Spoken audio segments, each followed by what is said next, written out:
Chapter 1657. Madame Red, Lu Yin answered without hesitation.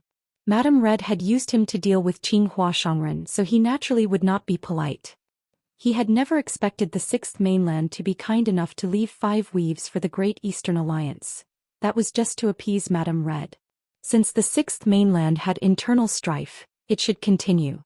A united Sixth Mainland was not something that Lu Yin could deal with. A mere girl wouldn't dare to do such a thing. Maybe it's Guanxing, but I don't want to go against them, Qinghua Shangren said helplessly. He then looked at Lu Yin. So, what do you want now? You lured me here just to say this? Or do you want something from me? Lu Yin raised 2 fingers. 2 conditions. First, please leave in half a month. Second, please bring back the experts from the Arrow sect who are blocking the entrance to Taimao Palace. Qinghua Shangren raised his brows. That's it. Elder Zhou Xian also looked at Lu Yin in astonishment. He had been prepared to force Lu Yin, as he was in existence second only to Elder Gong in Sirius. No matter what the reason was, he could not allow Lu Yin to use him to battle against an absolute expert. If Lu Yin's conditions were too excessive, Elder Zhou Xian would have stopped him even before Qinghua Shangren had spoken. However, he had not expected the conditions to be so simple.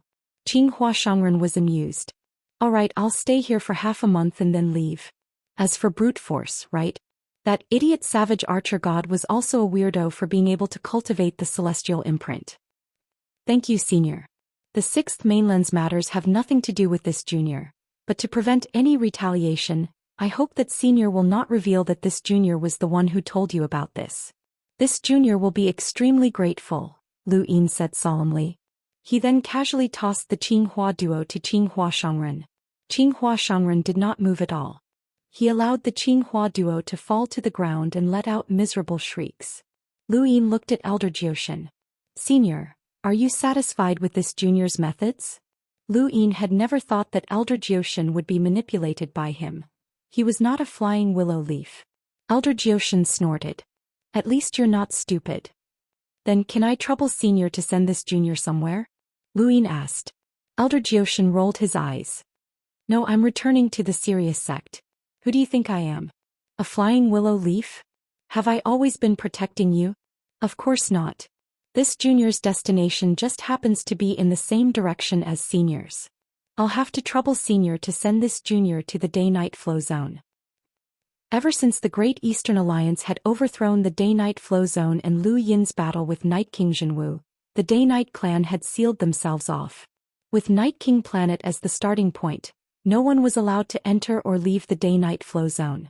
All of the day-night clan members, especially those from the Night King clan, had disappeared from the universe and were rarely seen again. In the past, the day-night clan had been incomparably powerful, and they had even had several envoy-level experts. Now, however, only Night King Dijiang remained. Beneath the stone tablet in the day-night clan's ancestral grounds, many day-night clan members sat cross-legged as they accepted the inheritance. They seemed calm, but after being trapped within the clan for so long, the once arrogant day-night clan members were bound to become restless. How's the sword sect? A day-night clan disciple asked in a low voice. Beside him was a pretty girl from the day-night clan. She secretly glanced at her gadget and replied, Nothing's happened yet. Didn't they say that Lu Yin invited the Sixth Mainland's heavenly imprint to deal with the sword sect? Why hasn't anything happened yet? A day-night clan man asked in a low voice. I heard that the sword sect sent away Lu Tianmu, Lu Xiaoqiu, Li Zimo and the other elite disciples. No one knows where they went. The sword sect is just unlucky. They jumped out after our day-night clan sealed themselves off. Did they really think that they could control the Innerverse? What a fool. But this Lu Yin is really arrogant. He actually dared to ally with the Sixth Mainland. He's already been blinded by power. Just wait. The day that he and the Sixth Mainland's heavenly imprint join forces to defeat the sword sect will be the day that his reputation will be ruined. When that time comes, everyone will gather together to attack, and our day-night clan will be able to escape. Our day-night clan sealed ourselves off not because we're afraid of Lu Yin. Don't spout nonsense, Night King Gu growled from nearby, his eyes cold. The few people who had been discussing immediately shut their mouths, not daring to say anything else. In a corner, Night Queen Yanqing's expression was cold as she stared at the stone tablet in the ancestral grounds. She looked at the name at the very top. How much longer would it take? How long would it take for her to catch up to this person? There was no hope at all. Back in the Astral Combat Academy, this person had been nothing much, but now even the Sword Sect had to avoid him. Far away on Night King Planet, Night King Yuanjing was constantly looking at a star chart. This star chart belonged to the Astral Beast domain. Ever since Lu Yin had said that the third Night King was trapped in the Great Void Realm, the Day-Night clan had sent out countless people to search for him in hopes of rescuing him. Once the third Night King was rescued, the Day-Night clan's situation would change drastically. Lu Yin, he would no longer be a threat. However, even now Night King Yuanjing still did not know how to save the third Night King. When he thought about Lu Yin, Night King Yuanjing gritted his teeth. If he had known that things would turn out this way, he would have killed that brat long ago. Now that he thought about it, Lu Yin's life seemed to be in Night King Yuanjing's hands, but in reality Night King Yuanjing had been leading him by the nose. Night Queen Chuyu had long since returned from Iron Blood Weave and stayed on Night King Planet. All she could do now was cultivate. The entire Day-Night clan was very peaceful, as no one knew that Night King Dijiang had gone to the Cosmic Sea to fight. The Day-Night clan had never been so peaceful before, and this peace had lasted for many years. Some people had gotten used to it, but others had not. Lu Yin was one of those people who had not gotten used to it. Ever since he had stepped onto the path of cultivation, the name Day-Night had never disappeared. In the Astral Combat Academy, the Starfall Sea, Planet Pyrolite, the Cosmic Sea and so on, his entanglement with the Day-Night clan had always existed. It was time to put an end to it all. In space between Night King Planet and the Day-Night clan's ancestral grounds, Lu Yin stood tall and raised a hand to press down. Destroy the Day-Night clan. As he spoke, space shattered and Lu Xinjun and the giant's bloodline walked out. Qin Huang roared at the sky, raised his right fist and punched out. Accompanied by 9-lined battle force, he viciously punched towards the Day-Night clan's ancestral grounds. It was as if a war drum had exploded, and a war song for the destruction of the Day-Night clan rang out. Beneath the stone tablet in the Day-Night clan's ancestral grounds, Night King Dijiang's eyes suddenly widened, and his expression changed. The rest of the Day-Night clan members all looked up and saw 9-lined battle force wrapped around an enormous force descending. Doomsday had arrived. How dare you? Night King Dijiang casually waved his hand to disperse Qin Huang's attack. He then took a step forward and descended into outer space. He immediately saw Lu Yin, the terrifying giant, and the 6,000 Lu Xianjun soldiers behind him. Lu Xianjun and the giant were all explorers. Even during the Day-Night clan's peak, they did not have so many explorers. Night King Dijiang's expression changed. What are you doing, Lu Yin? Lu Yin raised his head and faced Night King Dijiang. You took action during the battle in the Cosmic Sea. This means that the Night King bloodline will no longer exist in this region of space. Then the willow leaves and flowers walked out and attacked Night King Dijiang. Night King Dijiang was enraged. How arrogant! Do you think that you can destroy my Night King bloodline? You're too naive. Lu Yin, take your people and get out of here. Lu Yin raised a hand and summoned a general appointment platform on the 5th mainland. In my name I summon a general. As he spoke, Song Zhou's shriveled figure appeared. However, this time it was different from the previous summons. Black chains wrapped around Song Zhou's body, and that was Death Qi. Song Zhou was an emissary, and he was not an ordinary emissary. The only way to summon a general was to use a star source.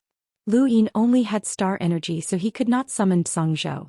However, his death energy had replaced the star source and became the key to summoning Song Zhou. Lu Yin himself had not expected this. He had only tried it out, but his star energy did not move. Instead, the death energy in his body poured into the general appointment platform and summoned Song Zhou. When Night King Dijiang saw this, he could not believe his eyes. The Lu family's general appointment platform? Lu Yin looked up, he actually knew about it. The willow leaves and flowers were equally shocked. This was the power of the Lu family's general appointment platform. The monarch descent tree's heavens had suppressed the 4 cardinal scales to the point that they could only stay in the middle realm. Qin Huang and the rest did not care, as they did not understand what a general appointment platform was. This was their first time seeing it, so they could not feel its power. You're from the Lu family? Night King Dijiang looked at Lu Yin in shock, his tone full of disbelief. Senior Willow Leaves and Flowers, I'll have to trouble you, Lu Yin said. Song Zhou was the first to charge at Night King Dijiang. At the same time, Willow Leaves and Flowers joined forces to attack Night King Dijiang. Willow Leaves and Flowers combined were enough to withstand the attacks of a powerhouse with a power level of more than 900,000. Night King Dijiang was a powerhouse with a power level of more than 800,000, but because his spiritual force was too powerful, Willow Leaves and Flowers found it difficult to deal with him. However, with Song Zhou things were different. Song Zhou did not fear spiritual force as he was not a living person. He had been summoned, so he did not care about spiritual force attacks. The three powerhouses with power levels of more than 700,000 fought against Night King Dijiang, and they completely blocked off the Day-Night clan's strongest powerhouse. The death energy in Lu Yin's body was rapidly depleting. He waved a hand and Lu Xinjun and the giant bloodline charged towards the Night King planet and the Day-Night clan's ancestral land's stone tablet. To the Day-Night clan this was the end of the world. Qin Huang punched out again. Night King Dijiang wanted to stop him, but he was unable to do so. Nine-lined battle force wrapped around the fist's force slammed into the Day-Night clan's ancestral land and pierced through it. The giant stone tablet shook and then collapsed. Night Queen Yanqing and the rest paled as they watched on in despair. Stop! Night King Wei and Yu Day-Night, the two enlighters who were guarding the ancestral land's stone tablet, simultaneously attacked Qin Huang. Qin Huang raised a hand and slammed down with a palm. The giant's palm caused the sky to collapse. The two Day-Night clan experts spat out blood and crashed to the ground, losing all signs of life. Night King Gu and the rest of the Day-Night clan members soared into the sky and charged towards Qin Huang. Stop. This is my Day-Night clan's ancestral land. What did my Day-Night clan do wrong? Why do we have to bear the consequences? Stop. The stone tablet cannot fall. My Day-Night clan will not be defeated. Ku Wei leapt out from Qin Huang's shoulder. Let Brother Wei teach you how to behave. He then tapped out with a finger, causing countless finger images to descend. Finger tap. Ku Wei had once been on the same level as Night King Gu or perhaps even weaker. However, the current Ku Wei was strong enough to challenge someone at Lu Tianmu's level. Night King Gu and the rest were too weak. Night King Gu had no desire to retaliate against finger tap, and his shoulder was pierced through, causing his body to fall to the ground. Night Queen Yanqing's eyes turned purple as she tried to petrify Ku Wei. However, Ku Wei's finger descended, causing her to be unable to use her innate gift of purple eyes. She was immediately dispelled and a single finger also knocked her down. This single finger strike forced the rest of the Day-Night clan members to lower their heads. Chapter 1658. On Night King Planet, Night Queen Leng, Night Queen Siluo and Night Queen Chuyu all made their moves. They faced off against Lu Xinjun, as well as Duan Day-Night and the others whom Lu Yin had specially brought over from Xenu Star to witness the destruction of the Night King bloodline. Duan Day-Night and the others blocked Night Queen Leng and the other experts while Lu Xinjun swept through the entire planet. The Night King clan's guards were powerful, but they were powerless against Lu Xuanjuan's terrifying strength. Zhou Day-Night had also arrived. She walked past the ruins of the Vigil Pavilion and arrived at the Evernight drill grounds. Here she had knelt before Night King Zhenwu. Here Lu Yin had been poisoned and then retaliated. Here she had learned about the deaths of her parents and clansmen. Here she had despaired, but she had also gained hope. This was the beginning of everything and it was also the end. She looked into the distance where Ellen Gale had died. The Blazing Feather clan had also died. The despair that Night King Zhenwu had brought upon her had not completely dissipated. Above her head, Lu Xinjun slashed out with a sharp blade, causing the Day-Night clan cultivators to fall one by one. This place had once brought her great pain, but today it would finally end. In outer space, Night King Dijiang dodged the attacks of the flying willow leaves and Song Zhou. Suddenly he used a Yin Wind Finger to attack Lu Yin. As long as he dealt with Lu Yin, not only would he be able to make Song Zhou disappear, but he would also be able to end this war. Lu Yin had never planned to use the Sixth Mainland's experts to deal with the Sword Sect. That was just a pretense. Lu Yin's true target was the Day-Night clan. Lu Yin raised a hand and took out the head inquisitor's warrant. He then waved it. Before the Yin Wind Finger could be used, Night King Dijiang and everyone else in the Day-Night flow zone could feel the terrifying pressure from the head inquisitor. Everyone froze, including Lu Yin himself. No one could withstand the head inquisitor's pressure. To a certain extent, this pressure had even reached the level of a half-progenitor. With the head inquisitor's warrant combined with the flying willow leaves and Zhou, Night King Dijiang was completely trapped. He could only watch as the ancestral land and Night King planet crumbled. However, it was impossible for Lu Yin to deal with Night King Dijiang, as the flying willow leaves did not have the power to defeat him. Lu Yin, if you really want to become a mortal enemy of my Night King clan, then my Night King clan will be destroyed today. I, Night King Dijiang, swear that I will forever hide in the shadows to destroy you. Night King Dijiang roared. Lu Yin's eyes narrowed. Even if I don't destroy the Night King clan, if possible you will. You took action during the battle at the Cosmic Sea, and once I deal with the Sword Sect, you will take action as well. Rather than being on guard all the time, it's better to deal with this as soon as possible. I swear that I'll completely seal off the Day-Night clan and not leave for 1,000 years. Stop. Night King Dijiang bellowed. Lu Yin did not move. The Day-Night clan's ancestral land had been turned upside down by the giant's stomp, and a huge ravine had appeared on Night King planet. Night King Dijiang forced Lu Yefei and Zhou back with a single palm strike. He then raised his head and sighed. The younger generation is incompetent and unable to protect my race. He then clenched his fist and raised it upwards.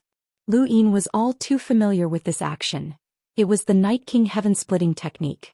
This Night King Heaven-Splitting technique was not aimed at Lu Yin, nor was it aimed at the flying willow leaves. Instead, it was aimed at the ancestral land's stone tablet. Night King Dijiang raised his hand and pressed down. A terrifying spiritual force formed a storm that swept through the heavens, causing them to curl up. It then tore through the universe and tore open a crack in the dark sky. The next moment, the crack suddenly expanded, and star energy gushed out in waves that could be seen with the naked eye. Lu Yin was shocked. He could see that the crack was producing an endless amount of rune lines, but they were not the rune lines of battle power. Instead, they were star energy. The endless amount of star energy was almost liquefied, and it was almost exactly the same as the star essence that he had refined with his heaven flame stones. The only difference was that this crack was so large that it far exceeded the star energy produced by refining star essence with his heaven flame stones. It was simply incomparable. Through this crack one could vaguely see mountains and rivers. It's a void crack that's intersecting with a parallel space, Fei Hua blurted out. Mr. Lu Yefei said, no, it's a hidden void. Lu Yin stared at the crack, and his mind flashed back to the centipede's body that had emerged from the void crack in the Northline flow zone, as well as the hidden Qi sect on planet Aegis. This was the same. There were living creatures within the crack. They were astral beasts. One after another, giant astral beasts charged out of the crack. Some charged into the Day-Night clan's ancestral grounds, some into outer space and some onto Night King planet. There were even some on the surrounding planets. Countless astral beasts charged out, some strong and some weak. It was as if one world was connected to another. Night King Dijiang's gaze swept across the ancestral grounds and Night King planet before he gritted his teeth and charged into the crack as well. At the same time, far away on planet Sybil, Star Sybil looked in the direction of the Day-Night flow zone and frowned. There was a hint of joy in her eyes. Was this that aura? In the Outerverse, in the future weave on a highly developed planet, many people surrounded a vulgar-looking old man dressed in simple clothes. The old man's eyes were half-closed, giving him an unfathomable appearance. There was a wooden flag beside him with the words, Star Sybil's Grandpa Gio, engraved on the front and fortune teller, believe it or not. This person was Xianxia. On this planet, Xianxia's attire could be considered to have traveled back in time by thousands of years. This, expert. A man deliberated over his choice of words before shouting, do you really know the legendary divination? Xianxia stroked his beard. I saw the black gas enter your forehead. Did you run into some misfortune recently? The man blinked and tried to recall. Actually, I wanted to divine my love. Xianxia's eyes widened. Full. Without a career, how can there be love? You ran into misfortune and you need to get rid of it in order for your career to improve. Well, I just closed a big deal and I'm about to become a billionaire. The man hesitated. Xianxia shouted, fool. That's fake. It was a lie. You've been deceived. The man's face twitched. My dad gave me the deal. The company I started is cooperating with my dad's company. Xianxia gulped. Your dad? Is he your biological father? The man was stunned and the people around him looked at Xianxia strangely. Xianxia was trying to forcefully create misfortune for someone else. Suddenly, Xianxia looked in the direction of the day-night flow zone, and his expression changed. How can this be? Why are there so many auras? Where did they come from? With that, his body disappeared. He didn't even want the wooden flag anymore. Everyone was shocked. It's gone? An expert. Someone exclaimed and immediately knelt down. The people around him also knelt down and paid their respects to the wooden flag. As for the man, words kept popping up in his mind. Is he my biological father? Is he my biological father? Is he my biological father?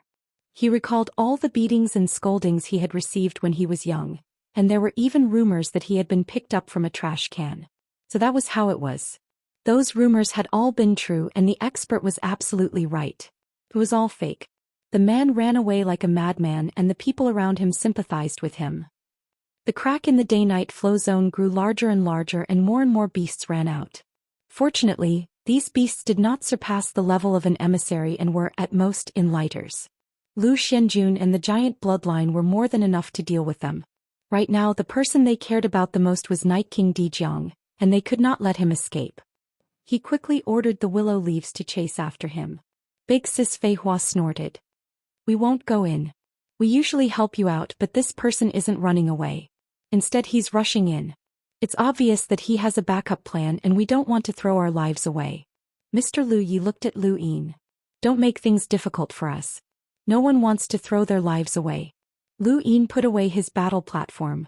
His face was pale and he had used up a lot of his death aura. With your strength, even if you can't defeat him, you won't be throwing your lives away.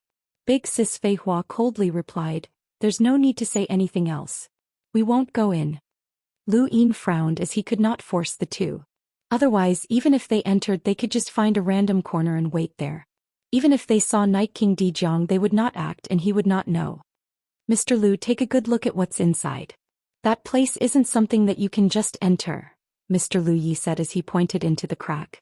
Lu Yin looked in the direction he was pointing and he saw mountains and rivers within the crack.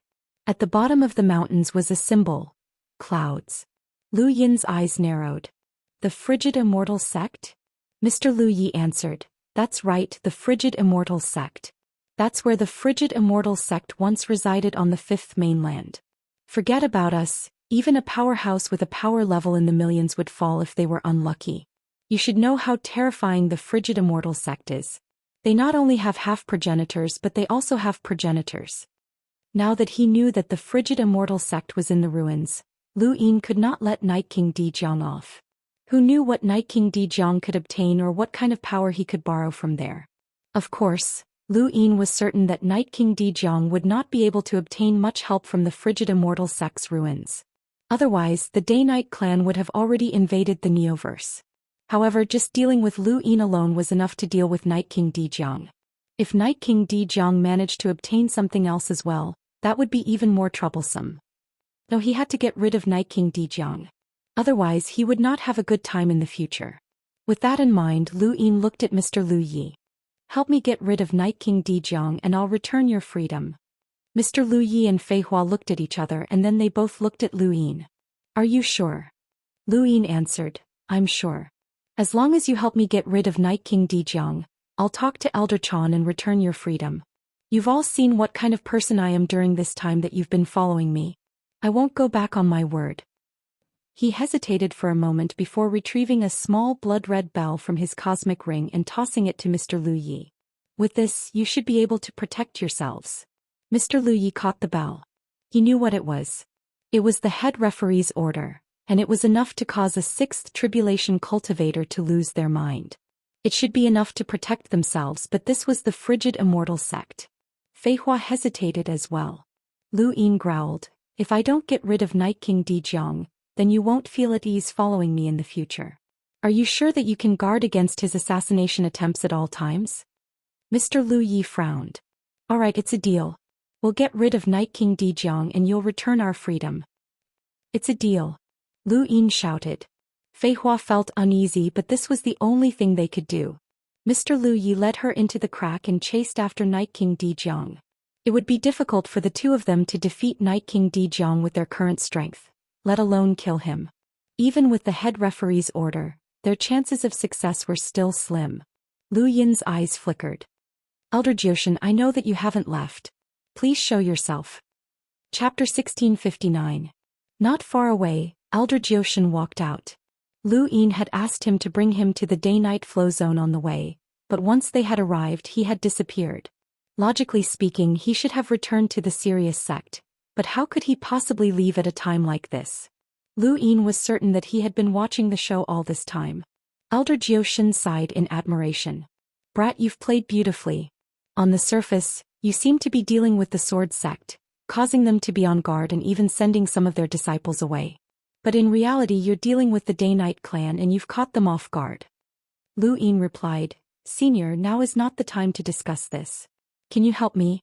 As long as Night King Dijiang doesn't die, then this junior's safety will never be guaranteed. You want me to kill Night King Dijiang? Elder Zhou Xian sneered. That's impossible. The moment I make a move, I'll break the fifth mainland's hidden balance. Why do you think those old fellows from the Neoverse haven't made a move against the Innerverse? Both of us have a tacit understanding and whoever breaks it will have to pay the price. Lu Yin pursed his lips. No one knows that you're the one who did it. Elder Zhou Xian calmly replied, Don't deceive yourself. Those old fellows have plenty of ways to find out. If that's the case, then I'll have to go in as well. Elder Zhou Xian frowned. Why are you going in? I'm looking for an opportunity, and I'm also looking for Night King Dijiang while I'm at it. Brat, do you want to die? This place is the ruins of the ancient Frigid Immortal sect. Once someone who isn't a disciple of the Frigid Immortal sect enters, they'll most likely die. Even I don't want to go in. Don't even think about finding opportunities here. That's impossible. Where do you think the Frigid Immortal sect is? Of course, Lu Yin knew what kind of place the Frigid Immortal sect was.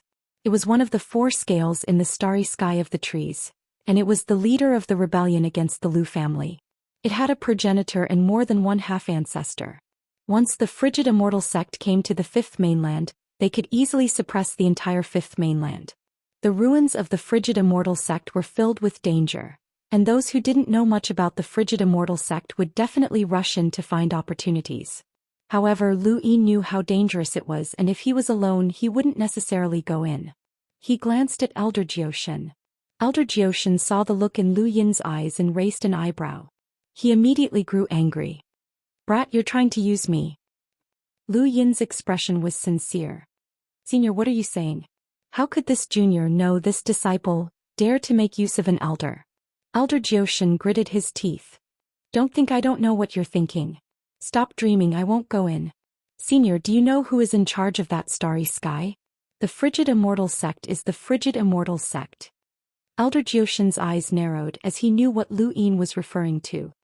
The Frigid Immortal sect has a progenitor and they have more than one half-progenitor. Lu Yin shouted as he pointed at the Frigid Immortal sect's ruins. Indeed, this place is very dangerous, but it also contains an opportunity for Senior to break through to the half-progenitor realm. When the Frigid Immortal sect left the fifth mainland in a hurry, no one knows what they left behind. This means that there's an opportunity here that will allow the Day-Night clan to survive. Elder Zhou Xian's eyes flickered as he looked at the ruins of the cold Immortal sect. Senior, if you don't want to go in then I won't force you. However, I still want to try. Perhaps I can break through to the emissary realm there and come into contact with the inner world that only half-progenitors possess. Lu Yin shouted as he charged towards the Frigid Immortal sect's ruins. Elder Zhou Xian's heart skipped a beat. Inner world, inner world. His eyes lit up, and he silently cursed himself for growing more and more cowardly as he cultivated. Indeed, that place was very, very dangerous, but if there really was an opportunity for him to break through to the half-progenitor realm and become one of the top experts in the human domain, why not take the risk? Ever since he had embarked on the path of cultivation, how many life-and-death situations had he experienced? The older he got, the more cowardly he became. Elder Zhou Xian stepped forward and arrived at Lu Yin's side. Brat, you have the Sirius sect's greatest treasure, so nothing can happen to you. I'll go with you, but it's best if you don't die. Lu Yin relaxed. Thank you, Senior. He had strictly ordered the giant bloodline and Lu Xianjun not to enter the Frigid Immortal sect's ruins while he and Elder Zhou Xian rushed in. Meanwhile, in the Day-Night clan's ancestral grounds, Night Queen Yanqing had uploaded the scene to the network right after Night King Dijiang had rushed into the frigid immortal sect's ruins. She had deliberately leaked the news of the frigid immortal sect's ruins appearing, as well as some information about the frigid immortal sect. This was the only way to attract more people. She believed that there were many more people in the universe who viewed the Great Eastern Alliance as an enemy than acknowledged it, especially the Sword Sect. When the Day-Night clan leaked the news of the frigid immortal sect's ruins appearing, the entire universe boiled over. The words frigid immortal sect suddenly appeared, along with the words frigid immortal flow zone. Legend had it that the Day-Night flow zone's predecessor was the frigid immortal flow zone. The frigid immortal flow zone was the ruler of a region, and the Day-Night clan was merely a vassal of the frigid immortal sect. In the Sword Sect, Lu Qinjue was shocked as he watched the video. The frigid immortal sect. It's actually the frigid immortal sect's ruins. The Day-Night clan really hid this well. Elder Lianqing was confused. Sect Master, is the Day-Night flow zone's predecessor really the frigid immortal flow zone? She was much younger than Lu Qinjue, so she knew very little about the Fifth Mainland's past and did not know much about the frigid immortal sect. It wasn't just her, as there were only a few people in the entire Fifth Mainland who knew much about the frigid immortal sect. Lu Qinjue solemnly replied, "Back when the Sixth Mainland and our Fifth Mainland went to war, the Daoist sect collapsed and the frigid immortal sect left. Before that, the frigid immortal sect controlled the current Day-Night flow zone, and it was one of the Fifth Mainland's top powers. There were progenitors and half-progenitors within it. At that time, the Day-Night clan was indeed a vassal of the frigid immortal sect, and they weren't very famous. If the frigid immortal sect is so powerful, then why is it in the Innerverse?" Elder Lianqing was puzzled. Lu Qinjue replied, "I'm not sure either. The appearance of the frigid immortal sect's ruins will definitely attract many people." Elder Li arrived. "Sect Master, should we call those disciples back?" Lu Qinjue nodded. "Let them return." Elder Li's tone was cold. "Lu Yin is really cunning. On the surface he's colluding with the Sixth Mainland's experts to deal with our Sword Sect, but in reality he's acting against the Day-Night clan." Lu Qinjue had a complicated look in his eyes as everyone had been fooled by Lu Yin. He was not stupid enough to collude with the Sixth Mainland, and it was no wonder why he had provoked the Sword Sect during his battle with Sky Cleanse. Everything had been intentional. This kid's schemes were too terrifying. "Sect Master, now that the frigid immortal sect's ruins have appeared, can our Sword Sect disciples head there to search for opportunities?" Elder Li suddenly asked. Lu Qinjue replied, "Opportunities are destined by the heavens. If you want to go, then go." "Yes," Elder Li replied. It wasn't just the disciples who wanted to search for opportunities. They wanted to search for opportunities as well. This was the frigid immortal sect, a terrifying sect that had once been treated as a vassal by the Day-Night clan. If they could find some opportunities, it would be enough for them to break through their current bottlenecks. The Beast Tamer's Flow Zone's Divine Grade Hall was also discussing the frigid immortal sect, as well as Lu Yin's attack on the Day-Night clan. Their final decision was the same as the Sword Sect's. They did not stop their disciples from heading to the frigid immortal sect's ruins to search for opportunities, but they did not encourage them either. They knew that the frigid immortal sect's ruins was extremely dangerous, or Night King Dijiang would not have deliberately leaked the information. Lu Qinjue was confident that he could use the frigid immortal sect's ruins to force the Great Eastern Alliance to retreat, but no one knew exactly how he would do it. On an ordinary planet in the Day-Night flow zone, Bai Shui was excitedly watching a video on the network. The frigid immortal sect's ruins had appeared, and her ancestors had finally found it after searching for so many years. Her daughter, Bai Xiaodai, was already 10 years old and was quite mature. "Are we going there?" Bai Xiaodai asked timidly. Bai Shui closed the video and stroked her daughter's hair.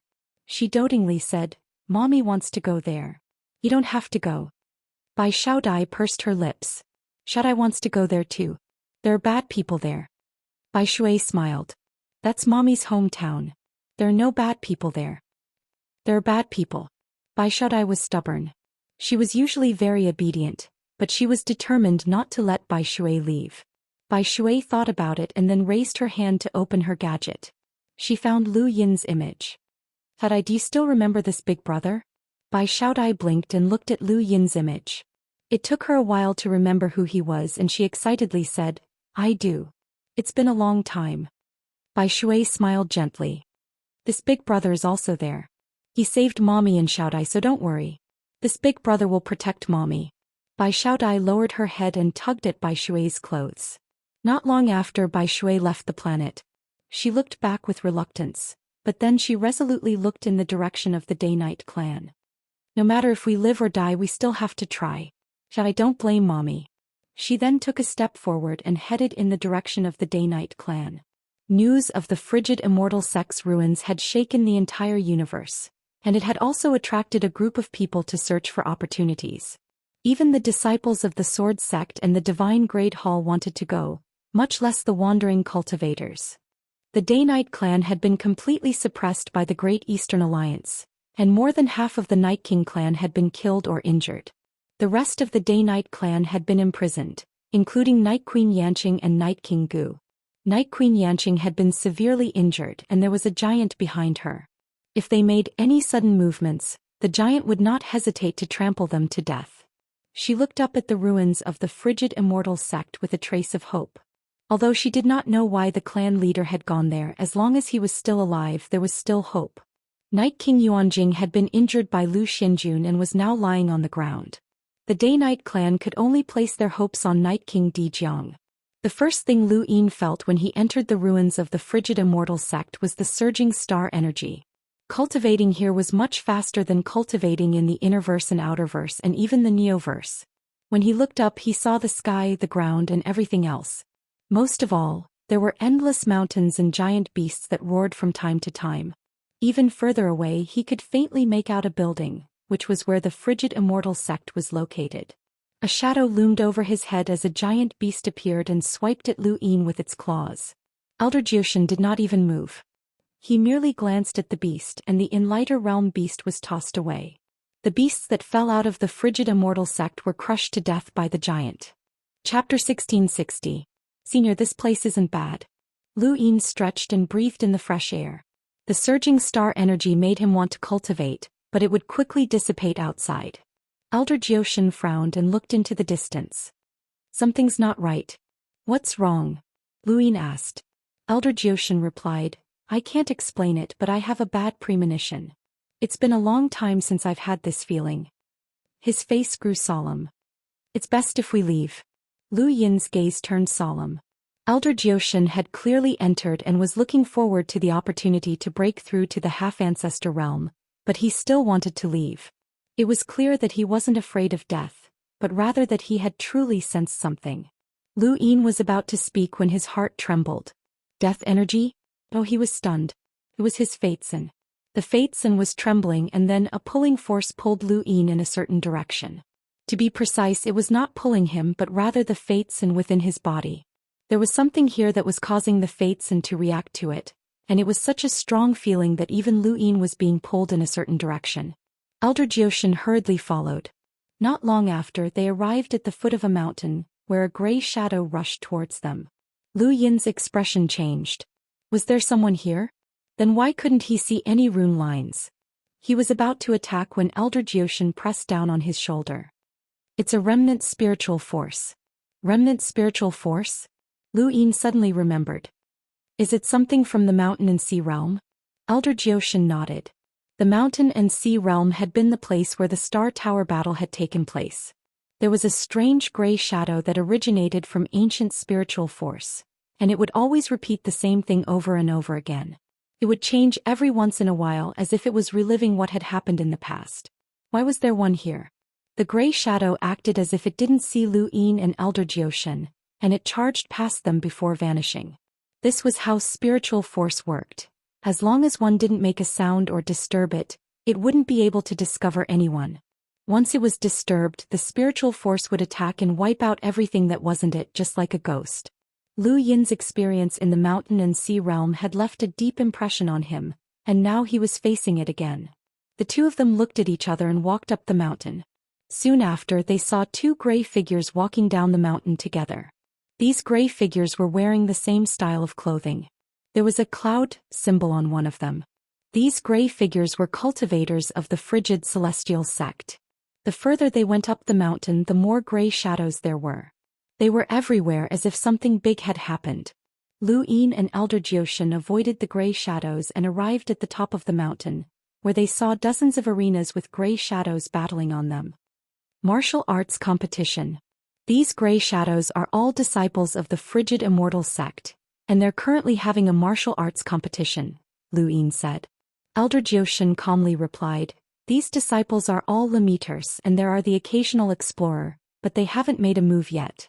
This should be a competition between the outer sect disciples to determine who will enter the inner sect." Lu Yin's gaze was drawn to a row of gray figures standing in the distance. These figures should be the deacons or elders who were in charge of overseeing the competition. Lu Yin did not know what their cultivations were, but they should not be weak. Those who could become deacons or elders in the cold Immortal sect were all at least enlighters. Lu Yin and Elder Zhou Xian were only at a corner of the mountain, and there was a peak further away. The two of them stepped into the air and saw explorers competing as well as cruisers competing. It was a competition between Hunter Realm cultivators. This mountain peak was called Xiaoyu Peak. At the Hunter's arena, the two of them saw the Xiaoyu Peak master with the rest of the people behind him. Although they could not determine this person's cultivation level due to the remnants of his spiritual force, based on his status in the frigid Immortal sect, this person definitely surpassed an emissary, though Lu Yin did not know exactly how strong he was. After leaving Xiaoyu Peak, the two of them went to the closest peak, Grand Harmony Peak. Lu Yin could feel that the fates and within his body was still behind Grand Harmony Peak, so he did not know how far away it was. There were not many people on Grand Harmony Peak, and when the two of them reached the peak, they saw a gray figure cultivating a battle technique. Split the heavens battle technique? Lu Yin was surprised. Elder Zhou Xian was surprised. "You know him?" Lu Yin nodded. "Yes." The two of them watched as the gray figure pointed at the void, and the 2 points formed a line before vanishing. He had failed, but he continued. "Split the heavens battle technique is one of the frigid Immortal sect's top battle techniques. I've only seen the frigid Immortal sect's junior ancestor use it in that region of space.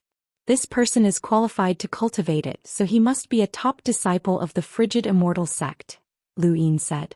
The two of them communicated telepathically, not daring to speak for fear of attracting attention. Neither of them was in a hurry to leave, and they quietly watched as the gray figure cultivated. Half a day later, the gray figure finally released Split the Heavens, and its ability to tear through the void caused Elder Zhou Xian to gasp in amazement. This battle technique is invincible against someone in the same realm. "I've fought against it before," Lu Yin continued, and when he met Elder Zhou Xian's gaze he could not help but feel proud. "I broke through." Elder Zhou Xian's brows rose, but when he recalled Lu Yin's performance in the final battle of the Sovereign Tournament, he snorted and did not say anything else. After leaving Grand Harmony Peak, the two of them walked along a small path, not daring to be too obvious. After all, this was a reenactment of the past, and who knew if the gray figure would suddenly appear and alert the entire frigid Immortal sect. Lu Yin suddenly asked, "What if the Flying Willows find Night King Dijiang and start fighting? What if the entire frigid Immortal sect is alerted? Do you think we'll be able to escape?" Elder Zhou Xian grumbled, "Don't jinx it." Lu Yin fell silent. There's actually someone in such a secluded place." Elder Zhou Xian looked towards the valley. In a corner of the valley, in an extremely secluded place, there was a gray figure cultivating. This gray figure was cultivating his mental energy. Lu Yin and Elder Zhou Xian arrived in front of the gray figure, standing only a few meters away as they quietly observed. The gray figure specialized in spiritual force, and he cultivated spiritual force battle techniques such as finger techniques, palm techniques, fist techniques, staff techniques, and even sword techniques. The more Lu Yin looked at it, the more familiar it seemed. This is a battle technique from the Day-Night clan. It's a battle technique from the frigid Immortal sect, Elder Zhou Xian reminded him. Lu Yin stared at the gray figure as he cultivated, and he suddenly thought of something. "Senior, can the Day-Night clan enter the frigid Immortal sect as they please?" "Of course. If they can, then wouldn't the Day-Night clan be able to learn these battle techniques?" Elder Zhou Xian was stunned. "Are you saying that many of the Day-Night clan's battle techniques originated from this place?" Lu Yin nodded. That's possible. This place was originally the frigid immortal flow zone, and the Day-Night clan was only a vassal. After the frigid immortal sect left, the Day-Night clan rose to power and produced many spiritual force battle techniques that bear the Day-Night clan's imprint.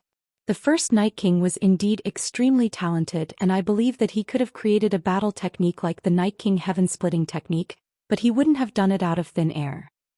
Perhaps many of his battle techniques originated from this person. Elder Zhou Xian stared at the gray figure. It was not impossible. If the Day-Night clan could obtain the frigid immortal sect's ruins, then it wouldn't be strange for them to obtain these battle techniques, Elder Zhou Xian said. Lu Yin understood. Rumor has it that the Day-Night clan has thousands of battle techniques. I was wondering who could have created so many, but most of them originated from this place. He stared at the gray figure. Perhaps this guy is the Day-Night clan's ancestor. Elder Zhou Xian was taken aback.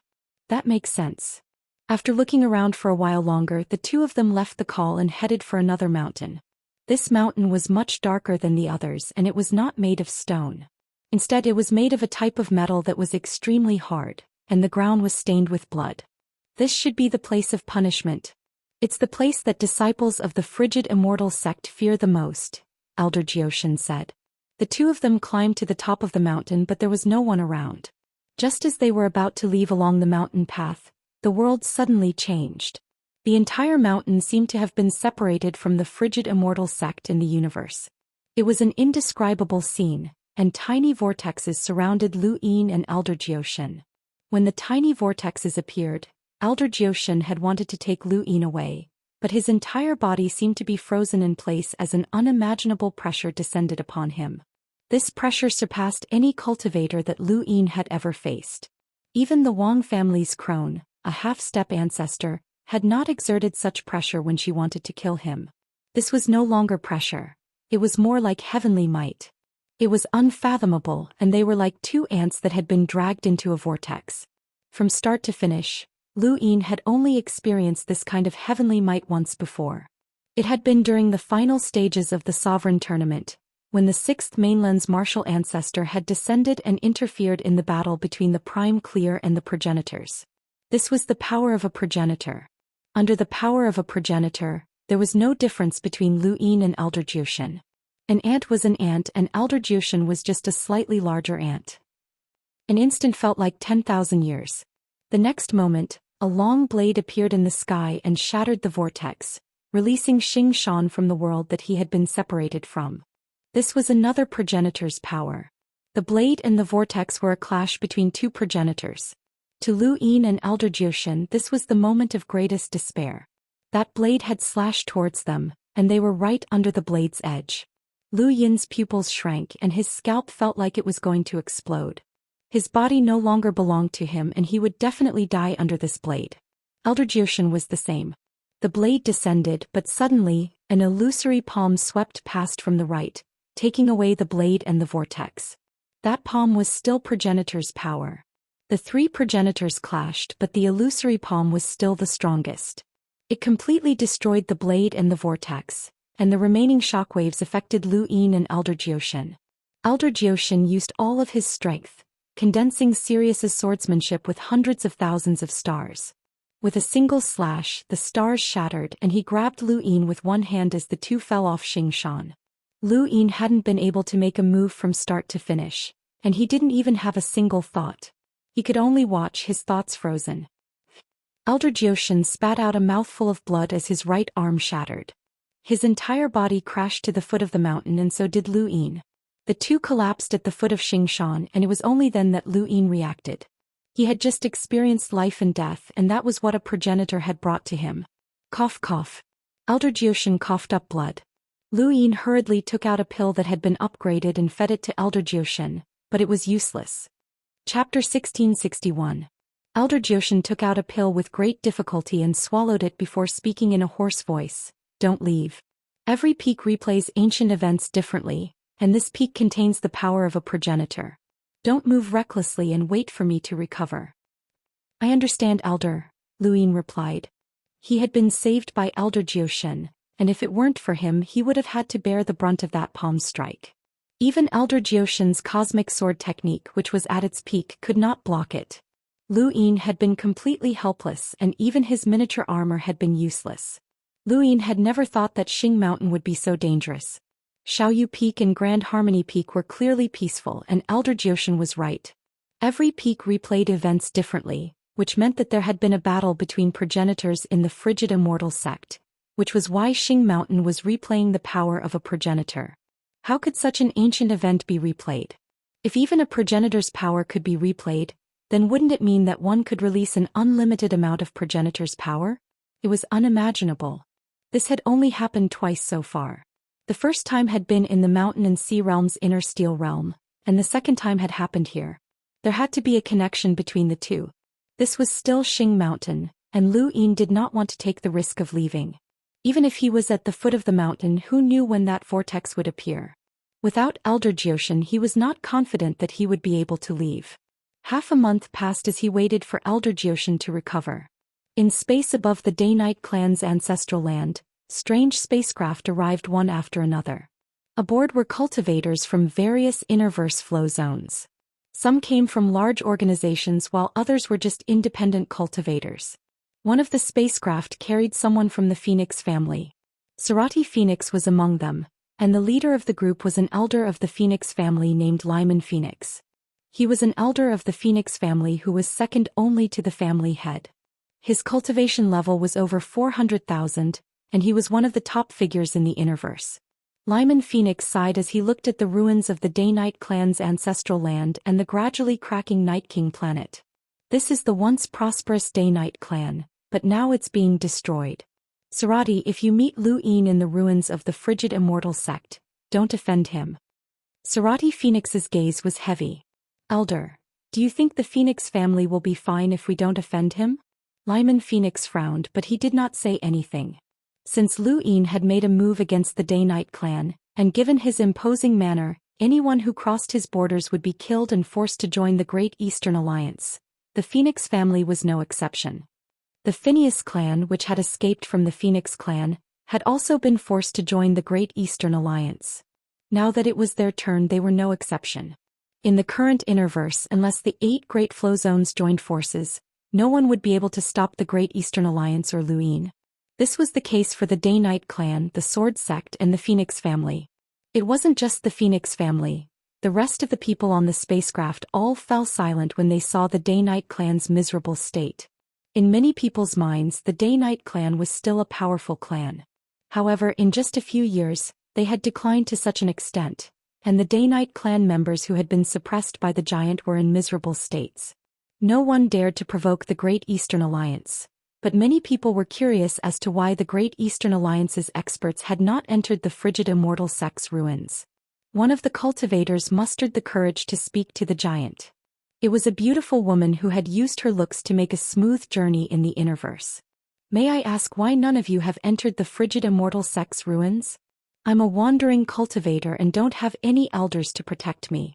I want to know more about this so that I can protect myself. She put on a pitiful expression as she spoke. A few of the giants looked over and then ignored her. In their eyes, no matter how beautiful this woman was, it had nothing to do with them. If she wasn't strong, then she was ugly and they could kill her with a single slap. Ku Wei's eyes lit up when he saw the beauty, and he stood on Qin Huang's shoulder and waved at her. Come over to Brother Wei. Brother Wei will tell you. The woman was delighted and looked at Ku Wei. At that moment, Qin Huang turned around and looked at her. The terrifying pressure of an emissary caused the woman's face to turn pale. Her entire body trembled and she almost wet herself. As a wandering cultivator, she had never seen an emissary before, let alone one as extraordinary as Qin Huang. Qin Huang had defeated the expeditionary army head-on, and because he had just become an emissary, he could not restrain his aura. The woman fainted from fright and fell straight to the ground. Ku Wei was furious and he slapped Qin Huang's head. Can't you not turn around? Do you know that you can scare people to death? Even Brother Wei was scared by you. Qin Huang blinked. Little guy, I'm not strong enough. I'm not suitable for you. Ku Wei raised his brows and was about to speak when Qin Huang spoke up again. Dehua is suitable for you. Ku Wei's face twitched and he looked at the sky, speechless. The Dehua that Qin Huang was talking about was called Qin Dehua. She was a very strong woman from the giant bloodline. She was like a mountain, and the most important thing was that her arms were covered with thick hair. She was very strong. Qin Huang had always wanted to matchmake Ku Wei and Dehua. In his opinion, the combination of these two people would give birth to the strongest giant. Forget about it. Brother Wei will never be with Dehua, Ku Wei said through gritted teeth. Qin Huang felt that it was a pity. Dehua likes you a lot. She's a good girl. Ku Wei roared, I don't want Dehua. On the other side, outside of Night King Planet, someone was also asking Lu Xinjun why he had not entered the frigid immortal sect's ruins. Up until now, Lu Xinjun had only been under Lu Yin's command, and he had not actually been given a second command. Before the war against the Day-Night clan had begun, Lu Yin had temporarily given the position of Lu Xuanjuan's second commander to Zhou Day-Night. She was strong enough to take up the position, and no one in Lu Xuanjuan's army was a match for her. Night's end, daybreak was enough to make anyone fall, and even enlighters were no exception. The person who asked the question was a refined and courteous man from a small flow zone. He could be considered the young master of a small flow zone's power. Lu Xinjun was ignored, and Zhou Day-Night glanced at him but also ignored him. The young master was embarrassed, but he did not dare to get angry. Anyone here could easily kill him. In outer space, a sword light streaked through the sky as more sword sect disciples entered. Soon after, people from the Beast Tamers Flow Zone and Spirit Seal Flow Zone entered as well. The other independent cultivators did not ask any more questions, as they knew that they would not be able to get any answers. They gritted their teeth and entered as well. Among them was Whitewater, who had also just arrived. Many giant beasts had emerged from the ruins of the frigid immortal sect, but they had all been dealt with by the giant and Lu Xinjun. However, there were also giant beasts roaming around the ruins. Not long after Whitewater rushed in, she encountered a cruiser realm beast, and there were even two of them. With her strength as an explorer, no matter how powerful she was, she could barely deal with one. At the critical moment, a rock crushed both beasts to the ground. It was the little mountain god who had also entered the ruins. As she watched the little mountain god carefully examine the giant beasts, Whitewater was grateful. Thank you for saving me. The little mountain god completely ignored Whitewater. He was from the Beast Tamers Flow Zone, so he had an innate interest in giant beasts like these. Saving people was just a side benefit. Inside Xiaoyu Peak, several elderly cultivators had entered. They had never seen any remnant essence, energy and spirit before. When they saw the gray figure, one of them subconsciously shouted, and then the entire Xiaoyu Peak was startled. Lu Yin had guessed that the gray shadow would affect the entire ruins of the frigid immortal sect. However, the images on Xing Mountain had shown them that every peak in every region had a different past. These people had only alerted the remnant spiritual force of Xiaoyu Peak. One of the cultivators was alerted, and all of the remaining spiritual force in the surroundings attacked. The rest of the cultivators were shocked, and they hurriedly blocked the attack. Those who could reach the ruins of the frigid immortal sect were not weak, even if they were wandering cultivators. Most of the cultivators on Xiaoyu Peak were below the space-exploring realm, and even those from the frigid immortal sect would find it difficult to challenge an explorer. A few of the wandering cultivators attacked, and they easily dispersed the remnant spiritual force in the surroundings. Suddenly, a gray shadow appeared behind one of the wandering cultivators and slashed out. If Lu Yin had been here, he would have recognized that this was the frigid immortal sect's Wind God battle technique. Wind God's speed and Wind God's slash. The gray shadow was only a millimeter, but under the Wind God's slash, the explorer was split in two and fresh blood splattered onto the ground. The rest of the wandering cultivators were shocked. One of them raised his blade and slashed out, but the gray shadow waved his hand and used Wind God's defense to completely isolate the attacker's blade technique. The attacker's body then quickly disappeared. The other two cultivators looked at each other and tried to find the gray shadow. Suddenly, a finger descended from above and crushed the three into a puddle of blood. This was the frigid immortal sect's battle technique. Immortal guides the way. The gray shadow who had attacked was also an explorer, but he was able to instantly kill the three wandering cultivators who were at the same cultivation level. The difference between their cultivation levels was too great. It wasn't just them. There were no less than 10 cultivators on Xiaoyu Peak. When the remnant spiritual force on Xiaoyu Peak was disturbed, the rest of the people were also affected and more than half of them were killed or injured. When Xianxia and the tearful girl were the unluckiest of them all. They were aware of the remnant spiritual force, so they were the first to arrive at the peak to watch the tournament. They had been engrossed in watching the tournament when the entire Xiaoyu Peak was disturbed. The two of them were surrounded and all of the gray shadows around them attacked them. Fortunately, they were at the lowest level of the tournament on Xiaoyu Peak, and the gray shadows around them were all below the space exploring realm. Only two of them were explorers and one of them was an enlighter. The gray shadows were destroyed one by one, and when Xianxia raised his hand and used a literary prison to trap the only enlighter gray shadow, the tearful girl released her energy and swept through the area, destroying most of the gray shadows. There was a crack as the literary prison broke apart. When Xianxia was shocked that the literary prison had been broken apart. That in lighter gray shadows cultivation was very high, and his power level should be no lower than 300,000. He raised his hand again and a second literary prison appeared, trapping that in lighter gray shadow once more. The tearful girl was astonished. Double literary prison? Aside from them, there were other cultivators here as well, especially an elder whose power level exceeded 400,000. They worked together to clear out the entire peak and all of the gray shadows were scattered. Suddenly in the distance, a black shadow tore through the void and swept over. When Xianxia and the tearful girl hurriedly dropped to the ground while the elder with a power level of 400,000 was sliced in half at the waist. This was split the heavens battle technique. A single split the heavens had killed everyone aside from when Xianxia and the tearful girl. The two looked at each other and hurriedly tried to escape from Xiaoyu Peak. However, they sensed the aura of an emissary, which meant that there was an emissary on Xiaoyu Peak. When Xianxia and the tearful girl both took out their power vessels and rushed out. By the time they left Xiaoyu Peak, their power vessels had shattered and aside from them, everyone else on Xiaoyu Peak had died. No one could leave alive. Chapter 1662. Many people don't know what this is, so we have to tell them. Otherwise it'll be too dangerous. When Xianxia panted heavily as he looked at the shattered power vessel in his hand. This was a power vessel that could withstand an emissary's attack, and there were only a few of them in the Wen family. Now one of them had been destroyed. The tearful lady raised her hand and used her star energy to write in the void about the remnant spiritual force. Anyone who entered Xiaoyu Peak would be able to see it.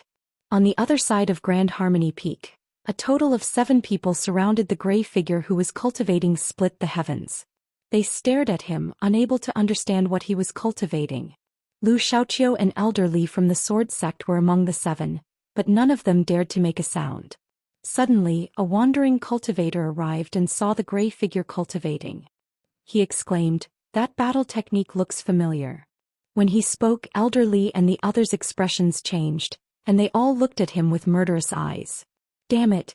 The gray figure who was cultivating split the heavens was alarmed, and he slashed horizontally at the wandering cultivator who had spoken. The wandering cultivator didn't even have time to react before his head fell off and he died. Elder Li immediately attacked the gray figure. He was a powerhouse with a power level of over 400,000, and this gray figure was at most an enlighter, so he wasn't afraid of him. Lu Xiaoqiu and the others didn't care, especially Ling Gong. She wasn't even afraid of a one-on-one fight. Even if this person was someone from ancient times, she wouldn't be afraid of anyone in the same generation. Gray Shadow was extremely powerful. Even with Elder Li's combat power of over 400,000, he could not suppress him, especially with the split the heavens combat skill. The black line almost severed Elder Li's arm. Elder Li's killing sword technique was useless against Gray Shadow. Even the blood-red long sword shattered. He suddenly felt like he was facing Lu Yin. When Lu Yin had first visited the sword sect, they had briefly clashed, and the feeling of being challenged by someone who was a realm breaker was not good. The gray figure raised a hand and pressed down with a single palm. Cloudfall. Elder Li was frozen and couldn't move. The gray figure raised his hand again and used split the heavens again. Ling Gong suddenly intervened and rescued Elder Li. "Let's retreat first or we won't be able to see him cultivate." Elder Li thought about it and retreated from Grand Harmony Peak with Lu Xiaoqiu and the others. There was no one left on Grand Harmony Peak, so the gray figure continued the same process. And the others could go there again. The Spirit Palace was quite interested in the heaven-splitting combat technique. In the valley, There were also people watching the gray shadow cultivate his spiritual force. Out of all the spiritual force remaining in the ruins of the frigid immortal sect, the gray shadow here was the most valuable. He had created thousands of battle techniques for the Day-Night clan, and this had attracted many people's interest. Unfortunately, there were still people who had alarmed the gray shadow, and many independent cultivators had been killed by his spiritual force. The place with the most deaths was Xing Mountain. No matter who it was, as long as they stepped into Xing Mountain, they would never be able to leave. The battle on Xing Mountain involved the clash between two ancestors, and there were 3 of them. Even Elder Zhou Xian was severely injured. The ruins of the cold immortal sect were huge, but not all of it was there. Part of it had been brought into the starry sky of trees. There was a great hall in the distance, which used to be the meeting hall of the frigid immortal sect. The atmosphere in the hall was strange. A few gray shadows sat on the chairs calmly. One of them had his hands behind his back and was talking about something. The rest of the gray shadows nodded from time to time. It was obvious that they were discussing something. Lu Yefei and Night King Dijiang were seated below these gray shadows. The 3 of them didn't dare to say a single word, and they didn't even dare to move. They just sat there stiffly as they waited for the gray shadows to begin their discussion. This was the frigid immortal sect's meeting hall, and those who could come here to discuss matters were all members of the frigid immortal sect. They were definitely the upper echelons, and they weren't stupid. Lu Yefei in particular was well aware of the frigid immortal sect's terrifying strength. Those who were qualified to discuss matters in such a place definitely had a power level of over 1 million, and there might even be a half-ancestor among them. They were afraid that they would be discovered if they moved. Night King Dijiang also understood that even if the 3 of them had a grudge against each other, they could only sit there calmly. At the foot of Xing Mountain, a blood-stained cloth floated down. Lu Yin saw it and he looked up at the peak. Another person had died, and he didn't know how many had died. Anyone who came to Xing Mountain would die without a doubt. This person was lucky as he still had a piece of cloth left behind, but the others probably didn't even have a corpse. This was probably where the blood-stained ground at the peak of Xing Mountain had come from. This place was simply hell. A few more days passed, and on this day Lu Yin actually saw a cultivator. They were at the foot of Xing Mountain and their backs were facing the peak. Anyone who entered the frigid immortal sect's ruins from the outside world would usually go to the peak before coming to this place. However, this cultivator had done the exact opposite and had circled around Xing Mountain before turning back. This was how he had managed to avoid the terrifying aftershocks of the clash between progenitors and survived to see Lu Yin. The cultivator's expression changed the moment he saw Lu Yin, and he tried to run away, but Lu Yin caught him and dragged him back. "Brother, why are you running?" "I don't eat people," Lu Yin laughed. The cultivator looked at Lu Yin timidly and stuttered. Alliance Master Lu, I don't mean to steal your opportunity. I'm just passing by." "Passing by? Passing by the Day-Night clan? You're quite brave," Lu Yin teased. The cultivator's mouth twitched. Alliance Master Lu, can you let me go?" Lu Yin asked. "How did you get in?" "I walked in." "Nonsense. I'm asking if there were any abnormalities on Xing Mountain from where you came in to where I am." Oh. Lu Yin understood. It seemed that the clash between progenitors had only occurred at the peak, and nothing had happened at the foot of the mountain. This meant that he could leave without waiting for Elder Zhou Xian. "What's the situation outside? How many people have come in? How did you find out about this place?" Lu Yin asked. The cultivator told Lu Yin about the frigid immortal sect's ruins on the internet. "Many people have already come in. I saw quite a few disciples from the Sword Sect, and there are also people from the Cosmic Sea. I heard that even the Hall of Honor has sent people, and I saw the Crying Lady. The Crying Lady had come as well, which meant that the Hall of Honor had set their sights on this place. Most people wouldn't know about the frigid immortal sect, so it had to have been posted by someone with ulterior motives. Could it have been someone from the Day-Night clan? Did they want to save themselves? How naive."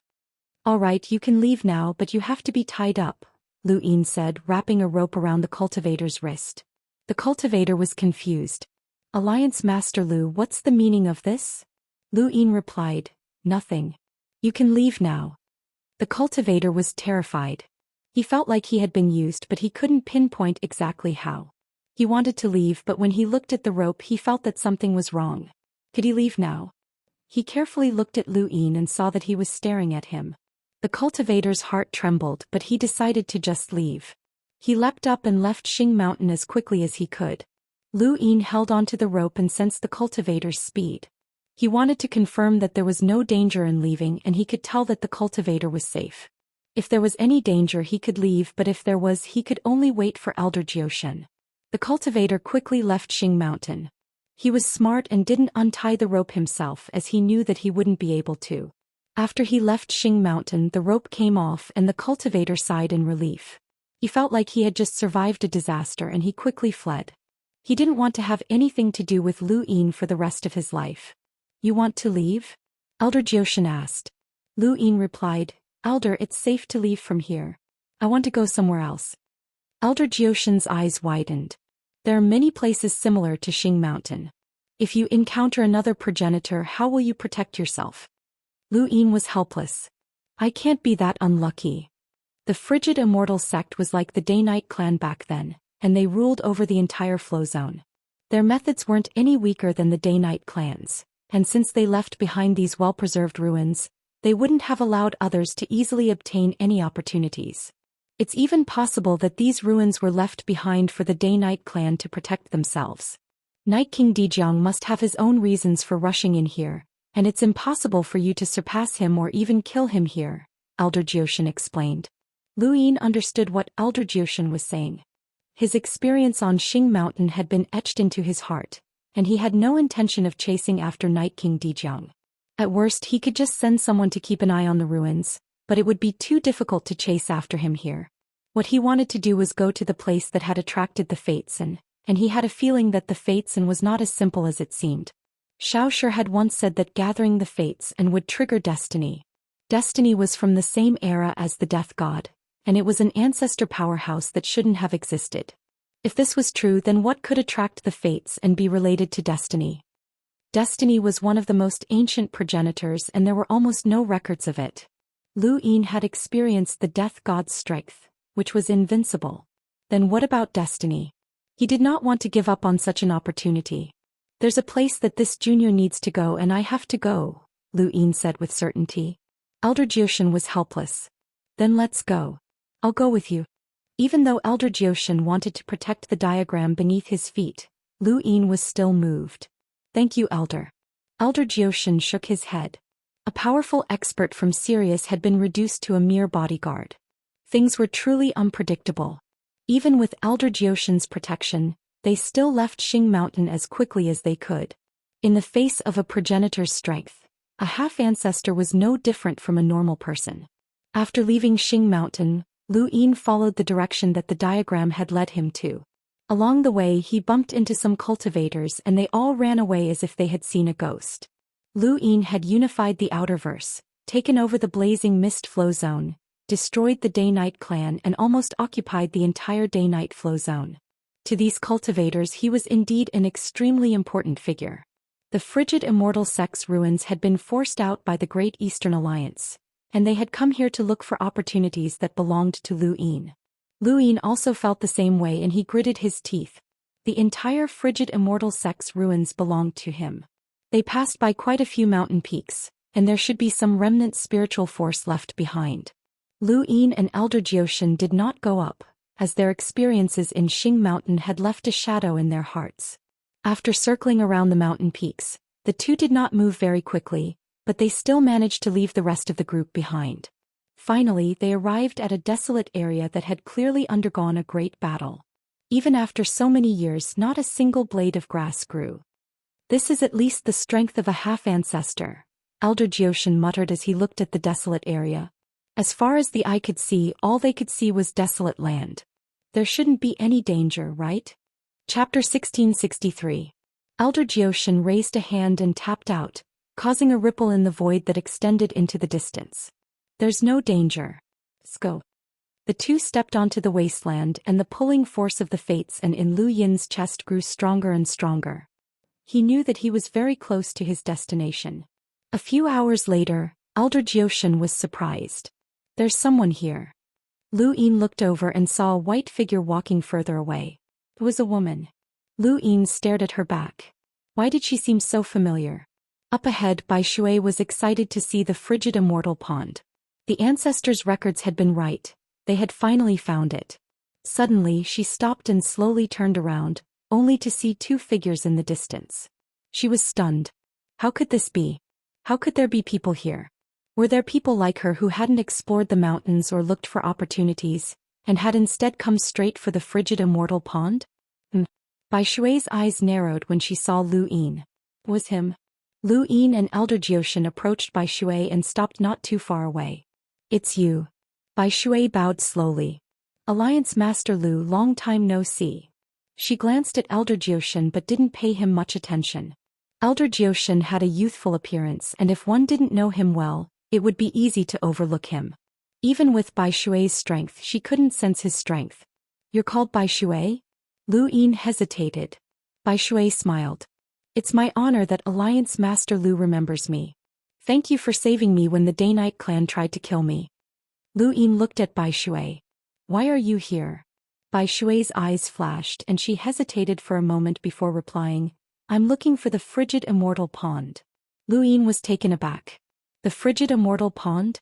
He knew that the frigid immortal sect had a battle technique called Immortal shows the way, which required one to cultivate with the frigid immortal pond. In the astral tree realm, Immortal shows the way was very famous. Bai Shui was from the Bai family, which was the main family of the frigid immortal sect. If Lu Yin wasn't wrong, she was a descendant of the Bai family, so it wasn't surprising that she knew about the frigid immortal pond. You know Immortal shows the way? Lu Yin asked. Bai Shui was surprised. You know about Immortal shows the way? Lu Yin smiled. I know as much as you do. Bai Shui's eyes flickered and the way she looked at Lu Yin changed. There was now more caution and apprehension in her eyes, but she hid it well. Since we've met, let's go together, Lu Yin said. Bai Shui nodded and followed behind Elder Zhou Xian and Lu Yin. The frigid immortal pond was not far from them. They could vaguely see it from Bai Shui's position. Soon the three of them arrived at the frigid immortal pond. Lu Yin's impression of the frigid celestial pond was that it had an ethereal aura, and one could tell at a glance that it was something out of this world. However, the one in front of him left him dumbfounded. This is the frigid celestial pond? Bai Shui snorted. In front of him was an icy pond with a radius of dozens of meters. The water was muddy as if it was filled with mud. Not to mention the icy celestial pond, even a normal hot spring or a fish pond would look better than this. The only thing that was related to the icy celestial pond was that the water was bone-chilling, and not just any ordinary bone-chilling cold. Bai Shui squatted down and dipped his hand into the water, then pulled it back as if he had been electrocuted. That's right, this is the frigid immortal pond. Lu Yin and Elder Zhou Xian looked at each other, then squatted down and reached their hands into the water. With his physical strength, even the coldest water in the frigid immortal pond wouldn't affect him. He couldn't figure out how this pond could be the frigid immortal sect's most valuable treasure. Bai Xiaohong had visualized the frigid immortal pond back then. How much do you know about the frigid immortal pond? Lu Yin asked. Bai Shui's eyes flashed, but he didn't hesitate. The frigid immortal pond is a must-have item for Immortal shows the way. Regardless of whether it's recorded in ancient texts or passed down by our ancestors, the frigid immortal pond's greatest use is to cultivate Immortal shows the way. Lu Yin looked at Bai Shui with a deep gaze. Bai Shui panicked under Lu Yin's gaze and looked at the frigid immortal pond again. However, only a few people know that the frigid immortal pond's true use is to freeze life force. Freeze life force? Lu Yin was surprised. That didn't seem like a very powerful ability. Many cultivators in the universe could freeze life force to slow down the passage of time. The one that left the deepest impression on him was the Royal Frost Continent, where a humble soldier had been frozen. Freezing life force is very common, but Alliance Master Lu, have you heard that it can be cultivated? Bai Shui asked. Lu Yin raised an eyebrow. Freezing life force can be cultivated? Elder Zhou Xian looked at Bai Shui in surprise. I'm curious as well. If life force is frozen, how can it be cultivated? Bai Shui glanced at Elder Zhou Xian and whispered, the frigid immortal pond has such an effect. As long as you stay in the pond or soak in its water, your life force can be frozen and you can cultivate without any hindrance. However, freezing life force slows down the passage of time. If a person can live for thousands of years with their life force frozen, then they can only live for a few dozen years in the frigid immortal pond. Under normal circumstances, a normal person wouldn't be able to live for more than a few hundred years, but they can live 10 times longer under normal circumstances. And this 10 times longer time can be cultivated. Lu Yin was surprised and raised his hand, gathering some of the pond's water. So it can be used like that. Not only that, Bai Shui continued without hiding anything. Aside from freezing life force, the frigid immortal pond water can also freeze astral sources that leak out when cultivating battle techniques. As long as it's not intentionally leaked, it can be frozen to prevent the astral source universe from sensing it. You know about the astral source universe? Elder Zhou Xian asked. Frozen astral sources? That's impossible. There's no way to store astral sources. Lu Yin stared at Bai Shui. There was a way to store astral sources, and that was through the mother tree. The mother tree took root in the universe and absorbed astral sources, turning them into astroliquid that was then stolen by the 4 cardinal scales. However, there was no way to collect astroliquid in the 5th mainland. Bai Shui replied, "It's not stored, it's just frozen and then naturally dissipated.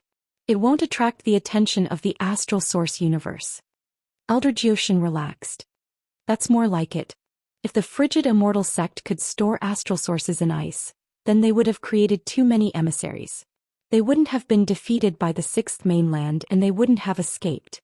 Lu Yin looked at the frigid immortal pond water and felt its bone-chilling coldness.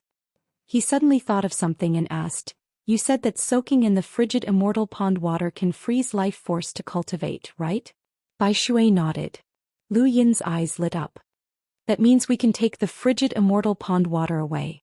Elder Zhou Xian straightened his back and stared at Bai Shui with a burning gaze. Bai Shui's heart sank under their stares. "Yes, we can." Lu Yin and Elder Zhou Xian looked at each other and then searched their cosmic rings. There was no reason for them to risk their lives in the frigid immortal sect's ruins and return empty-handed. Elder Zhou Xian wasn't a pedantic person, but he wasn't as smart as Lu Yin. When Lu Yin mentioned this, he moved even faster than Lu Yin and took out a bottle made of some unknown material. He poured out the liquid and began to fill it with the frigid immortal pond water. Lu Yin felt awkward as he didn't have any bottles. Bai Shui blinked. If you want to collect the frigid immortal pond water, you have to use a special bottle from the frigid immortal sect. Otherwise, it'll turn into ordinary water." Elder Zhou Xian was speechless. "Why didn't you say so earlier?" He didn't stop and continued to fill the bottle. Whatever, there definitely wasn't a special bottle and he didn't want to look for one. He'd just take some back and try it out. After cultivating for so many years, he deeply understood that everything had its own destiny and couldn't be forced. Another principle was that what was in one's grasp was one's own. Lu Yin and Bai Shui quietly watched Elder Zhou Xian fill the pond with water. Elder Zhou Xian looked up at Lu Yin and frowned. Something wasn't right. Based on his understanding of this kid, there was no way he wouldn't take advantage of the situation. "What are you thinking, kid?" he asked. Bai Shui also looked at Lu Yin curiously. Lu Yin smiled. "Is it done, Elder?" Elder Zhou Xian raised a brow and subconsciously put the bottle back into his cosmic ring. "I won't give you the bottle. Think of something yourself." Lu Yin pursed his lips. "The girl already said that it's useless. Still, I won't give you the bottle. Think of something yourself." Elder Zhou Xian rolled his eyes. Lu Yin coughed. "Actually, I wasn't planning on storing the pond water." Bai Shui and Elder Zhou Xian didn't believe him. Lu Yin coughed again and felt a little embarrassed. "Actually, the environment of Mount Supreme isn't very good, and it's missing a spring." Elder Zhou Xian was stunned and Bai Shui's mouth fell open. "You want to take it all?" Lu Yin also felt a little embarrassed. The 3 of them had discovered the pond, and Bai Shui had even told him how to use it.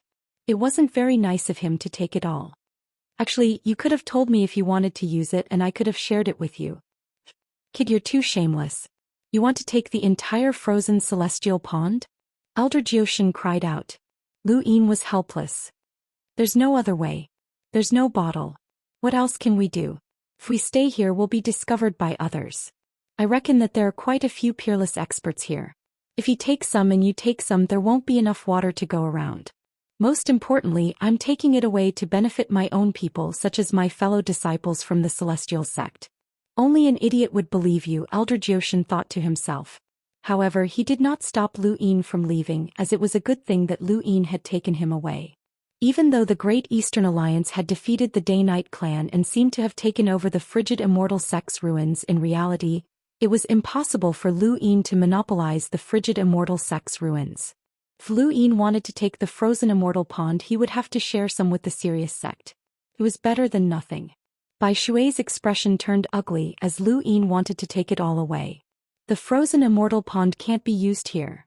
Bai Shui tried to stop Lu Yin. Lu Yin waved a hand. We'll see if it can be used. It's better than leaving it here. It's only this big and it's enough for a few people to soak in.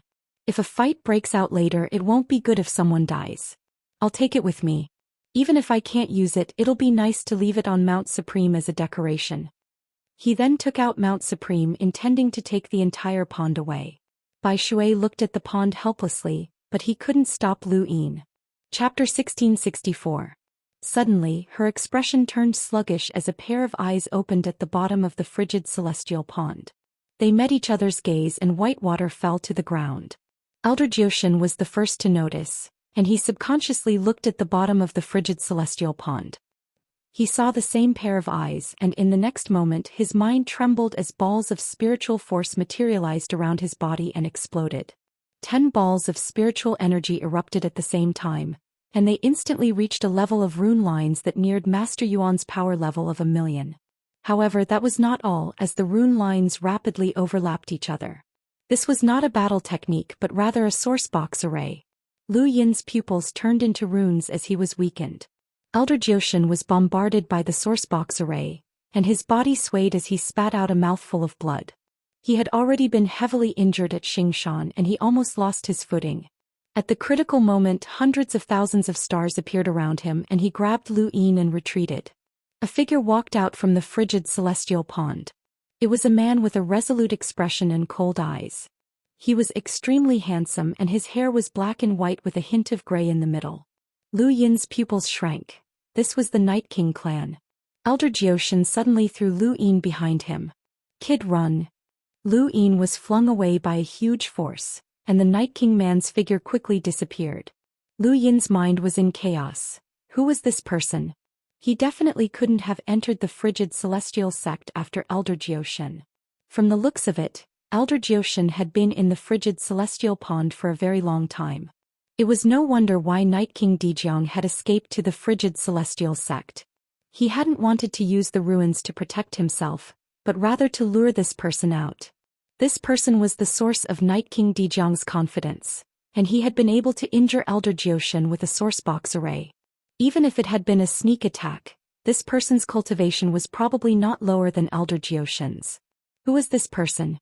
Outside the frigid celestial pond, Elder Zhou Xian's mouth was bleeding as hundreds of thousands of stars gathered around him and transformed into serious sword technique that slashed towards the man. The man was astonished. Serious sex, serious sword technique. If I'm not mistaken, you're Elder Zhou Xian. Long time no see. Elder Zhou Xian's sword stopped and looked at the man in shock. You know me.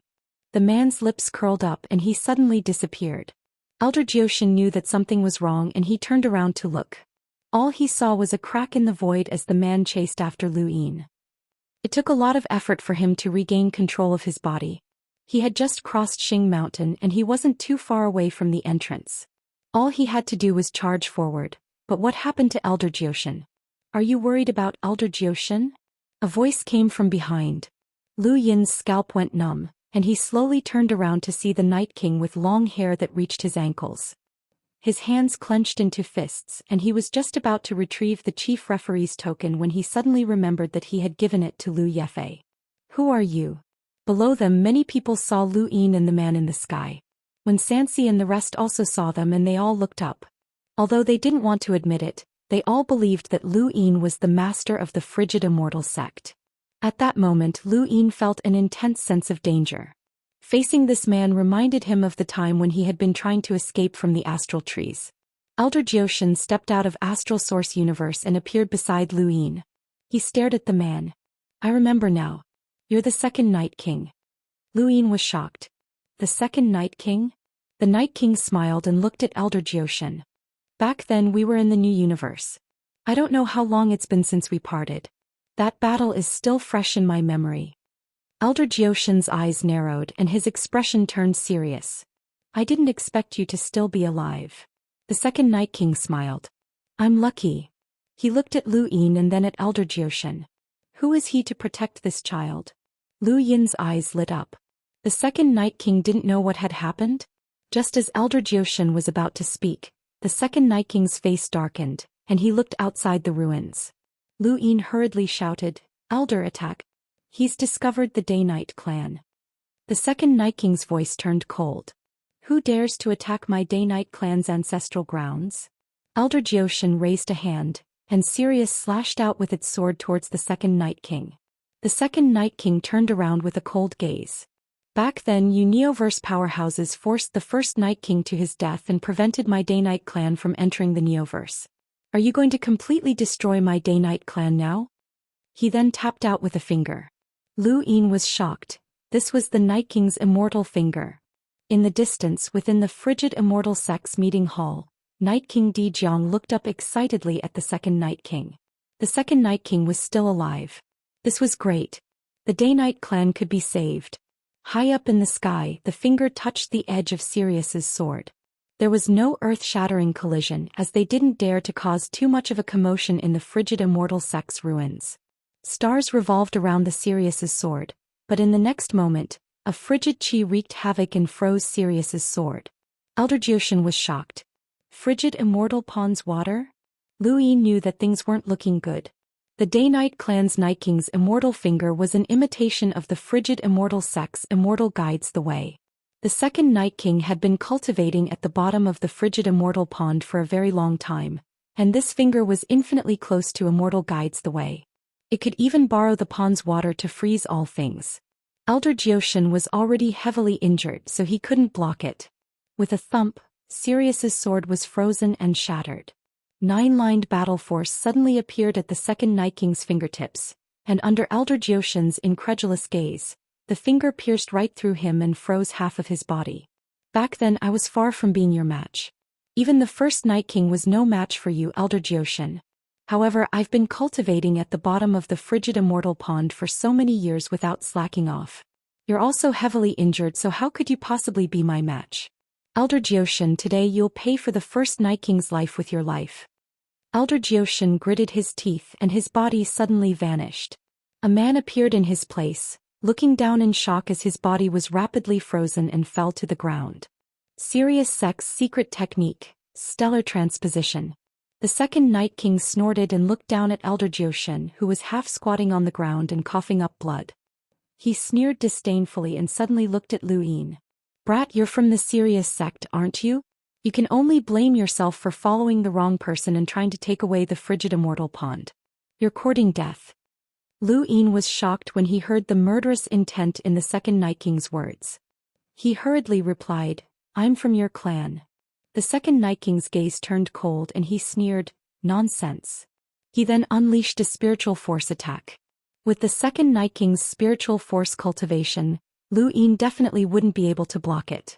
Fortunately, he had prepared beforehand by activating his defensive array and reciting the Stonewall scriptures.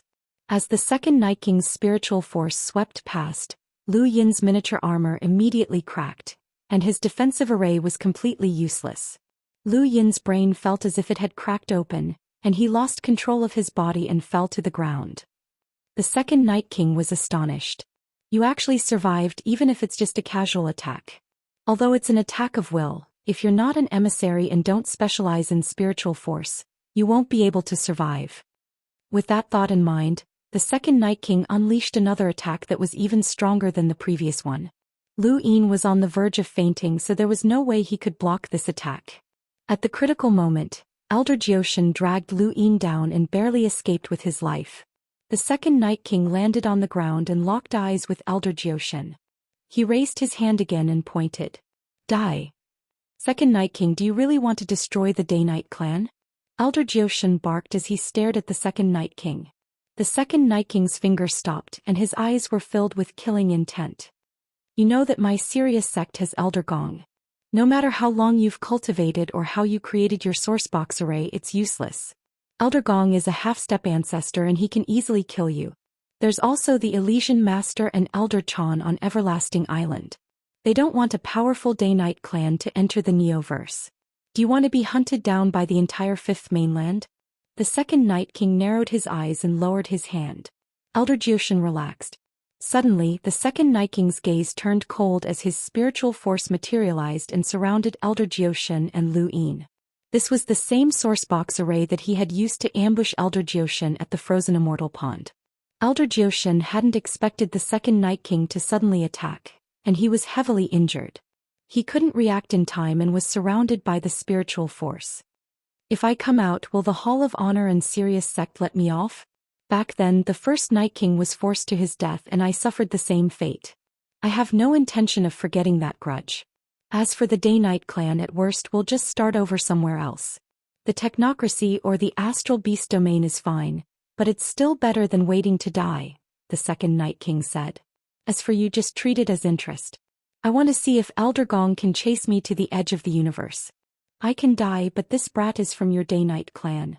Are you going to let him die just like that? Elder Zhou Xian hurriedly asked. The second Night King sneered. The dignified Elder Zhou Xian is so afraid of death that he's spouting nonsense. How pathetic. Elder Zhou Xian was helpless. He could die, but Lu Yin couldn't. This brat had Sirius's supreme treasure beneath his feet and he couldn't die. This brat could only blame himself for claiming that he was from the Day-Night clan. Elder Zhou Xian could only follow suit and lie. It all depended on whether or not this brat could cover up his own lies. He should be able to. I know you don't believe me, but you can just ask. Why are you afraid of wasting so much time? Elder Zhou Xian asked as he continued to treat Lu Yin. The second Night King sneered. There's no need to waste time. Die. At that moment, Lu Yin finally regained consciousness. When he saw the second Night King, he subconsciously used the Day-Night's tribute. This was the Day-Night clan's most powerful spiritual force battle technique, and it far surpassed the Night King's immortal finger. When the Day-Night's tribute appeared, the second Night King's expression changed and he hurriedly stopped. He stared at Lu Yin. Brat, how do you know the Day-Night's tribute? Lu Yin was panting heavily and his head felt like it was about to split open. He still hadn't figured out what was going on, and his memory was still stuck at the moment when he had blocked the second Night King's attack. At that time he had wanted to block the second Night King's attack and immediately use the Day-Night's tribute, but he hadn't expected to be beaten into a daze. Brat, speak, Elder Zhou Xian said. Only then did Lu Yin see the situation clearly. There were a total of 10 spiritual force spheres surrounding him and his face paled. This scene was not unfamiliar to him. Next to the frozen Immortal pond, 10 spiritual force spheres had formed a sourcebox array that had severely injured Elder Zhou Xian. That was why Elder Zhou Xian had been unable to resist the second Night King. Chapter 1665. Kid speak. How did you learn the Day-Night's tribute? The second Night King shouted as he glared at Lu Yin. Lu Yin looked at him and then at Elder Zhou Xian. He let out a long sigh. Of course I learned it in the ancestral grounds. Impudent. How can an outsider like you learn it in the Day-Night clan's ancestral grounds? The second Night King barked. Lu Yin bitterly replied, Actually, I fell in love with a girl from the Night King clan and went through many hardships to reach this place. I obtained the clan leader's permission to enter the inheritance corridor under the stone tablet and reach the deepest part of the ancestral grounds, where I learned the clan's top battle technique, the Day-Night's tribute. The second Night King stared at Lu Yin, unable to tell if he was lying or not. This kid was too good at disguising himself, but the Day-Night clan did not marry outsiders. This was a rule that had been established since ancient times, so how could this kid go against it? Our Day-Night clan does not marry outsiders, the second Night King said coldly. Lu Yin raised his head excitedly. Night Queen Yanqing and I are truly in love and no one can stop us. Night Queen Yanqing? The second Night King looked outside the ruins and saw the broken ancestral grounds. He saw the giants and the Day-Night clan members suppressed by the giants, and his eyes flashed with killing intent. At that moment Elder Zhou Xian and Lu Yin disappeared at the same time. Sourcebox array, greater transfer array. The second Night King suddenly turned around and waved his hand. You dare lie to me? 10 Hells killing array. The balls of spiritual force once again surrounded the two. Elder Zhou Xian retreated with Lu Yin in an attempt to avoid the 10 Hells killing array, but with the second Night King's current strength, It was difficult for them to do so. Lu Yin's gaze hardened as he released his domain and spread it out in all directions. The ruins of the frigid immortal sect were huge, but it was not too exaggerated. It was far from the size of Dragon Mountain in the Cosmic Tree, which meant that a considerable portion of it had been brought there. Lu Yin's domain swept out towards western Zhou, affecting Xiaoyu Peak, Grand Harmony Peak and even the surrounding peaks. It stirred up the remaining spiritual force that had been affected. In an instant the entire frigid immortal sect seemed to have been set ablaze. The spiritual force that had been silently repeating the events of the past was awakened and attacked the cultivators who had entered the ruins. The atmosphere of the frigid immortal sect changed. The second Night King immediately sensed this and he was furious. "Brat, you deserve to die." It wasn't just the second Night King. Countless other people were cursing at the same time. This wasn't just Xiaoyu Peak or Grand Harmony Peak, but rather the entire frigid immortal sect. It was as if all of the cultivators in the frigid immortal sect had woken up and were attacking everyone who had entered the sect. It was as if they had broken into an ancient sect, the frigid celestial sect. The first unlucky ones were Night King Dijiang and Lu Yefei, as the meeting hall that they were in was filled with the top experts of the frozen immortal sect. When these remnants of spiritual force were awakened, a terrifying power appeared and attacked Night King Dijiang and Lu Yefei. In just an instant the three of them were injured. Those were the top masters of the cold immortal sect. Not only did they all have a battle prowess of more than 1,000,000, but more than half of them had a battle prowess of more than 1,000,000. The three of them couldn't even resist. Mr. Lu Yi reacted quickly. He immediately took out the chief judge's token and shook it. The crisp sound of a bell rang through the ruins of the cold immortal sect. In an instant, everyone seemed to see a huge hand crushing down, covering the sky. That was the head inquisitor. Even in this ancient sect, the strength of a head inquisitor was extremely terrifying. In the instant that Lu Yin was stunned by this power, he was stunned. This chapter is not finished. Please turn the page. The only thing he could think of was to hope that the progenitor's power above Xing Mountain would not be drawn out. Otherwise, none of them would be able to leave this place alive. Mr. Lu Yi had used the chief judge's token to intimidate everyone and the remnants of spiritual force. Even he himself had been intimidated. However, because he had used the token, he was the first to awaken. After awakening, he immediately grabbed Big Sis Fei Hua and fled. Night King Dijiang was not so lucky, as he had awakened at the same time as the remnants of spiritual force. The expert from the frigid celestial sect, who was sitting at the head of the table, pointed a finger at Night King Dijiang's forehead. Night King Dijiang did not even have time to react before his entire body froze and then exploded. The dignified Day-Night clan patriarch, who had experienced the era of the first Night King, had fallen into a deep slumber using the Eternal Night technique and had cultivated to a power level of more than 800,000. He had been a top expert of the Innerverse, but now he had died. Even in death he did not know that this was all because of him. If he had not lured out the frigid celestial sect's ruins in an attempt to borrow the second Night King's power to protect the Day-Night clan, the second Night King would not have chased after Lu Yin. Lu Yin would not have alerted the entire frigid celestial sect and brought death upon himself. However, Lu Yin did not have it easy either. One by one, the remnants of the frigid celestial sect's spiritual force appeared and surrounded them. When Xianxia, Obscurity and the others were also surrounded, and many of them cursed Lu Yin for being shameless. Lu Yin had no other choice, as he did not even know if he would be able to leave the frigid celestial sect's ruins alive. This was the frigid celestial sect, and even if a half-ancestor did not appear, the powerhouses with power levels in the millions were more than enough to obliterate them. Furthermore, these spiritual force remnants did not have any self-awareness, which was the most terrifying part. Lu Yin could not even open his mouth to speak. The second Night King was being targeted by a spiritual force remnant, and even with his current power level he could not escape. This spiritual force remnant definitely had the strength to rival Elder Zhou Xian's. Elder Zhou Xian and Lu Yin were similarly surrounded by several spiritual force remnants, and they could not escape at all. Left with no other choice, Elder Zhou Xian grabbed onto Lu Yin tightly. "Kid, whether you can survive or not is up to you." His face then turned red and he spat out a mouthful of blood. Hundreds of thousands of stars rapidly converged, but they did not form serious sword technique. Instead they formed a serious palm that pushed against Lu Yin's back. With the protection of the stars, it pushed Lu Yin out of the ruins.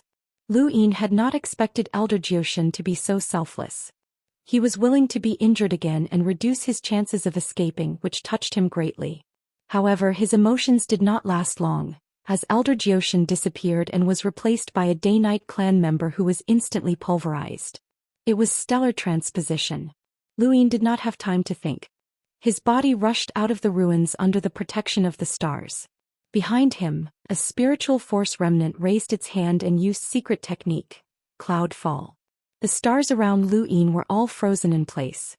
He gritted his teeth and activated the star chessboard beneath his feet. Fortunately, the surrounding stars slowed him down, allowing him enough time to activate the secret art of plan. Lu Yin instantly arrived at the entrance of the ruins, but the surrounding stars were still pushing him out.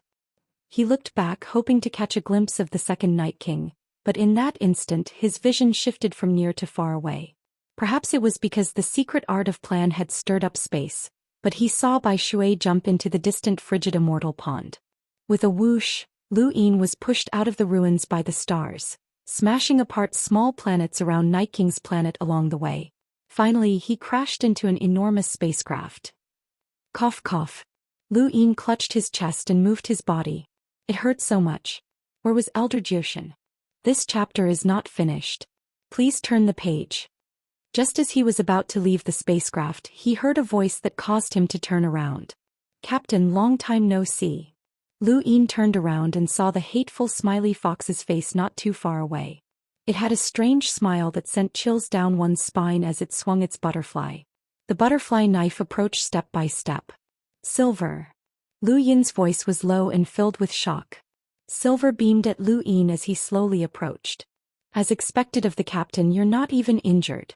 I admire you. Lu Yin took a step forward and arrived in front of Silver. He raised a hand and grabbed the man's neck, exerting a bit of force.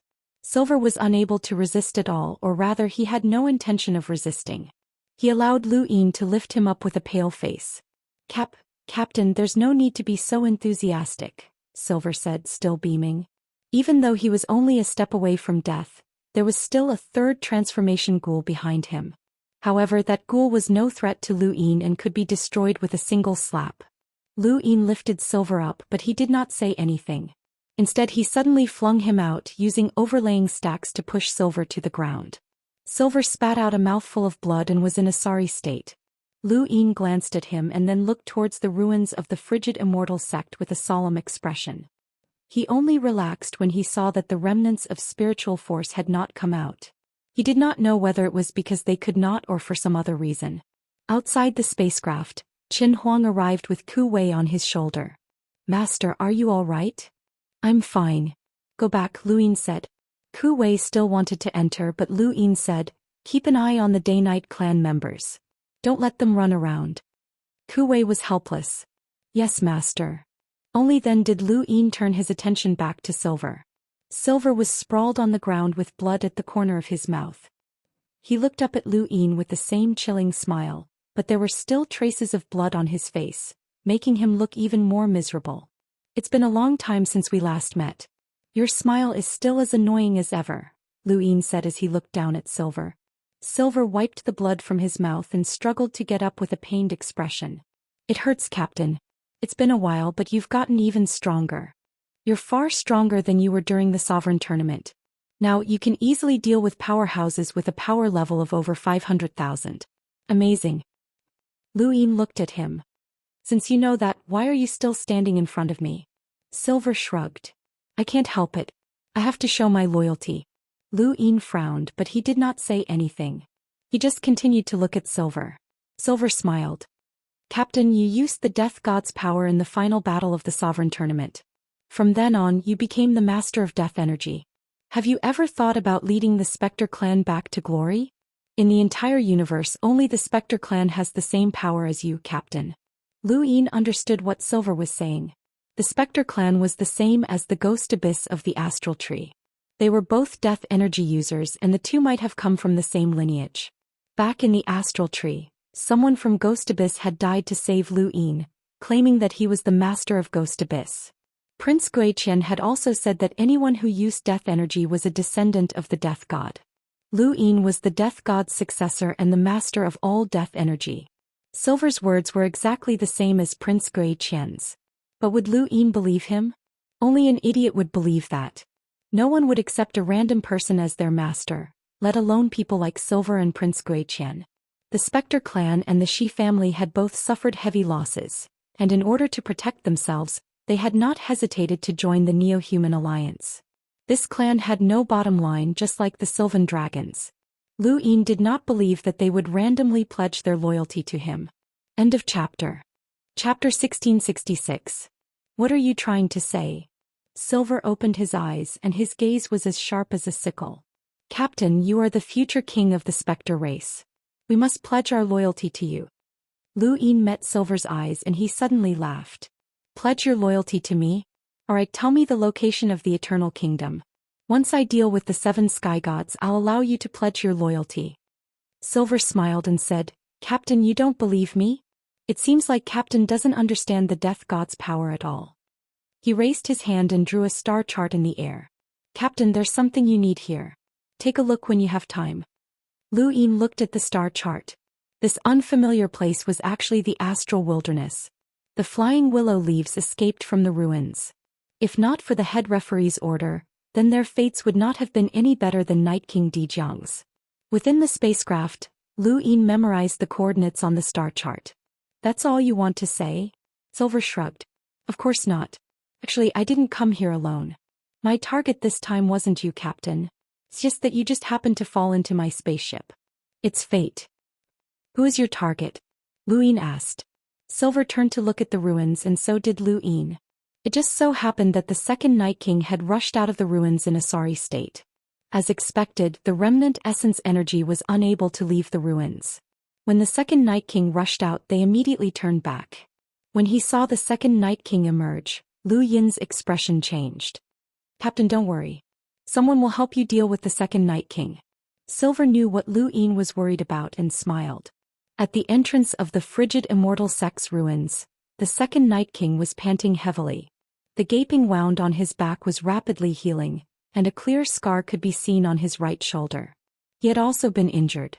Even with his strength, rushing out of the frigid Immortal sect would not have been easy. There were simply too many experts there. The second Night King's gaze turned cold as he scanned his surroundings. He then looked at the ancestral land's stone tablet and slowly said, Anyone who dares to be impudent in my Day-Night clan's territory must die. With that, a terrifying aura swept through the surrounding space and spread throughout the entire Day-Night flow zone. In an instant, everyone felt as if the world was collapsing as they looked at the second Night King in despair and fear. In the distance, Lu Qianjue and the others had also arrived. The ruins of the frigid Immortal sect were an important matter, so how could they not come? The second Night King's appearance caused Lu Qianjue, Mountain God, and Ling Qiu's expressions to change. They could not believe what they were seeing as they had no way of resisting this power. It was too terrifying. How could the Day-Night clan have such a powerhouse? If such an expert existed, they would have brought the Day-Night clan into the Neoverse a long time ago. Countless stars in the Day-Night flow zone exploded as celestial bodies collapsed. The Phoenix family, the Frost Moon sect, and the other powerful organizations were all terrified when they felt the second Night King's unstoppable power. That power made them unable to even think of resisting, as it was like the might of the heavens. In outer space, Elder Jioshan felt helpless. If he had been at his peak, he would have been able to defeat the second Night King, but now it was impossible. On Night King Planet, beneath the stone tablet in the Day-Night clan's ancestral grounds, Night Queen Yanqing and the rest were excited. Someone exclaimed, It's the second Night King. The second Night King. The second Night King. It really is the second Night King's ancestor. It's the second Night King. The giants looked at the second Night King's tiny body with fear in their eyes. Even though they were naturally fond of fighting, they were not brainless. The second Night King was simply too terrifying. Qin Huang clenched his fists and spoke in a low voice. Once he attacks, run as fast as you can, he said to Ku Wei. Some of the giants had come, while others were still in the blazing mist flow zone. They could die, but Ku Wei could not, as he was the source of their bloodline.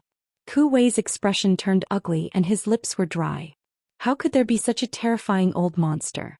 This kind of old fart should be in the Neoverse. The second Night King's appearance was enough to decide everything. Even in the Neoverse, he was definitely a top-tier powerhouse that was second only to a half-martial ancestor. Lu Yin's fingers trembled. There was no one around him who could deal with the second Night King, but since Silver had appeared, then the Neo-Human Alliance would also appear. The second Night King's power caused the heavens to tremble, but because he had been immersed in the frigid Immortal pond for so long, his astral source contained the frozen properties of the pond's water, making it difficult for the astral source universe to detect. This allowed him to act without restraint. The entire region of space submitted to his gaze. At this moment, the second Night King was invincible. The Day-Night clan members were all excited. They were saved. They were saved. Ha! Great Eastern Alliance, you're all dead. No one can save you. Ancestor Second Night King, please kill Lu Yin and avenge our Day-Night clan members. Ancestor, please kill Lu Yin.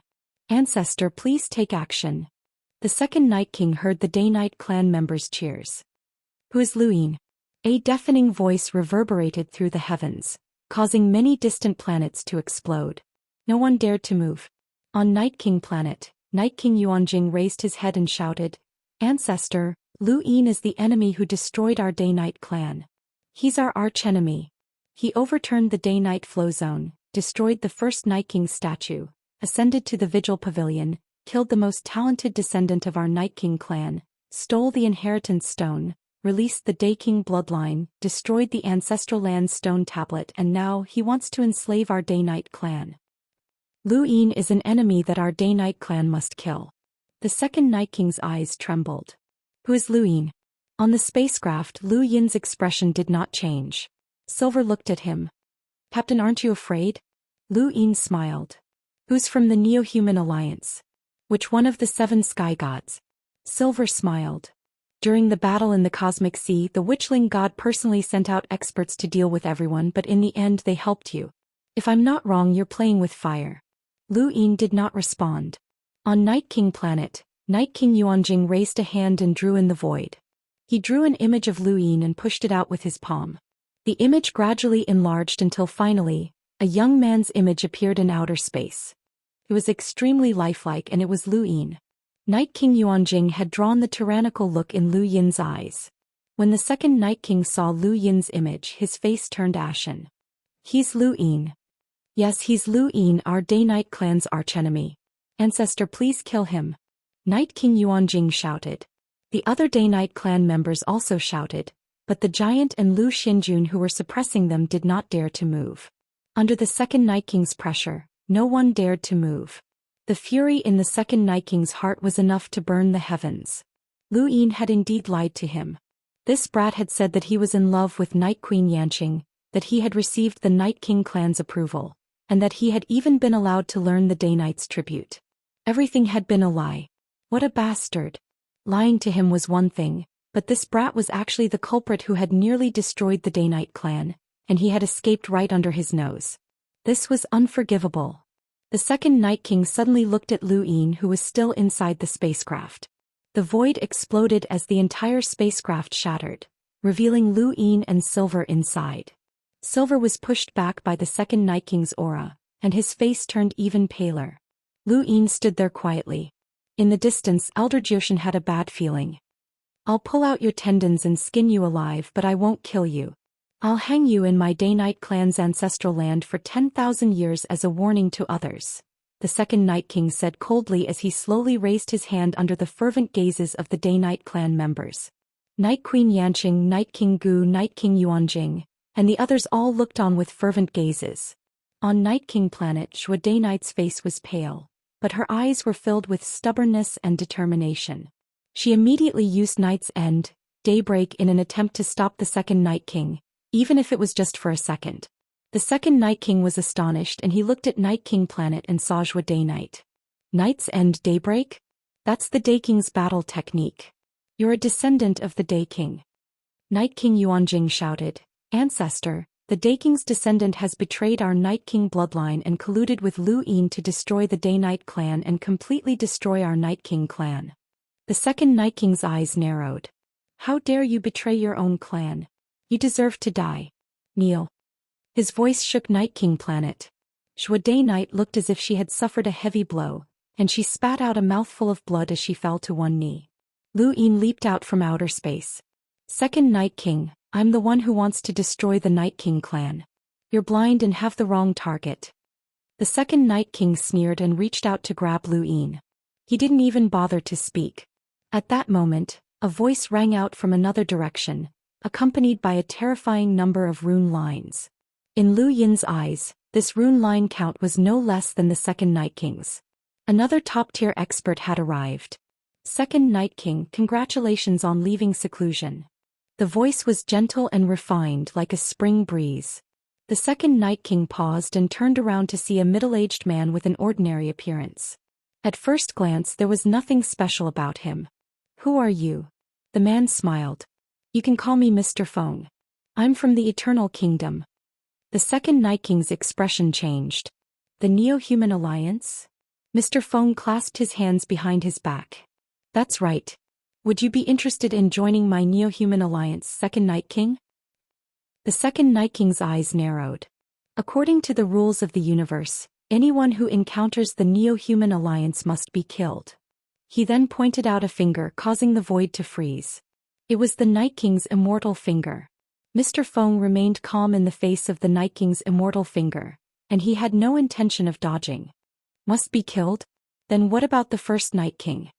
The second Night King paused and stared at Mr. Feng. Mr. Feng's lips curled up. Have you forgotten how the first Night King died? Why was the Day-Night clan forced to stay in the Innerverse? When the Day-Night clan was at its peak, the first Night King, second Night King, White King, and third Night King had many experts. Why couldn't they enter the Neoverse? One by one the experts withered away. The White King died, the first Night King died, and the third Night King went missing. Have you forgotten all of that? Since you know the inside story, do you think the Neoverse will let you go? What's the difference between you and the Neo-Human Alliance? The second Night King's eyes flickered. The others could not hear the conversation between Mr. Feng and the second Night King, and they could only see the two of them facing each other in outer space. However, Elder Zhou Xian could hear them and he grew anxious. The second Night King was an enemy and so was the Neo-Human Alliance. If both sides worked together, no one present would be able to survive unless a half-ancestor appeared. But how could a half-ancestor appear at any time? Besides, the Neo-Human Alliance had the power to contend with the entire human domain. With the second Night King's strength, the Neo-Human Alliance would be like a tiger with wings if it joined. Chapter 1667. You still want to be loyal to the human domain? Haven't you always wanted to rebel against the human domain? Mr. Feng asked slowly. The second Night King frowned. Behind them, Lu Yin suddenly spoke up. How interesting. An idiot trying to trick another idiot. Both Mr. Feng and the second Night King's faces sank when they heard Lu Yin. The second Night King had not expected Lu Yin to be so bold. Kid, you're courting death. Lu Yin disdainfully replied. Do you think you're still human after joining those monsters? I've been to the Eternal Kingdom and everyone there has been hollowed out by those monsters. You'll be the same if you go there. Your strength is not bad, but it's still far from the 7 sky gods. Idiot.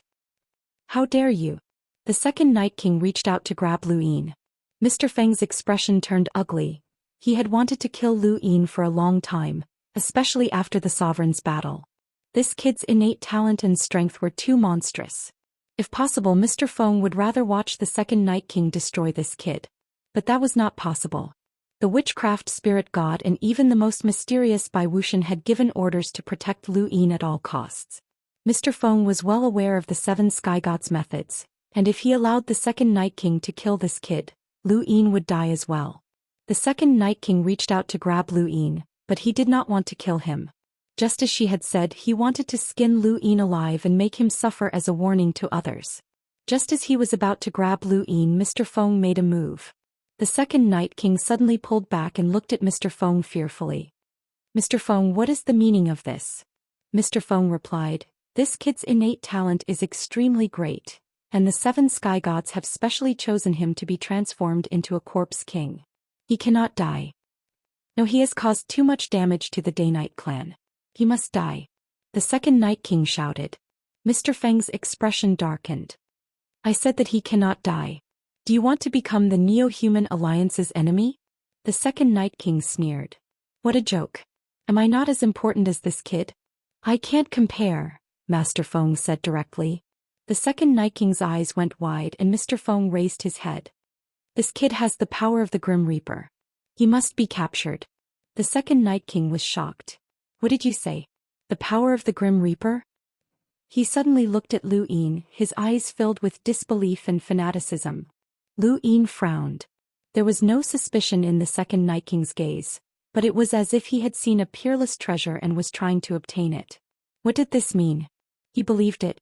Does he believe in the existence of death? Are you sure you have the power of the Grim Reaper? Why would he believe it? Most people would not believe in the existence of the Grim Reaper. Even the majority of the people in the Hall of Honor did not believe in it. You really have the power of the Grim Reaper? The second Night King was excited. Show it to me. If it really is the Death God's power, then I won't pursue the past. Lu Yin raised a brow. Who do you think you are to use it just because you say so? The second Night King roared. I'll let you use it. As he spoke, a boundless astral source pressed down on Lu Yin. Mr. Feng was also unhappy. He actually wanted to protect that brat. The most despicable thing was that the brat even scolded him. Jingle jingle, the crisp sound of the bell rang once more, causing everyone's hearts to palpitate. Even the second Night King, Mr. Feng, and Elder Zhou Xian felt the same way. However, this time no one felt the giant hand crushing the sky. The bell was just a bell. Lu Yin immediately looked at Mr. Lu Yi. How dare he interfere? The chief judge's warrant was in his hands and only he could make such a sound. However, as far as he could see, Mr. Willow did not move. Mr. Feng and the second Night King both looked into the distance, where darkness covered the starry sky. The starry sky was originally dark, but in front of this darkness, everything was covered. Light, sensation, and nothing else existed. There was only a figure that was even darker than the darkness. Lu Yin looked over and was ecstatic. It was the chief judge's senior brother. Everyone looked into the distance in shock as they watched the black figure slowly approach. It felt like the arrival of the Grim Reaper. There was no heavenly might that could suppress everything, and there was no boundless imposing figure. There was only a figure that was even darker than the darkness. However, at this moment, this figure was imprinted into everyone's minds and planted a seed of fear in them. This was the Interstellar Arbitration's chief judge, a terrifying figure that even Elder Zhou Xian, a powerhouse who was second only to a half-ancestor, was extremely wary of. To say that he was a half-ancestor was an understatement, but to say that he was not was unfathomable. In this region of space, perhaps only the 7 half-ancestors could see the chief judge clearly. Mr. Feng's face grew solemn. In the entire Fifth Mainland's human domain, aside from the 7 half-ancestors, he was most wary of this chief judge. This was because even he did not know the chief judge's strength. He was confident that he could deal with someone like Elder Zhou Xian, such as Sirius Sec's Elder Zhou Xian, Eversky Island's Xing Wudi, and the various powerhouses of the 7 courts. The 7 sky gods had even warned him to retreat if he encountered the chief judge. The second Night King stared at the black figure that was slowly approaching, and his spiritual force subconsciously touched it before vanishing. This darkness represented the terrifying, devouring power of the ultimate abyss, and it felt like it could swallow him whole. Ironically, this darkness came from the Hall of Honor, which represented light. Where there was light, there would be darkness. Everyone believed that the Hall of Honor represented light, while the Neo-Human Alliance represented darkness. However, compared to the chief judge, the Neo-Human Alliance's darkness was not as pure. This was what the second Night King felt right now. As soon as the head judge appeared, everyone became silent. Everyone was watching and waiting. Amidst this silent atmosphere, the black figure came closer and closer until it gradually enveloped the surroundings. The Day-Night clan's ancestral grounds, Night King Planet, and even the ruins of the frigid Immortal sect were all enveloped. It was as if all sound had disappeared. So it's the Interstellar Arbitration's chief judge. It's been a long time, Mr. Feng said. His expression was normal, but there was an incomparable sense of caution and dread in the depths of his eyes. There was no light in the darkness, but at this moment Mr. Feng could feel the chief judge's gaze on him. It made him shiver and he felt an uncontrollable fear and even despair. How was this possible? Aside from the 7 sky gods, no one else had ever made him feel this way. Just what level of cultivation was this chief judge at? "Eternal Kingdom, Mr. Feng, accept your trial." An emotionless voice rang out from the darkness. Then, everyone saw a balance scale extend from the darkness and extend to Mr. Feng's feet. Mr. Feng was shocked and hurriedly retreated, but it was useless. Even if he disappeared into the astral source universe, the balance scale would still chase after him and eventually fix him on the balance scale. Trial rules: cultivation. "Those who win shall live and those who lose shall die," the chief judge said slowly. Then the balance scale tilted and Mr. Feng continued to rise. In the darkness, the balance scale continued to sink. The higher it rose, the uglier Mr. Feng's expression became. The balance scale rose by 1 meter, and blood flowed from the corner of Mr. Feng's mouth. It rose by 2 meters and Mr. Feng's limbs cracked. His expression was savage as he said, "You want me to die? Impossible. Chief Judge, we'll meet again someday." He then took out a spirit doll from his cosmic ring and let out a strange, eerie laugh. The entire region of space rippled and everyone's 5 senses were thrown into chaos. The power of a half-progenitor had descended and replaced this region of space.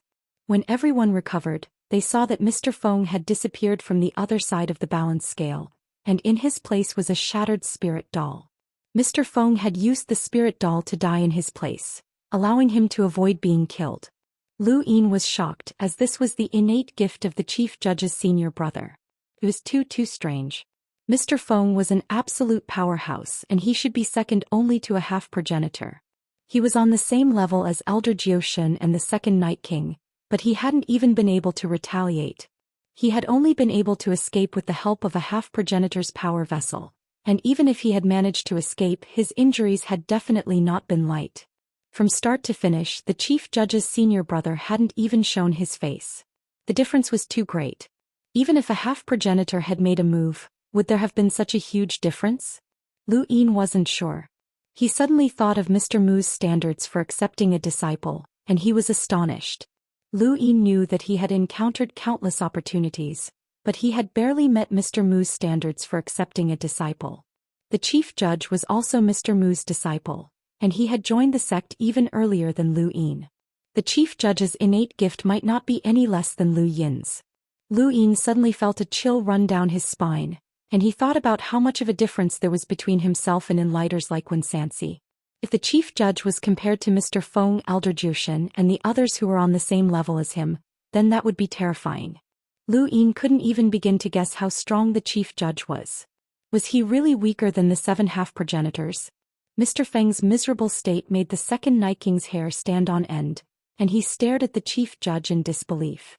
The first Night King had met this chief judge when he was still alive, and he knew that this person was incomparably powerful. However, he had never imagined that he would be this terrifying. The second Night King had cultivated in the frigid Immortal sect's ruins for a long time, and he had even used the frigid Immortal pond's water to bridge the gap between him and Elder Zhou Xian. However, he still couldn't see the extent of this chief judge's strength. He still felt the same as he had when he had faced the chief judge back then. He was terrified. "Second Night King, accept your trial." The cold, emotionless voice rang out once more. When the second Night King heard this, his scalp went numb and he hurriedly said, "Wait, Chief Judge, why are you trying me? I'm not guilty." The scales extended from the darkness and appeared beneath the second Night King's feet. He didn't dodge as he knew that he couldn't, so he could only stare at the darkness. "I'm not guilty. I've been in the frigid Immortal sect's ruins all this time and haven't done anything. Back then I even attacked the Astral Beast domain with the first and third Night Kings. I've contributed greatly to humanity, so why are you trying me?" Many of the Day-Night clan members looked on in fear, but no one dared to speak. The trial is based on the rules. Betrayal. You spoke to Mr. Feng with the intention of joining the Eternal Kingdom, which is tantamount to betraying humanity. The second Night King roared, "I refuse to accept this. I didn't agree to join the Neo-Human Alliance, so why are you trying me? I refuse to accept this." The chief judge didn't reply. Within the darkness, the scales began to tilt as the second Night King's head rose. Everyone had just witnessed this scene and they were still shocked when they saw it again. There was a strange, inviolable beauty to the rules. The second Night King roared and pointed a finger at the darkness, unleashing the Night King Immortal Finger. Chapter 1668. The The second Night King was very strong, but his finger quickly dissipated. On the scale he could not do anything. Be it spiritual force, battle techniques or battle force, he could not do anything. Countless people gulped. They had just experienced the second Night King's invincible might, but now he was as powerless as a child. That was how powerless he was in front of the head Inquisitor. Even Lu Ying was shocked, which further confirmed his suspicions. The difference between the head judge and Elder Zhou Xian, who were at the same level as him, was huge. It was so huge that Mr. Mu had acknowledged Lu Ying as his disciple. It was so huge that these people were doubting their own lives. Puff, the second Night King, spat out a mouthful of blood and knelt on one knee. Astral source visible to the naked eye began to evaporate from the surface of his body, which then attracted the attention of the astral source universe and was forcibly extracted. This was the first time that Lu Ying had seen someone's astral source being forcefully extracted by the astral source universe. No, he had seen it happen to people who had failed to face their tribulations, but this was the first time that someone's astral source had been forcefully extracted in battle. The Day-Night clan members despaired, while Night King Yuanjing's face was ashen. Why had things turned out this way? Why was the head arbiter helping Lu Ying? Why was the Day-Night clan's hope to rise up gone just like that? Many of the Day-Night clan members watched in despair as they silently cried out. The astral source within the second Night King's body was forcefully extracted, and Lu Ying watched as the number of rune lines rapidly decreased. By the time the astral source within the second Night King's body had been completely extracted, the number of rune lines in the second Night King's body was only close to 700,000, which was not weak at all. However, compared to his previous power level of over 1,000,000, this was a significant decrease. The second Night King was panting heavily and he looked much older than before. He lay sprawled on the scales like a stray dog. The trial is over. The verdict is that Kuan Zhe will be imprisoned for 100,000 years, the head judge said. His voice was cold and emotionless, cutting into the second Night King's heart like a sharp blade. His eyes were filled with despair. 100,000 years was not cultivation but a sentence. 100,000 years was enough to wipe out an entire race. I don't accept this, I don't accept this. No one dared to speak up for him. Under the pressure of the head Inquisitor, no one had the right to speak. Even if the 3 head Inquisitors were present, it was the same. No one dared to defy the head Inquisitor's decision. In the distance, Lu Yefei and Flower felt their scalps go numb. Even in the starry sky of the trees, they had never seen such a powerhouse before. Only an inner world was capable of such a feat, and an inner world was the hallmark of a demi-ancestor. This head Inquisitor did not even use his inner world, and it was truly an innate talent suppression that completely crushed the second Night King and Mr. Feng. It was truly inconceivable. Even in the starry sky of trees, this person was definitely the strongest expert below the half-martial ancestor realm. This abandoned land actually gave birth to such a character. Lu Qinjue, Shan Xin, Ling Qiu and the others bowed respectfully, not daring to utter a word. Everyone else saluted the head judge and waited for his next sentence. The trial. The ruins of the frigid immortal sect, an ancient sect, are treasures of the human domain. Anyone can explore them. With that, it was decided that the frigid immortal sect would belong to the entire human domain. Lu Ying opened his mouth to speak but no words came out. He wanted to retort, as the ruins of the frigid immortal sect belonged to the Day-Night clan, and he was the one who had conquered the Day-Night clan. The ruins of the frigid immortal sect should belong to him, so why should it be given to someone else? However, when he thought back to the scene of the head Inquisitor's trial, Lu Ying felt that it would be better if he did not say anything. He could not stand being tipped by the scales. Although Lu Ying was a senior, he was also the head Inquisitor. Lu Ying had not forgotten when he had asked the head Inquisitor if the trial had been intentional. The head Inquisitor had said that if Lu Ying had been successfully modified by the Neo-Human Alliance, then the head Inquisitor would not have hesitated to eliminate him. In this senior brother's eyes, the trial was definitely more important than the relationship between fellow disciples.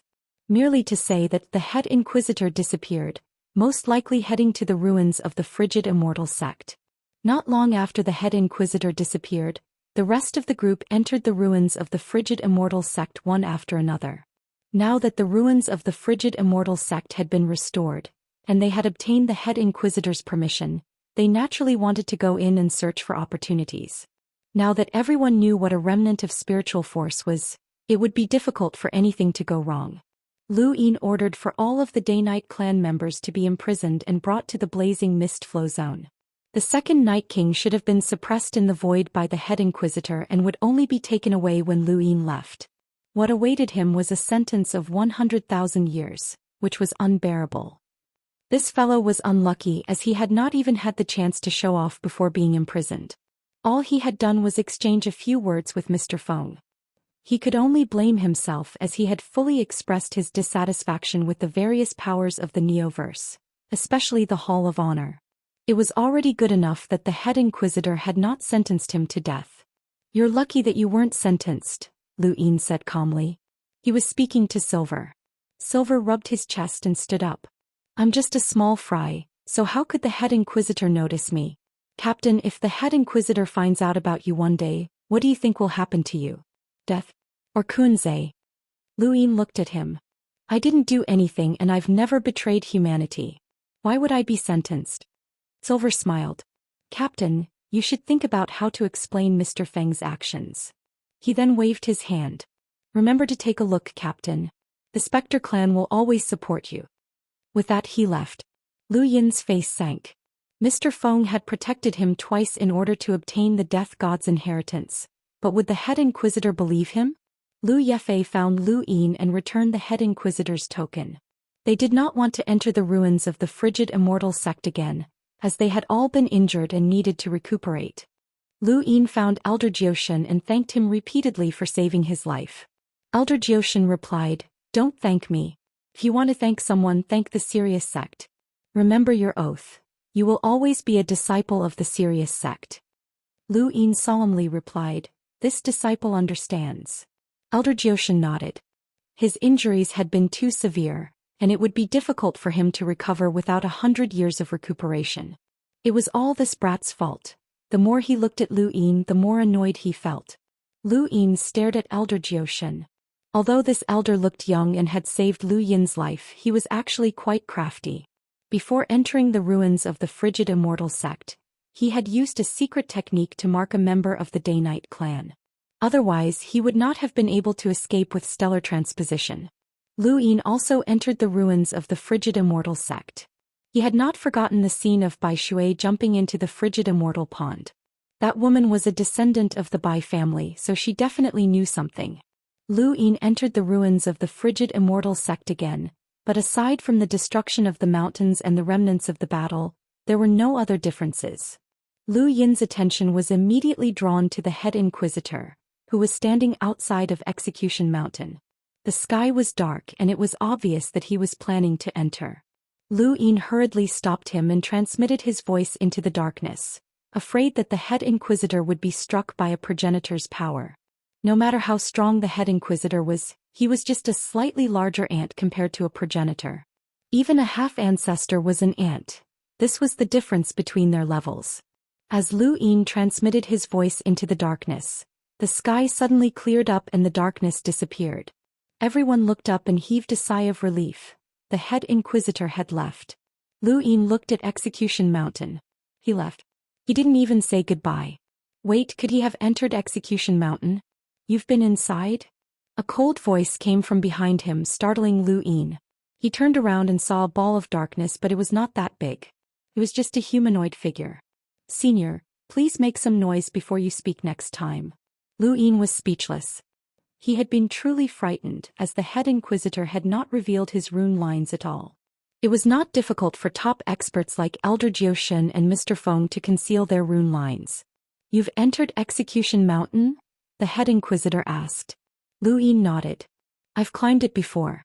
There were shock waves from a battle between progenitors and I almost died. Fortunately, Elder Zhou Xian saved me. He was also heavily injured, or else he would not have lost to the second Night King."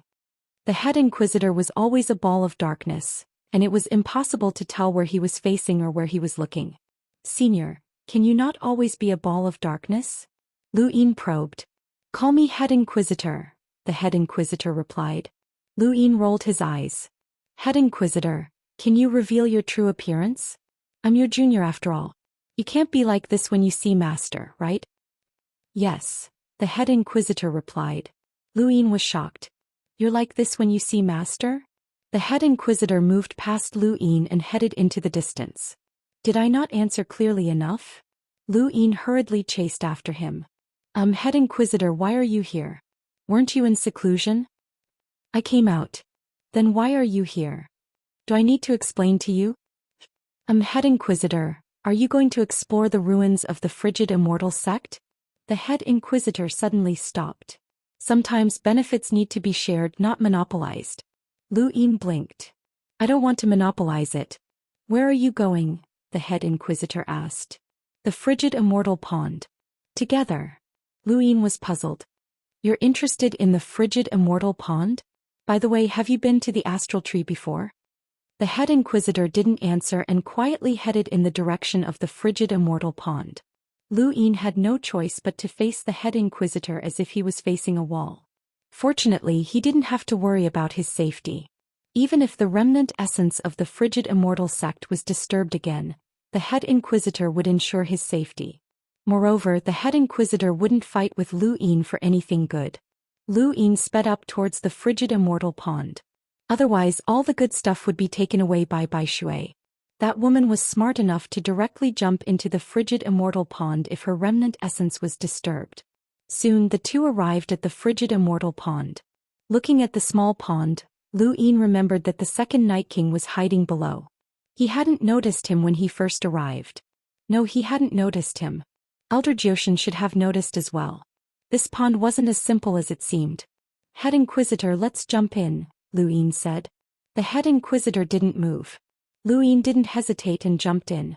The pond was icy cold. With Bai Shui's ability, she should have been frozen the moment she entered. With that in mind, he headed towards the bottom of the pond. The frigid immortal pond had the ability to freeze astral sources, so it was impossible to tell how deep it was from the outside. After diving for a while, Lu Yin remembered that he had wanted to dig the entire pond into Mount Supreme. If he had tried, he wouldn't have been able to do it. Chapter 1669. The further down he went, the colder it became. Lu Yin saw that there was no white water in the pool, so he had to be at the bottom. Not long after, there was a splash as Lu Yin burst out of the frigid immortal pond and landed in an empty space. He almost crashed to the ground, but when he looked up he saw the pond floating in the void. The bottom of the pond was not water but rather another world. He looked around, and the first thing that attracted his attention was a broken tree root, and Bai Shui, who was sitting cross-legged beside the tree root, emitting a cold aura all over her body. The frigid immortal fruit tree, the head judge said as he appeared beside Lu Yin. Lu Yin was surprised. The frigid immortal fruit tree? It's broken? The head judge appeared beside the tree. It's been broken for a long time. No wonder the frigid immortal pond was left behind. The pond's greatest value, aside from the water itself, is the frigid immortal fruit tree. The frigid immortal sect took away most of the pond and only left this behind. They also sawed off the frigid immortal fruit tree and didn't leave it behind on the fifth mainland. Lu Yin looked around and saw that everything was dark. He wasn't in an empty space but rather something like a large hall. Perhaps because it had been empty for a long time, the hall had long since been covered in dust. Only Bai Shui's area was clean. This was probably where the second Night King cultivated. The Fate Sen in front of his chest shook violently as if being pulled in by something. Lu Yin looked deeper into the hall where the pulling force was coming from. At that moment, Bai Shui opened her eyes and saw Lu Yin and the head judge. She jumped in fright and her face paled as she looked at Lu Yin in shock. She hadn't expected him to appear here. Lu Yin looked at her. You're lucky to have survived. As expected of a descendant of the Bai family. Bai Shui stood up, her body still emitting a cold aura. After jumping into the frigid immortal pond, she had used a power vessel to protect herself and her family's inherited technique to safely reach the bottom of the pond.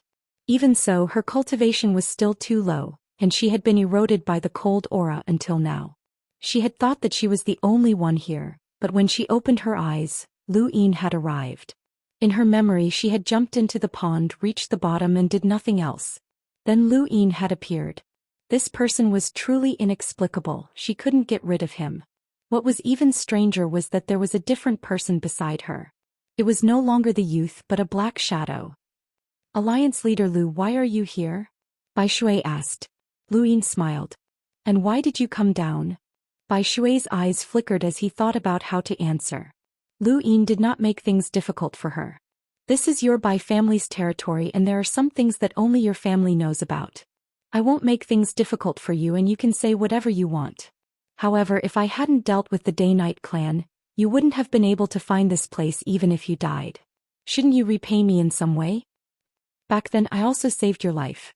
Bai Shui hesitated for a moment, then said, this is the location of the frigid immortal sect's hidden treasure.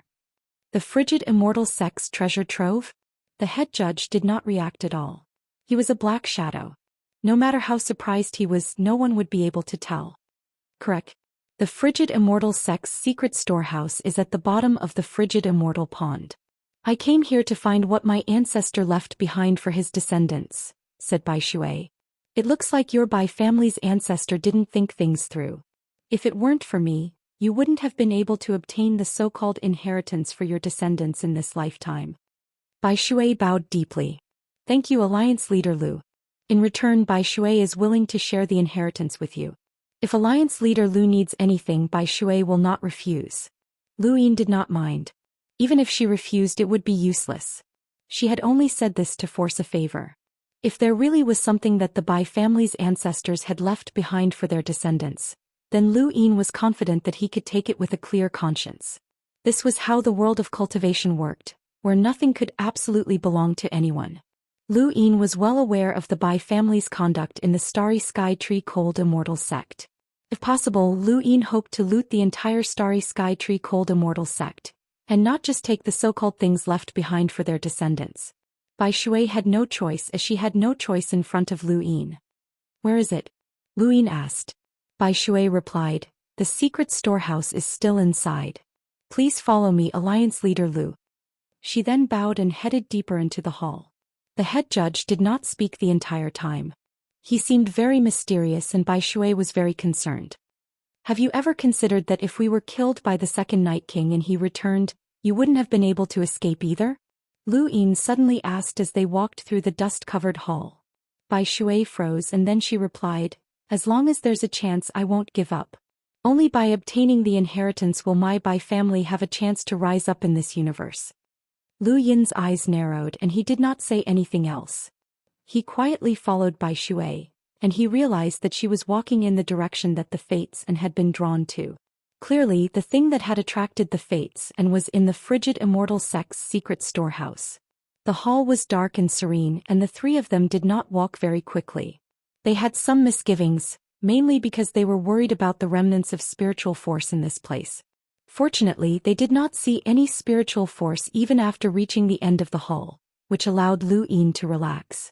This place was one of the most important places in the frigid immortal sect. If there was any spiritual force left, then it would definitely be very terrifying.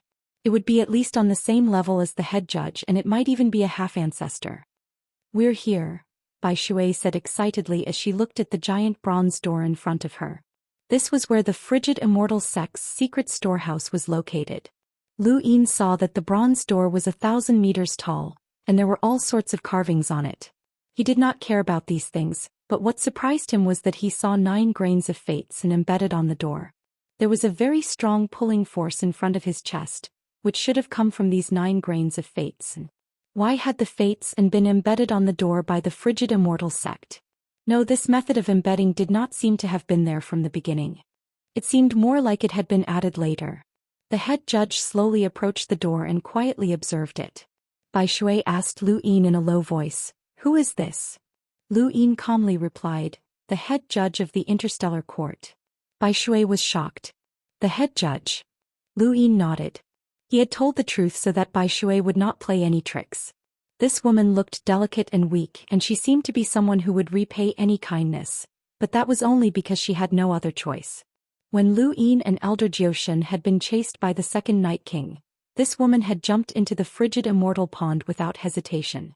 She had clearly been confident, and she had even said that even if the second Night King found out, she would still obtain the ancestor's inheritance.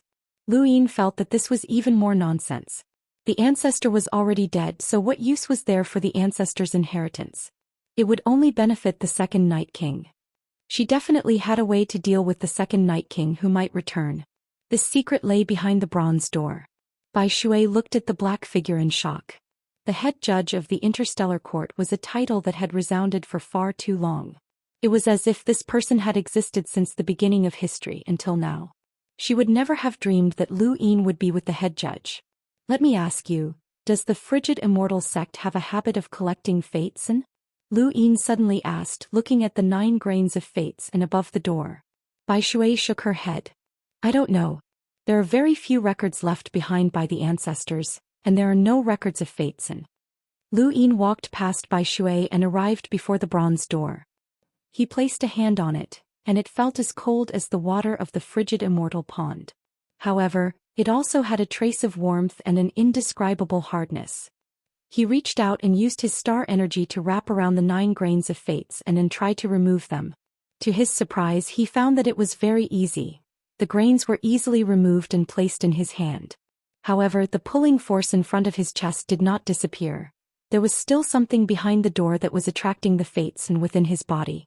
You're collecting fates? The head judge asked in a cold voice that caused Bai Shui to tremble. Lu Yin replied, It's just a coincidence. I didn't go out of my way to collect it. The head judge fell silent. Lu Yin put away the fates and then tried to push the door, but it did not budge. How do I open this door? The things inside couldn't have been taken away by the second Night King, right? Bai Shui stepped forward. That shouldn't be the case. Only the Bai family's bloodline can open this door. The second Night King can't open it. She then cut her finger, causing a drop of blood to float up and slowly approach the door before fusing into it. Suddenly the entire door lit up and traces of red blood flowed through it like veins. Bai Shui was excited and she walked up to the door and raised her hand to push it open. Lu Yin stared at Bai Shui, ready to follow her in at any moment. However, the moment Bai Shui's hand touched the bronze door, he disappeared. Lu Yin was stunned and immediately tried to push the door, but it did not budge. He was still in his original spot, and the glowing door gradually returned to its original state. He blinked, realizing that he had been tricked. He hurriedly turned to look at the head judge, but the head judge didn't move. Using one's bloodline to guard a secret location is a common tactic used by ancient sections. We can't enter, he said indifferently. No wonder she's not afraid of the second Night King coming back. The second Night King can't open this door. This woman already knows that we've been played, Lu Yin said with an ugly expression. The head judge calmly replied, We haven't been played. Let's wait for a while. She'll find a way to open the door and let us in. Lu Yin knew that Bai Shui would definitely open the door and let them in. Otherwise, she would think that she could deal with the head judge just because she had obtained the ancestors' inheritance. Even if a progenitor from the frigid immortal sect was inside, it would still be useless.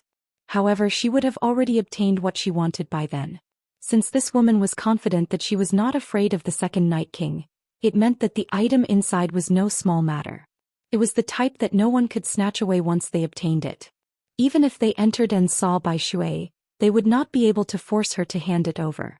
However, this was only for Lu Yin and the head judge. If it was the second Night King, they could just kill him if they could not obtain it. Since Bai Shui had staked everything on this, it meant that there was either something inside that could deal with the second Night King or there was another way out. He was not stupid. Lu Yin was very curious as to what exactly it was, but he was currently blocked outside the door.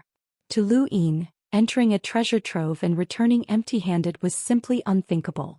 Back in the Astral Tree Dominator's realm, he had spent a lot of money to prevent Long Shi from escaping from Mount Supreme. In the end, he had even taken Wen Yisun and the others away to make up for his losses. He would never make a bad deal. Head judge, is there really no way to open the door? Lu Yin asked anxiously. Chapter 1670. You can't open it unless a half-step ancestor attacks and destroys the door, destroying everything inside. Lu Yin grew anxious and tried to push the door again, but it was useless. He punched the door, but his fist hurt. I should have let Bai Xiaohong bleed some of his blood, he muttered. Suddenly, a thought flashed through his mind, and he retrieved a token from his cosmic ring. It was Bai Xiaohong's token. Would this thing be useful?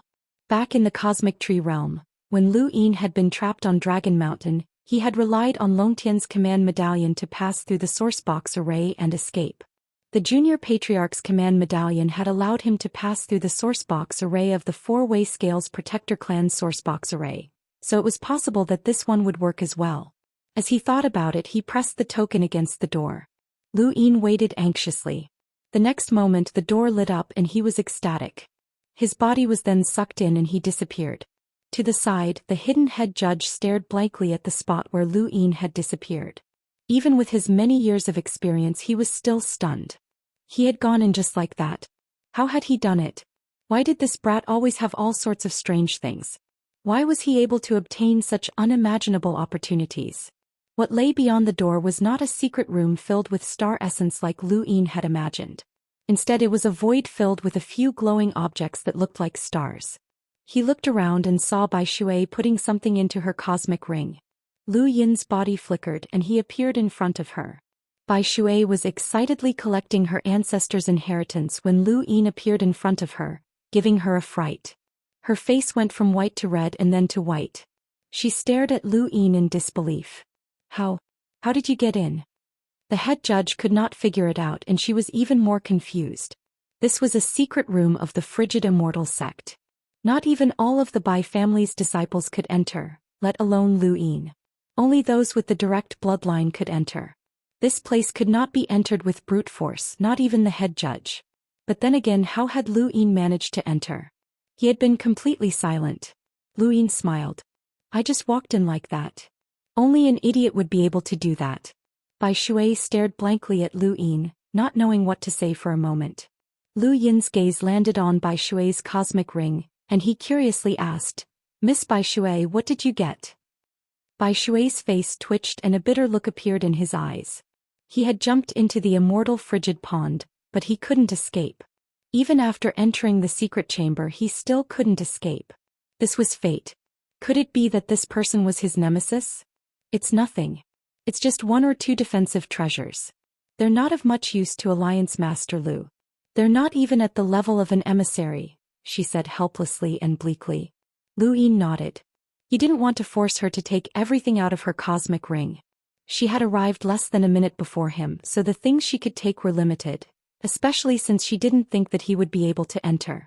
As he thought about it, he looked around and saw that there were dozens of glowing objects floating around, and there was quite a bit of fatesin among them. He was surprised that the frigid Immortal sect had so much fatesin. Fatesin was extremely rare and not many people in the entire Fifth Mainland possessed it. Lu Yin was not sure how many of the 10 arbiters possessed it, but he estimated that there were no more than 5 of them. Some of them did not even want to use fatesin. Why did the cold Immortal sect collect them? Miss Whitewater, why don't we gather all of these things and see what's good for us? Lu Yin asked. He didn't wait for Whitewater's agreement before waving his hand, causing his star energy to spread out and draw the dozens of glowing objects over. Whitewater looked on helplessly as she had no other choice. Soon after, the glowing objects approached and Lu Yin unceremoniously collected all of them. There were 14 grains in total. Miss Whitewater, you probably don't need fatesin, right? I won't be polite, Lu Yin said with a smile. Whitewater fell silent. What could she say? This power vessel isn't bad. It should be used to trap people and it's probably quite powerful. Miss Whitewater, you won't need it with your current strength, so I'll take it. This is also a power vessel. Not bad, not bad. Miss Whitewater, who do you think this is suitable for? Me. Then I'm sorry. Right, Miss Whitewater, I have something good here. Your daughter Bai Xiaodai is about to embark on the path of cultivation, right? I'll give this 6-fold formcast model to her. Whitewater took the formcast model and her breathing quickened. Formcast models were a cultivation method unique to the Fifth Mainland, and they were extremely precious. You're giving this to me? Lu Yin waved his hand. I'll give it to Xiaodai. I like that child very much. Whitewater looked at Lu Yin with a complicated expression. Was it worth it to exchange a power vessel from the frigid Immortal sect's treasury for a 6-fold formcast model? She couldn't say for sure, but anything left behind by her ancestors was definitely not bad. The power vessel she had just seen was enough to deal with an ordinary emissary, and the rest should be similar as well. However, she couldn't take back anything that had fallen into Lu Yin's hands. A 6-fold formcast model was very suitable for Xiaodai. Thank you, Alliance Master Lu. Lu Yin was satisfied. How many people in the fifth mainland had a six-fold formcast model? To Whitewater, it was more useful than a power vessel, and he would do his best to not let her suffer any losses. What is this? Lu Yin asked as he looked at the jade in his hand. Whitewater was confused. Can I take a look? Lu Yin handed it over. Whitewater looked at it and hesitated. Lu Yin pursed his lips. He knew that she was worried, but he couldn't hide it from her. What is it? Whitewater lowered her voice. The Wind God Battle Technique. Lu Yin's eyes lit up. The frigid immortal sex Wind God Battle Technique? Whitewater nodded and handed the jade to Lu Yin. The Wind God Battle Technique was one of the frigid immortal sex inherited battle techniques, and it was comparable to the Wang family's four ultimates. It was an extremely powerful battle technique, and Lu Yin hadn't expected that the frigid immortal sect would leave it here. The Wind God Battle Technique was very tempting to anyone. Any cultivator who learned it would experience a metamorphosis in their strength, and they would instantly become an absolute expert. However, Lu Yin didn't need it as he had plenty of battle techniques. He hadn't even finished cultivating the 9-yang cauldron transformation, so it was impossible for him to learn the Wind God Battle Technique. Besides, the Wind God Battle Technique wasn't that tempting to him. Bai Xiaohong hadn't even used the technique against him because it was useless. Lu Yin casually handed the jade to Whitewater. You should need it. Whitewater was shocked. You don't want it? Lu Yin solemnly replied, this was left behind by your Bai family ancestor. I can't accept it. Whitewater opened her mouth but no words came out. She wanted to mock him, but when she looked at the jade in her hand she couldn't bring herself to say anything. What was this? She couldn't understand Lu Yin anymore. The frigid immortal sex Wind God Battle Technique was very powerful, and it was enough to allow a power to rise to prominence. There weren't many glowing items left, and Lu Yin looked at the bottle in his hand with a solemn expression. This time he was truly solemn. This was astral liquid. He hadn't expected the frigid immortal sex ancestor to be so generous as to leave astral liquid to the descendants of the fifth mainland. The frigid immortal sect must have absorbed astral liquid back in the fifth mainland, which meant that the mother tree had also been on the fifth mainland when it had broken away from the Lu family and the four-way scales. Lu Yin hadn't broken through to become an envoy, so he didn't know how much astral liquid was in this bottle. However, he recalled that the amount of astral liquid that had been destroyed under the mother tree had only been so small. There were 3 bottles here, so it shouldn't be too little. He silently put them away and then picked up another glowing item. It was a palm-sized metal, but he couldn't tell what material it was made of. Miss Whitewater, what is this? Lu Yin asked. Whitewater was still immersed in the ecstasy of obtaining the Wind God Battle Technique, but when she heard Lu Yin's question she looked over and was shocked. Primordial Dazzling Stone. Primordial Dazzling Stone? Lu Yin didn't understand as it sounded very high class. Whitewater explained, Primordial Dazzling Stone is a very ancient and rare metal that is very suitable for making weapons. This was left behind by the ancestor for the descendants to make weapons suitable for themselves. How do you know about it? The ancestor's record specifically mentioned that he left behind a piece of primordial dazzling stone. Lu Yin gripped the metal in his hand tightly. Primordial dazzling stone? Could be used to make weapons. He looked at the cracked miniature armor on his body and wondered if he could join them here to repair it. He put away the primordial dazzling stone and there were only 2 items left. One was something that looked like tree bark while the other was a splitting heaven array. He hurriedly picked it up, excited. It was indeed a splitting heaven array, and it was exactly the same as the one he had obtained from Bai Xiaohong. There was actually one here as well, and Lu Yin wondered how powerful it was.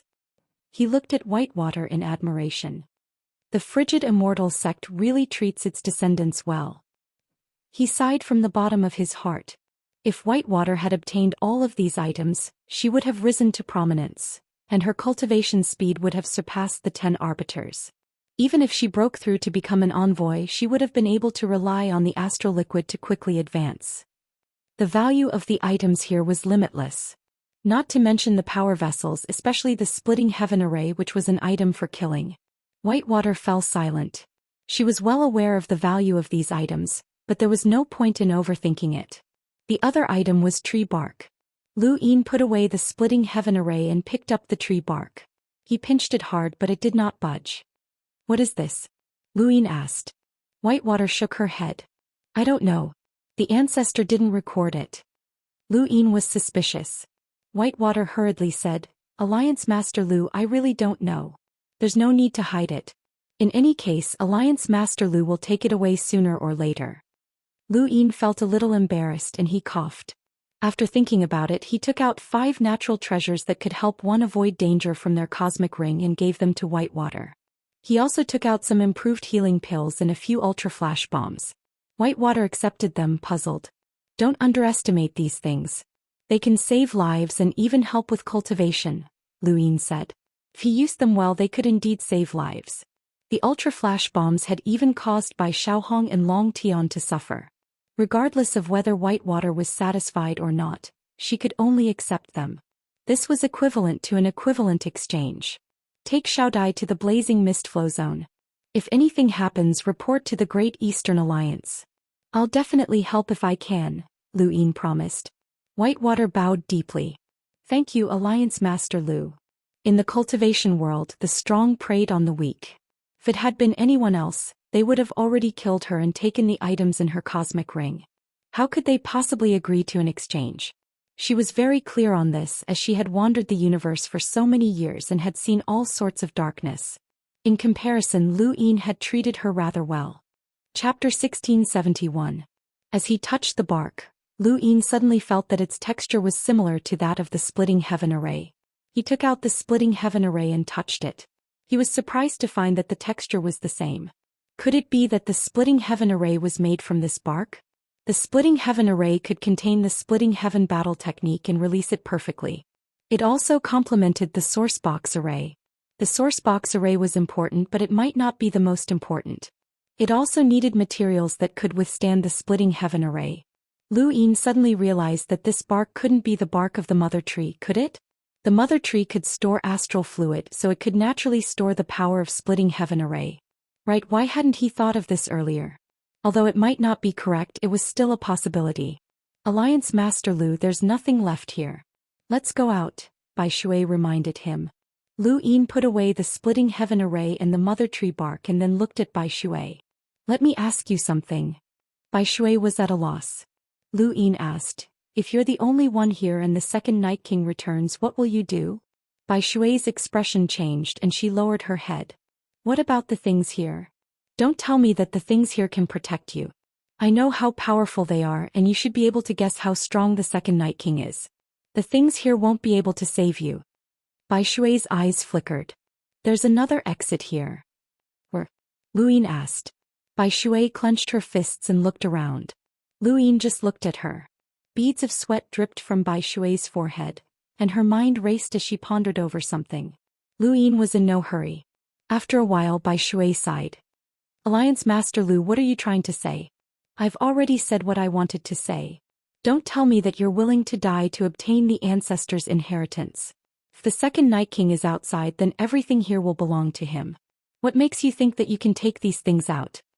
Bai Shui pursed her lips and looked up at Lu Yin with pleading eyes. Alliance Master Lu, this is a secret between the Bai family and the Day-Night clan. Can you let me keep this secret? Lu Yin's eyes narrowed.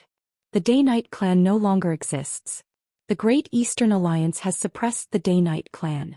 From now on, this secret belongs to the Bai family and the Great Eastern Alliance. Bai Shui's fingers trembled as she struggled and struggled. The more she acted this way, the more he wanted to get his hands on the secret. There was nothing else here, which meant that the woman had taken away the most valuable thing in the entire vault. Fortunately, he was not stupid. Otherwise, he would have really entered a treasure mountain and returned empty-handed. Alliance Master Lu, have you heard of the cage technique? Bai Shui asked in a low voice. Lu Yin's eyes went wide. The Night King bloodline's ability to control the Day King bloodline? Bai Shui sneered. More accurately, it's the Bai family's cage technique that controls the Day-Night clan. The Day-Night clan used to be the Bai family's slaves. Lu Yin was shocked. The Day-Night clan is the Bai family's slave? Bai Shui nodded. During ancient times, the Daoist sect still existed, and the frigid Immortal sect stood tall in the Innerverse. The Bai family controlled the frigid Immortal sect, and the Day-Night clan was nothing more than the Bai family's watchdogs and slaves. In order to better tame the Day-Night clan, the Bai family's half-ancestor elder created the caged cage technique in order to suppress the Day-Night clan. However, after the frigid Immortal sect left, the Day-Night clan began to rebel, especially after the birth of the first Night King and the Day King. They slaughtered all of the elders left behind by the Bai family on the Fifth Mainland, and only a few managed to escape. The cage technique was lost after that.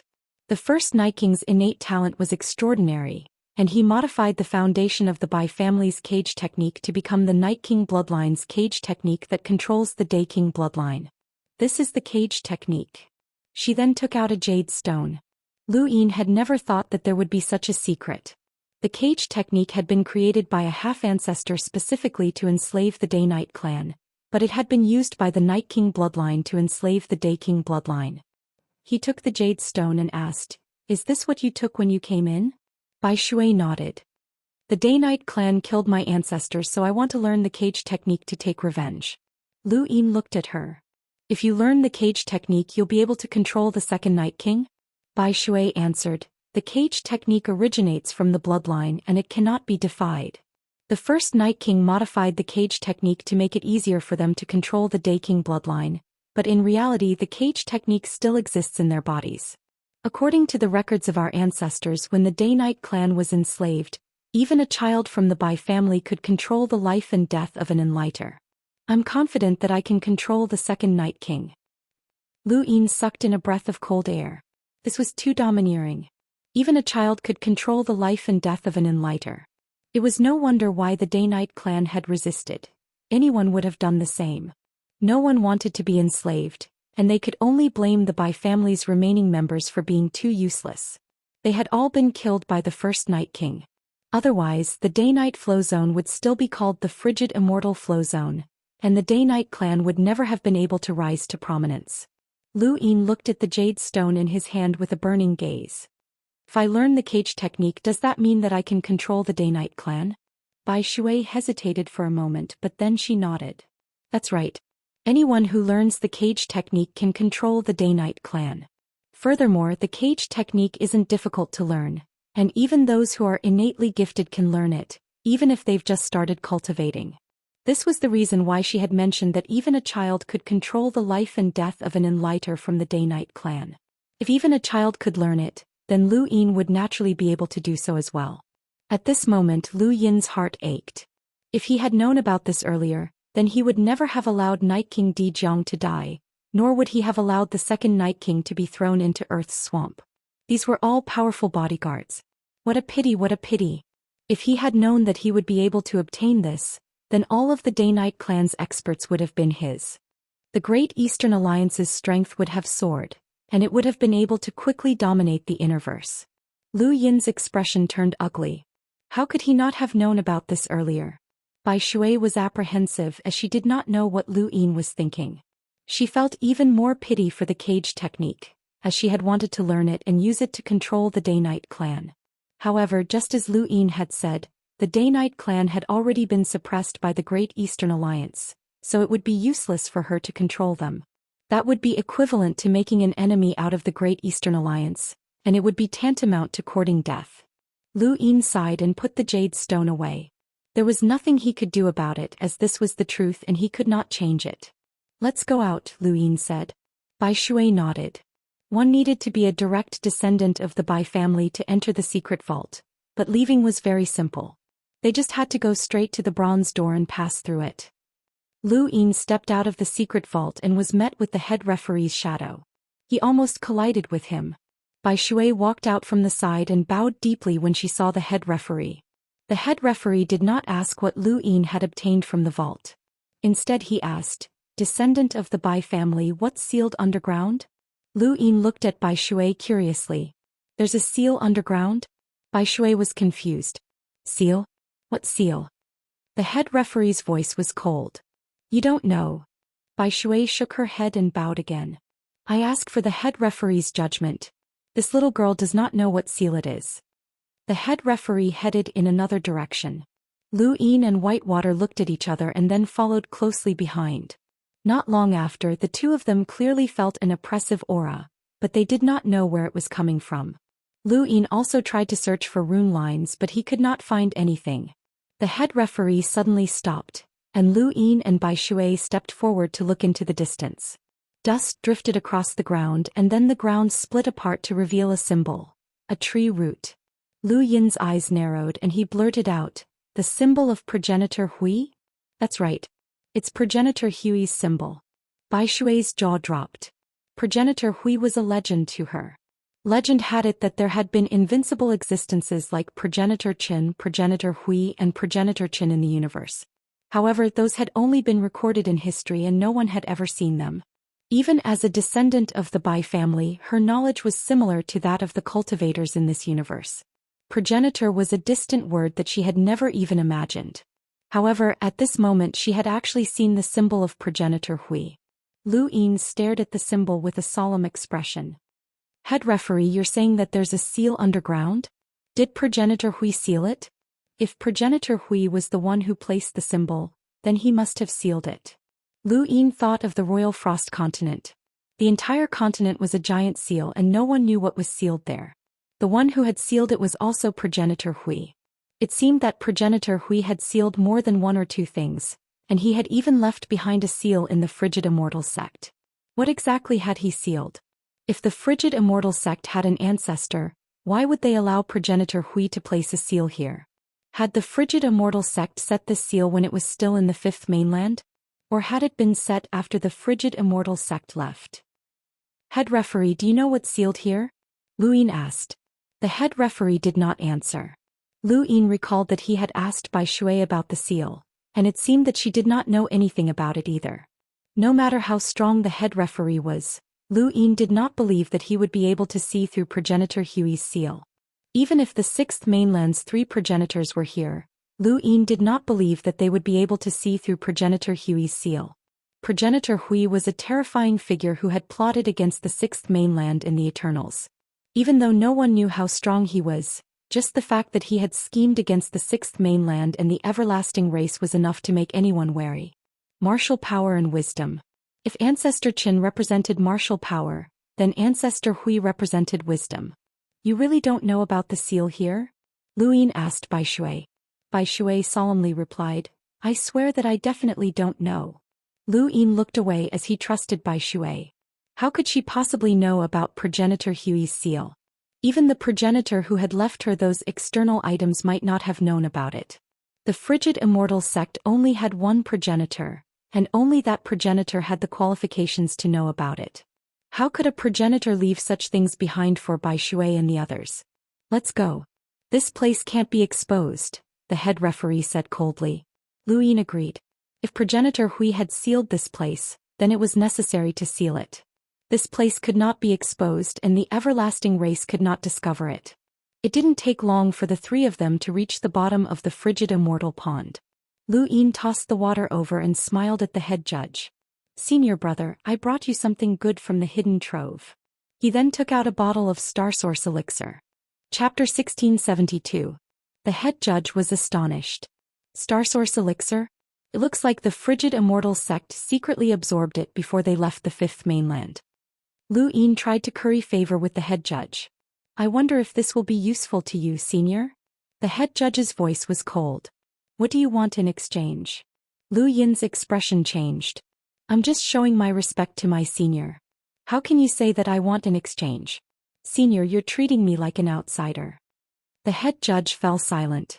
He was just a black shadow and Lu Yin couldn't see his expression. He couldn't tell what the man was thinking. Lu Yin coughed and carefully handed the elixir over. The head judge said, "1 bottle is too little. It's useless."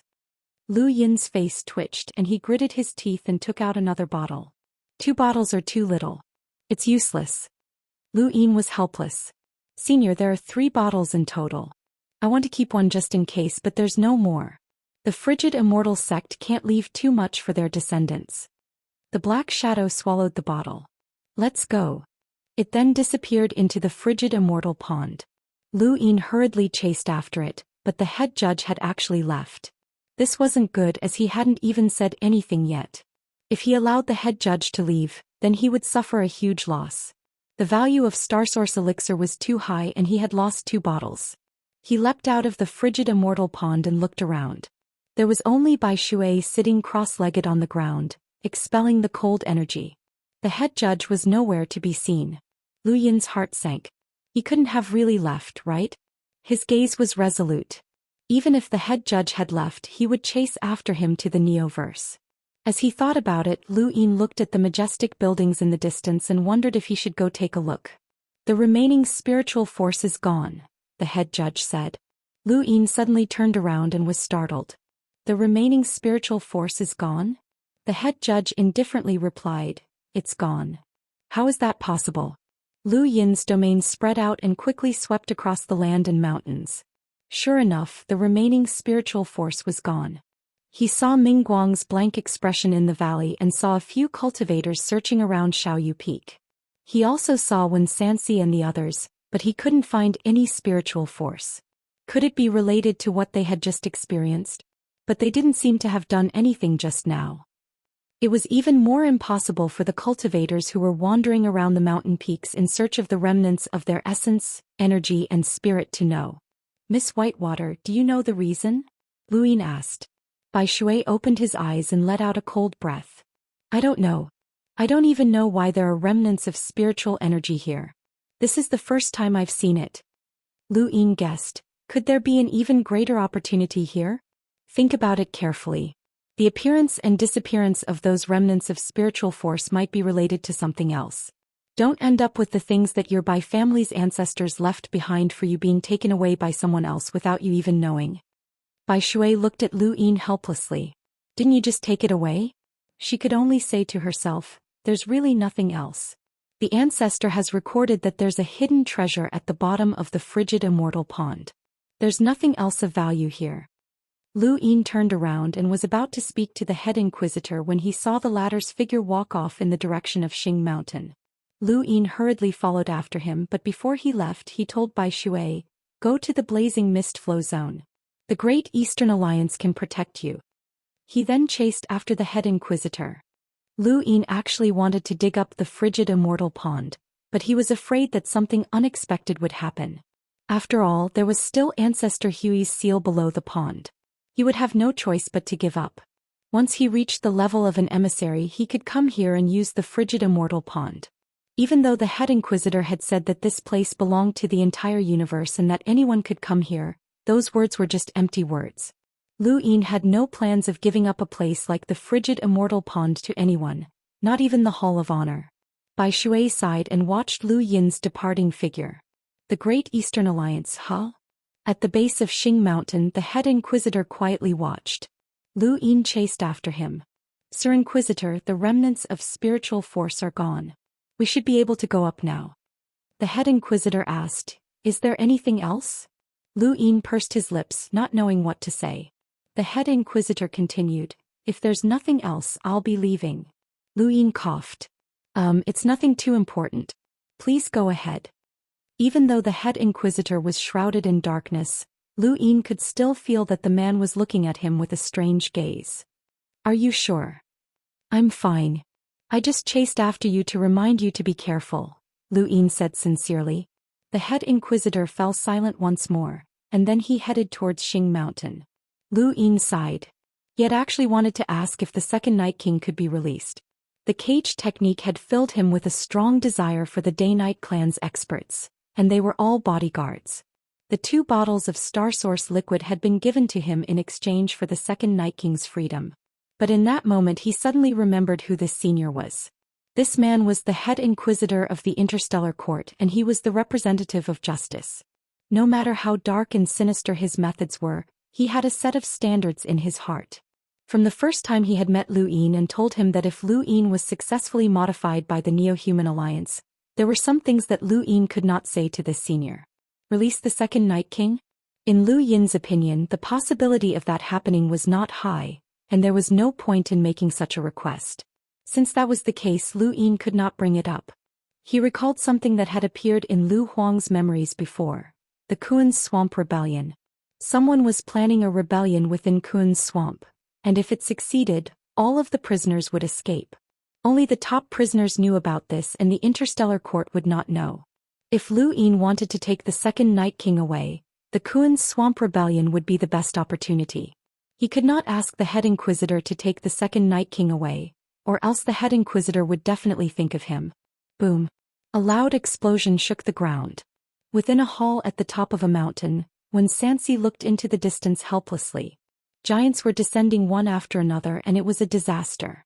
These giants were all 7,000 meters tall and even from a distance they were as tall as mountains. They walked on the ground, crushing mountains and rivers beneath their feet. They were all humanoid beasts. The Great Eastern Alliance's strength has undergone a transformation due to the addition of these giants. Even if these giants don't cultivate any battle skills or techniques, they can still awaken battle force. Invisible light stood not too far away from Xianxia with her eyes closed as she gazed into the distance. Xianxia frowned. The giant's bloodline and Zhou Xian are the Great Eastern Alliance's sharp blades that can conquer the universe. When the sixth mainland invaded our fifth mainland, it caused the innerverse and outerverse to be separated, which helped Zhou Xian achieve his goal. That kind of opportunity is hard to come by, but even if you and I were in the outerverse back then, we wouldn't have been able to achieve what he did, Invisible Light said. Xianxia's position was different from Invisible Light's. Xianxia was from the Wen family, and the Wen family was now exposed to the Great Eastern Alliance. Anyone could tell that Liu Yin's goal was not the blazing mist flow zone or the day-night flow zone. He wanted to unify the innerverse. However, the Wen family could not do anything about it. They had sacrificed a lot for Xianxia, and they would have to sacrifice even more in the future. Brother Wei is here. Everyone clear the area for Brother Wei. He wants to hold a meeting in the frozen Immortal sect's main hall. Ku Wei shouted arrogantly from Qin Jian's shoulder. The surrounding giants charged towards the main hall in the depths of the frozen Immortal sect's ruins. The cultivators they encountered along the way retreated and cursed, but there was nothing they could do. The giants were too intimidating, especially Qin Jian. He was 9,000 meters tall and there was no way to see his head. A single slap from him could kill a whole bunch of people. There was no lack of experts among the cultivators who had entered the frozen Immortal sect's ruins. There were quite a few hidden cultivators from the innerverse, and there were more than 300,000 to 400,000 powerhouses. However, no one dared to fight against the giants.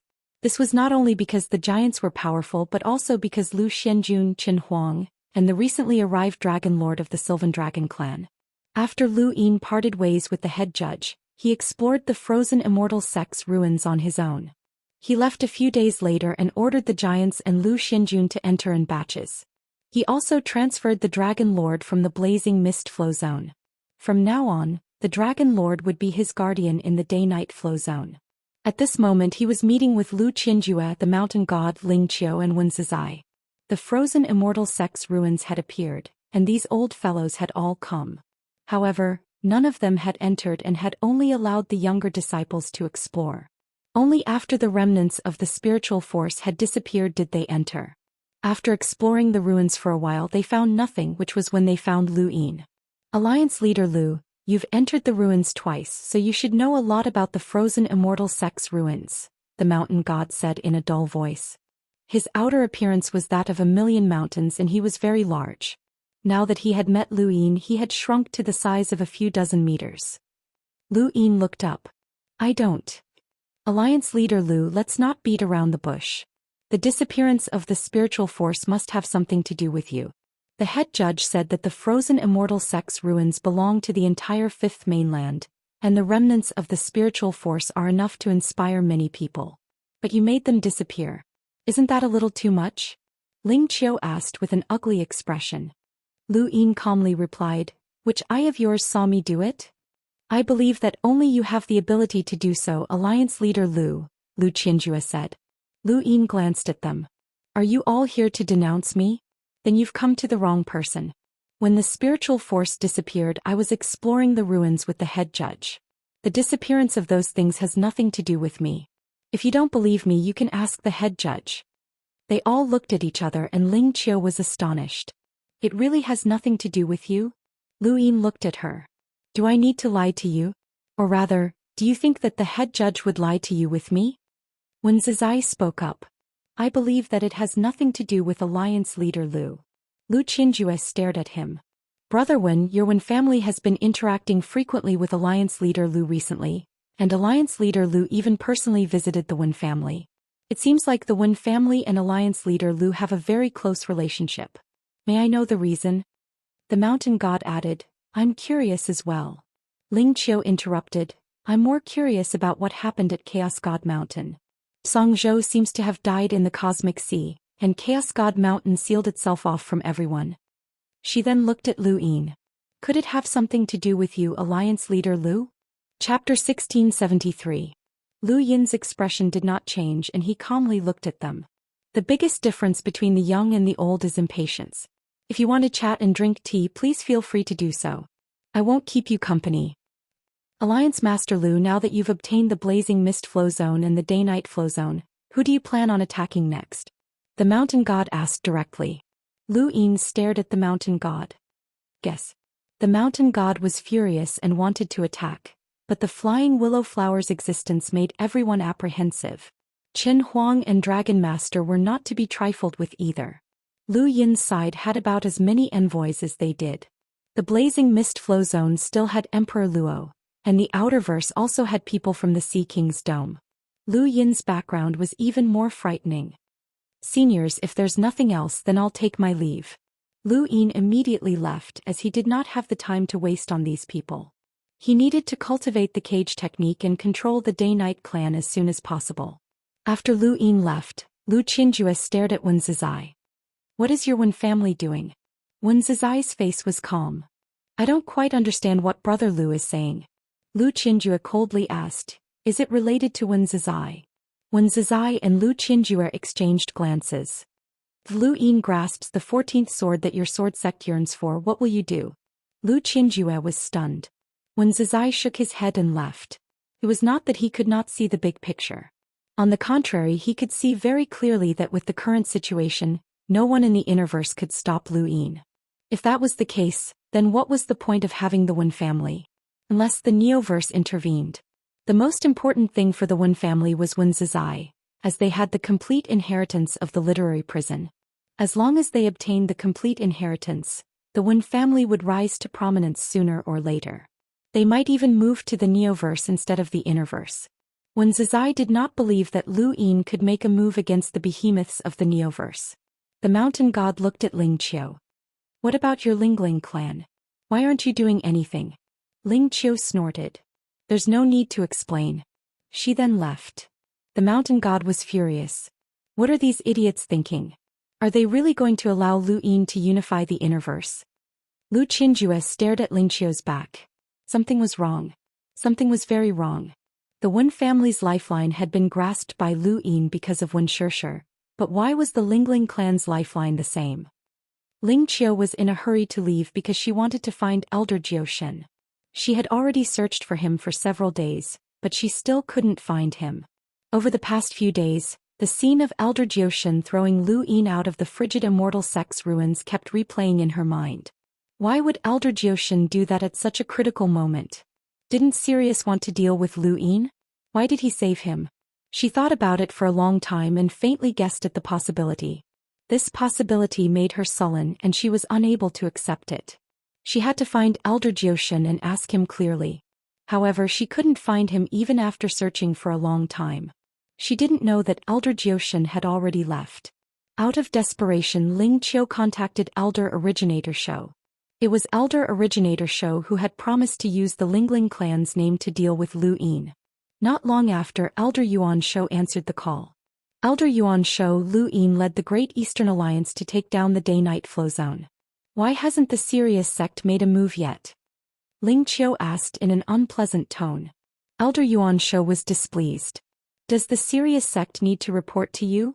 Ling Qiu coldly replied. When the frigid Immortal sect's ruins appeared, I saw Elder Zhou Xian save Lu Yin. Elder Yuan Shou was stunned. He knew that the frigid Immortal sect's ruins had appeared, and that the various great powers of the Neoverse were discussing with Leon's Armada about sending their disciples to explore the Innerverse with the help of Leon's Armada. However, he hadn't known that Elder Zhou Xian had saved Lu Yin and had been seen by Ling Qiu. Are you sure it was Elder Zhou Xian? Have you seen Elder Zhou Xian before? Elder Yuan Shou retorted. Ling Qiu solemnly replied, when I broke through to become an emissary, I went to the Neoverse and visited the Sirius sect. I saw Elder Zhou Xian once. You're mistaken. Elder Zhou Xian stayed in the sect the entire time and didn't go anywhere. Elder Yuan Shou immediately denied it. Ling Qiu was stunned and frowned. Elder Zhou Xian didn't come out? No, I don't know who you saw. Tell me after you figure it out. Elder Yuan Shou then ended the call. Ling Qiu looked at her gadget and fell into deep thought. Could it be that it wasn't Elder Zhou Xian? That was impossible. She had met Elder Zhou Xian once in the Sirius sect, so it had to be Elder Zhou Xian.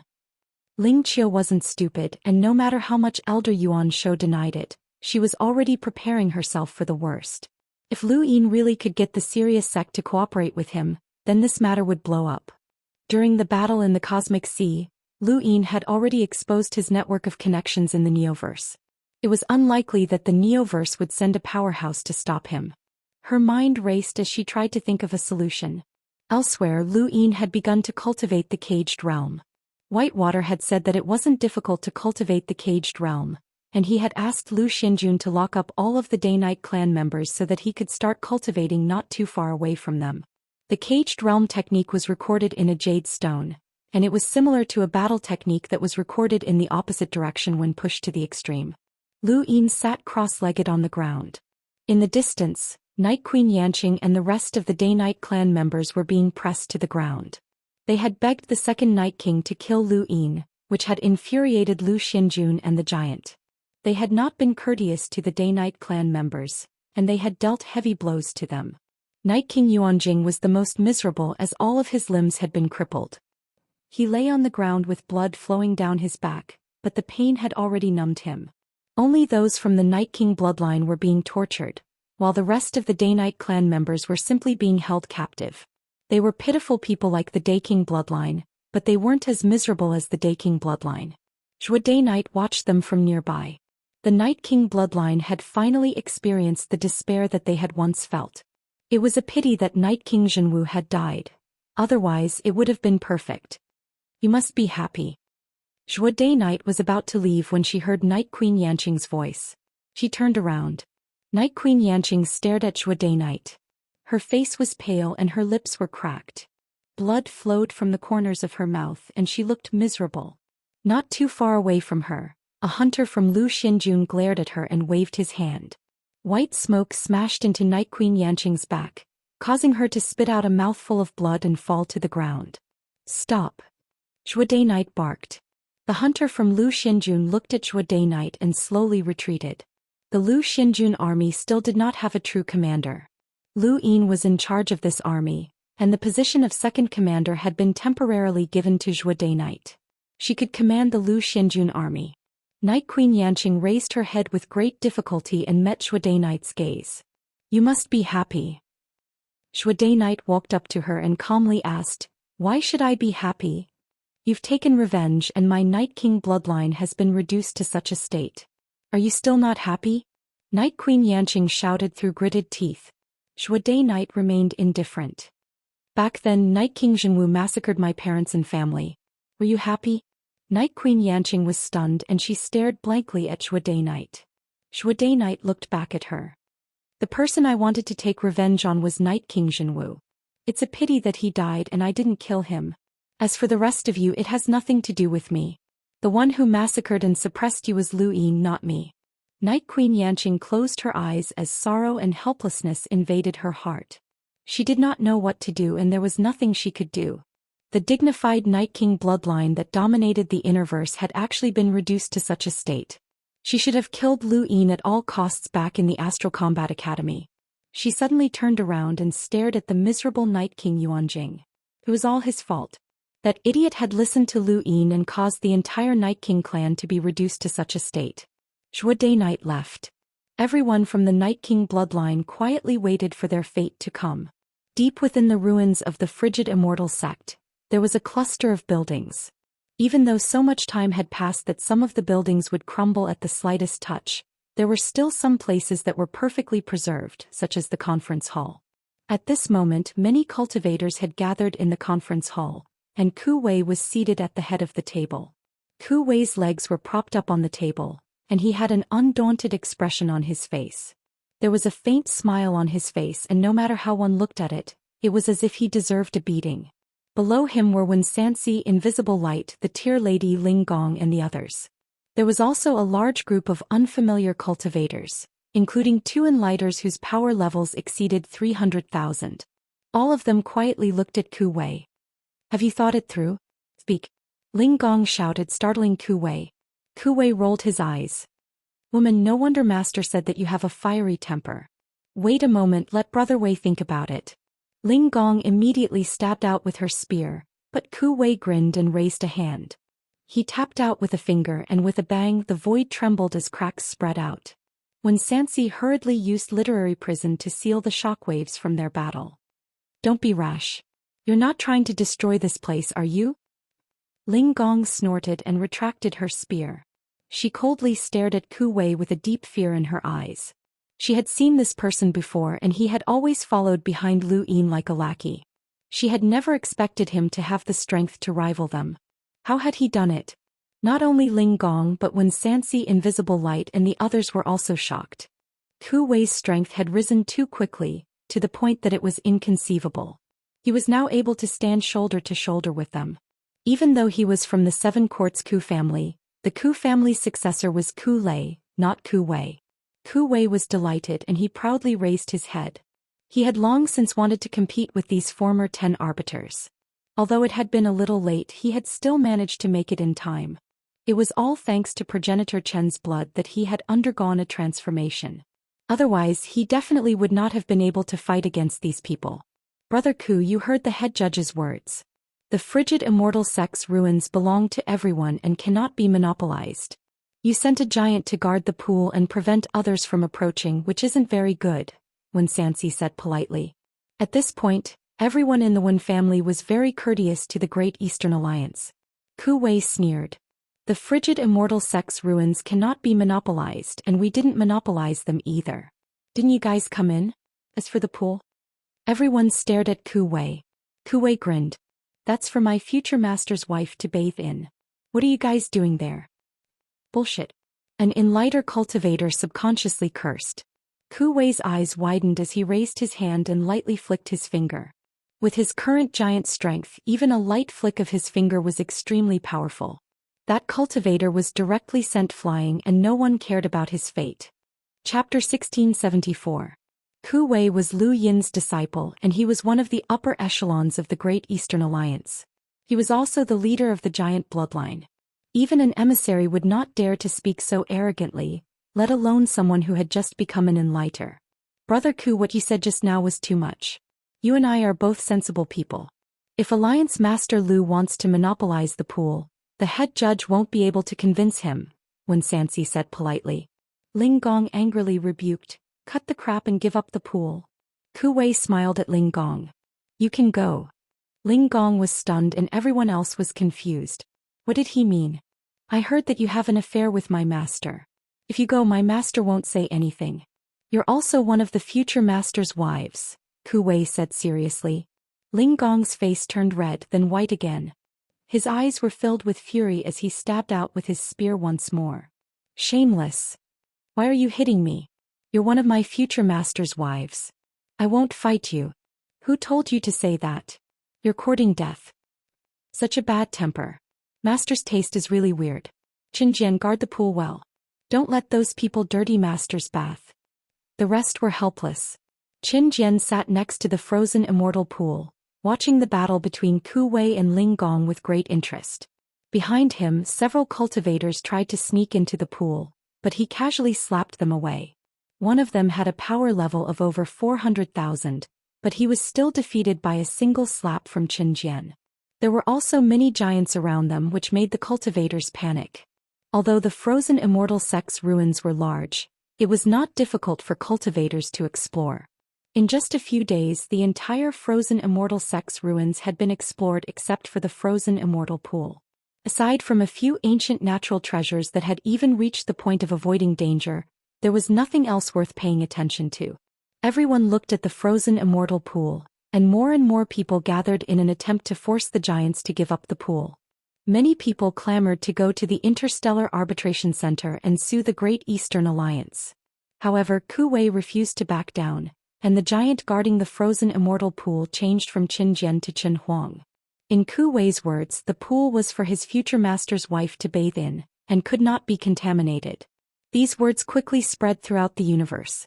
Countless people gritted their teeth and cursed at this damned lackey. In the end, Lu Qianjue and the others couldn't bear it any longer and came to the frigid Immortal pond. At this moment, tens of thousands of cultivators had gathered around the frozen celestial pond. Those who were qualified to enter were not weak. Most of the cultivators had already been thrown out. The ruins were only so big so everyone was an enemy.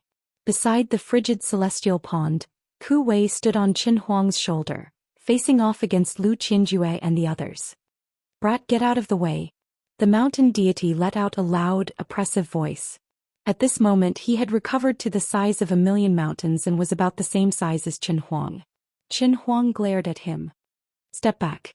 Don't go near the bathing pool." The mountain deity roared, "Bullshit. Get out of my way. Come and try. It's just a crappy mountain. A mere giant that has been eliminated by the times. Pasan wants to overturn the heavens? Watch as I smash you," roared Qin Huang.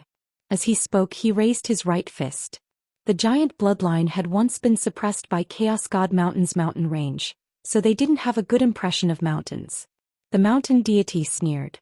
"Suppress." The two gigantic creatures collided in the void, instantly tearing the sky apart. A terrifying gale swept out in all directions, and the surrounding cultivators were sent flying without even being able to resist. Ku Wei grabbed onto Qin Huang's hair tightly to prevent himself from being blown away. At that moment Ling Qiu and Lu Qianjue appeared. Next to the frigid Immortal pond, before they could even stand firm, willow leaves and flying flowers appeared, blocking their path. Lu Qianjue frowned as these two were quite difficult to deal with. Ling Qiu coldly said, "It seems like this pool isn't simple. Lu Yin has 3 emissaries guarding it." Lu Yi replied, "Leave. There's nothing here to be concerned about." "Do you think I'll believe that?" Ling Qiu mocked. Sister Fei Hua raised her brows. "You have to believe it even if you don't." "You." Ling Qiu was furious. A shadow descended from above, and Lu Qianjue and Ling Qiu looked up to see Qin Huang enveloped in 9-lined battle force. Lu Qianjue and Ling Qiu exchanged glances before retreating at the same time. When the mountain deity saw them leave he had no choice but to leave as well. The more they weren't allowed to approach the frozen celestial pond, the more they wanted to do so. The stone tablet in the Daoist clan's ancestral grounds had collapsed, and Lu Yin had been cultivating the sealed cage technique beneath it. A few days later he suddenly opened his eyes. He had a vague feeling that he could sense the Daoist clan members around him. Most of them were gathered nearby, but there were also a few scattered ones. When he closed his eyes he could see blobs of red in the darkness. These blobs of blood represented the Daoist clan members, and as long as he wanted to, he could exterminate them at any time. This was the sealed cage technique, which had been created based on one's bloodline. It was a tyrannical control-type battle technique. At the same time, Night Queen Yanqing and the others felt their hearts tremble as a strange feeling welled up within them. It was an unbearable feeling, as if there was an extra string tied to their bodies that affected their lives. If this string was torn, then their lives would be lost. The sealed cage technique. It's the sealed cage technique. Night Queen Leng screamed in disbelief. In the distance, a cultivator from the Lu Xinjun army raised a hand, causing white smoke to slam into his body. He was a powerhouse with a power level of over 400,000, but he had been severely injured. Even a hunter from the Lu Xinjun army could injure him, and the pain was unbearable. However, he no longer cared about the pain since he had been affected by the sealed cage technique. Night Queen Yanqing's expression changed. "The sealed cage technique? Elderling, what are you talking about?" "Shut up. Did I say you could speak?" The Lu Xinjun army cultivator tried to stop her, but the Night King clan members seemed to have gone mad. "That's right, it's the sealed cage technique. We're controlling the Day King bloodline and we're holding on to their lifelines. Now the situation is reversed. Who's controlling us? Who can plant the sealed cage technique on us?" Night Queen Silo was terrified. Who's controlling us? Who is it?" The Night King clan members screamed one after another. This was the first time they had experienced such a feeling. Their lives were in someone else's hands and it was too despairing. Zhou Day Knight arrived to stop the Lu Xinjun army from attacking the Night King clan. Her expression was ugly as she wanted to know what had happened. When Lu Yin had overturned the Day-Night Flow Zone, killed Night King Zhenwu and taken away the Day King bloodline, the sealed cage technique had been released from the sealed cage technique, freeing them from that despairing control. However, the sealed cage technique had appeared again and they had been controlled once more. Zhou Day-Night had rushed over, thinking that it was the Night King clan's doing. However, the scene in front of her left her at a loss. The Night King clan members had also been controlled by the sealed cage technique? How could this be? Zhou Day-Night, was it you? Did you create a reverse sealed cage technique to control us? Night Queen Yanqing asked as she stared at Zhou Day-Night. All of the Night King clan members stared at her. At this moment, Ying Day-Night and Steelbone Day-Night arrived. They were both from the Day King bloodline, and they had accompanied Lu Xianjun in the war against the Day-Night clan. Now that they had also sensed the sealed cage technique, they all thought that it was the Night King clan members who had taken action. Is this the work of the Night King clan? How dare you use the sealed cage technique to control us? Even if we die, you won't be able to live. Steelbone Day-Night roared. Night Queen Lung retorted, it's the work of the Day King bloodline. Bah, the sealed cage technique is a despicable battle technique invented by the Night King bloodline. What does it have to do with the Day King bloodline? Shut up. Zhou Day-Night barked, causing everyone to look at her. She lowered her voice and said, the ordinary clan members are also being controlled by the sealed cage technique. Both sides fell silent. The Night King clan had used the sealed cage technique to control the Day King bloodline, but the Day King bloodline had a slight chance of reversing the sealed cage technique and controlling the Night King bloodline instead. However, this had nothing to do with the ordinary members of the Day-Night clan, as they could not even come into contact with the sealed cage technique. Could it be the second Night King? Zhou Day-Night suddenly remembered that the second Night King was the only person who could be connected to the entire Day-Night clan. However, he had already been taken away by the head Inquisitor and imprisoned in Earth's swamp. It was impossible for him to affect them from there. The void distorted and Lu Yin walked out. Lu Xianjun bowed in unison. Greetings, Alliance Leader. Greetings, Alliance Leader. Zhou Day-Night looked at Lu Yin but she did not bow. She was not Lu Yin's subordinate and had temporarily taken over the position of Lu Xuanjuan's second commander. Lu Yin had also asked for her help, as he had not been able to find anyone who was strong enough to be trusted. Night Queen Yanqing and the rest stared at Lu Yin, their gazes filled with hatred, helplessness and fear. Lu Yin, let me go. I've helped you and saved you before. If it weren't for me, you wouldn't have been able to leave the North Line flow zone safely. If it weren't for me, you would have been destroyed by the Day-Night clan. Night King Yuanjing pleaded weakly. Lu Yin looked over. You're right, Night King Yuanjing. You've indeed helped me a lot, but I fought for all of this myself. Why haven't you found the third Night King yet? Night King Yuanjing spoke in a hoarse voice. Please let me go. I won't make an enemy out of you. Lu Yin's lips curled up. Make an enemy out of you? You're overthinking things. The sealed cage technique must have been pretty good, right? Everyone looked at Lu Yin in shock, including Zhou Day-Night. You were the one who planted the sealed cage technique. Zhou Day-Night was in disbelief, as if this was her first day meeting Lu Yin. Lu Yin looked at her and then at the rest of the Day-Night clan. I don't know if you know what kind of existence the Day-Night clan used to be, but I can tell you. To destroy an enemy, one had to shatter their will as well as their physical body. Lu Yin was trying to shatter the will of the Day-Night clan. They believed themselves to be the strongest clan in the Innerverse, and they were incomparably arrogant. Even when they had lost their inheritance stone, they had declared that no one would dare touch it and that they would eventually return to their ancestral land. Night King Zhenwu had played around with the Fireplume clan and looked down on them because of their innate arrogance. Now Lu Yin had shown them their true selves. They were slaves who had once been slaves of the Bai family from the frigid Immortal sect. Impossible. You're spouting nonsense. Night King Lung roared. He struggled to get up and attack Lu Yin, but a spear pierced his right leg and knocked him down. Lu Yin calmly replied, there's no need to lie to you. If not for the first Night King being so freakish and killing the Bai family, this place wouldn't even be called the Day-Night clan. It would still be the frigid Immortal flow zone, and the Bai family would always be in charge, not the so-called Night King bloodline. The sealed cage technique wasn't created by the first Night King either. He merely modified it. Chapter 1675. Nonsense. Night Queen Siluo shouted angrily. Night Queen Yanqing, Night King Gu, and the others glared at Lu Yin with hatred, while Zhude Knight looked at him with a complicated expression. Lu Yin had personally exposed their true colors. Behind their incomparably arrogant natures was the sorrow of being a slave and being controlled.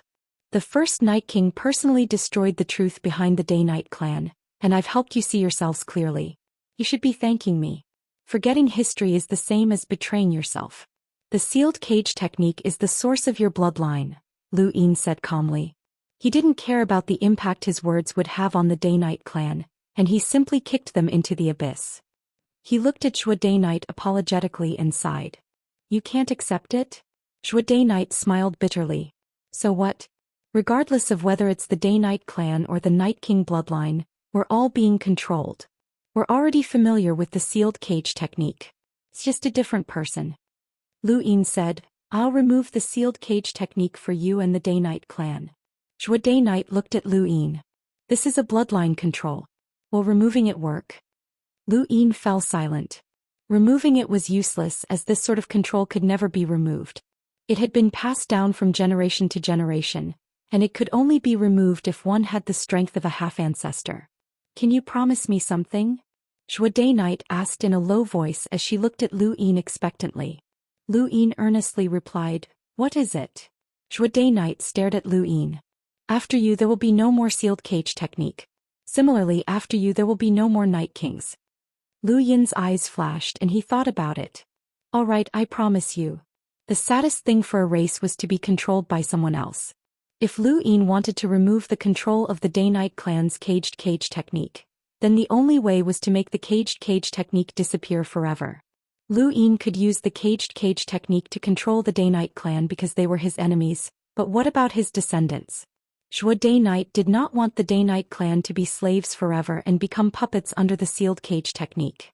Her Day-Night bloodline had already experienced this kind of pain. She would rather have the Night King bloodline and the entire Day-Night clan disappear than allow them to remain under sealed cage technique forever. Lu Yin did not like the sealed cage technique, but he needed the Day-Night clan for now. While he was practicing the cage technique, he had been thinking about it. The Lu Xinjun army might not be sufficient for future battles, so he needed to form at least 3 legions. The Lu Xinjun army would be one of them and the giant bloodline could be the second. As for the 3rd legion, it would be formed by former enemies such as the Day-Night clan or the Sylvan Dragons.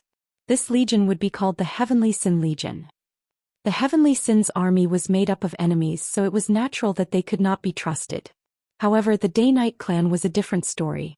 The Day-Night clan would never be able to resist Lu Yin, and they were more trustworthy than anyone else. The Heavenly Sin's army was mostly made up of Day-Night clan members. Once the 3 legions matured, he would be able to point his sword at the Starry Sky Tree. Of course, that did not mean that he could defeat them. The Starry Sky Tree was too strong and he could only challenge them. Regardless of whether or not the Day-Night clan could accept it, their lives were now in Lu Yin's hands. Night King Yuanjing was the happiest as he did not have to die. Lu Yin had never intended to kill Night King Yuanjing, as he and Night King Yuanjing were merely using each other. Many members of the Night King bloodline could not accept being controlled by the cage technique and committed suicide, but most of them could only accept the reality. Only Lu Yin, Zhude Knight, and a few others knew that he had taken control of the Day-Night clan. Even Ku Wei and Lu Yefei did not know about it.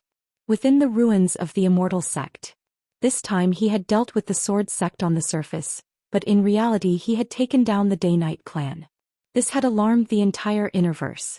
What made Lu Yin the most helpless was that Elder Yuan Shou had told him that Ling Qiu had seen him being rescued by Elder Jiushan.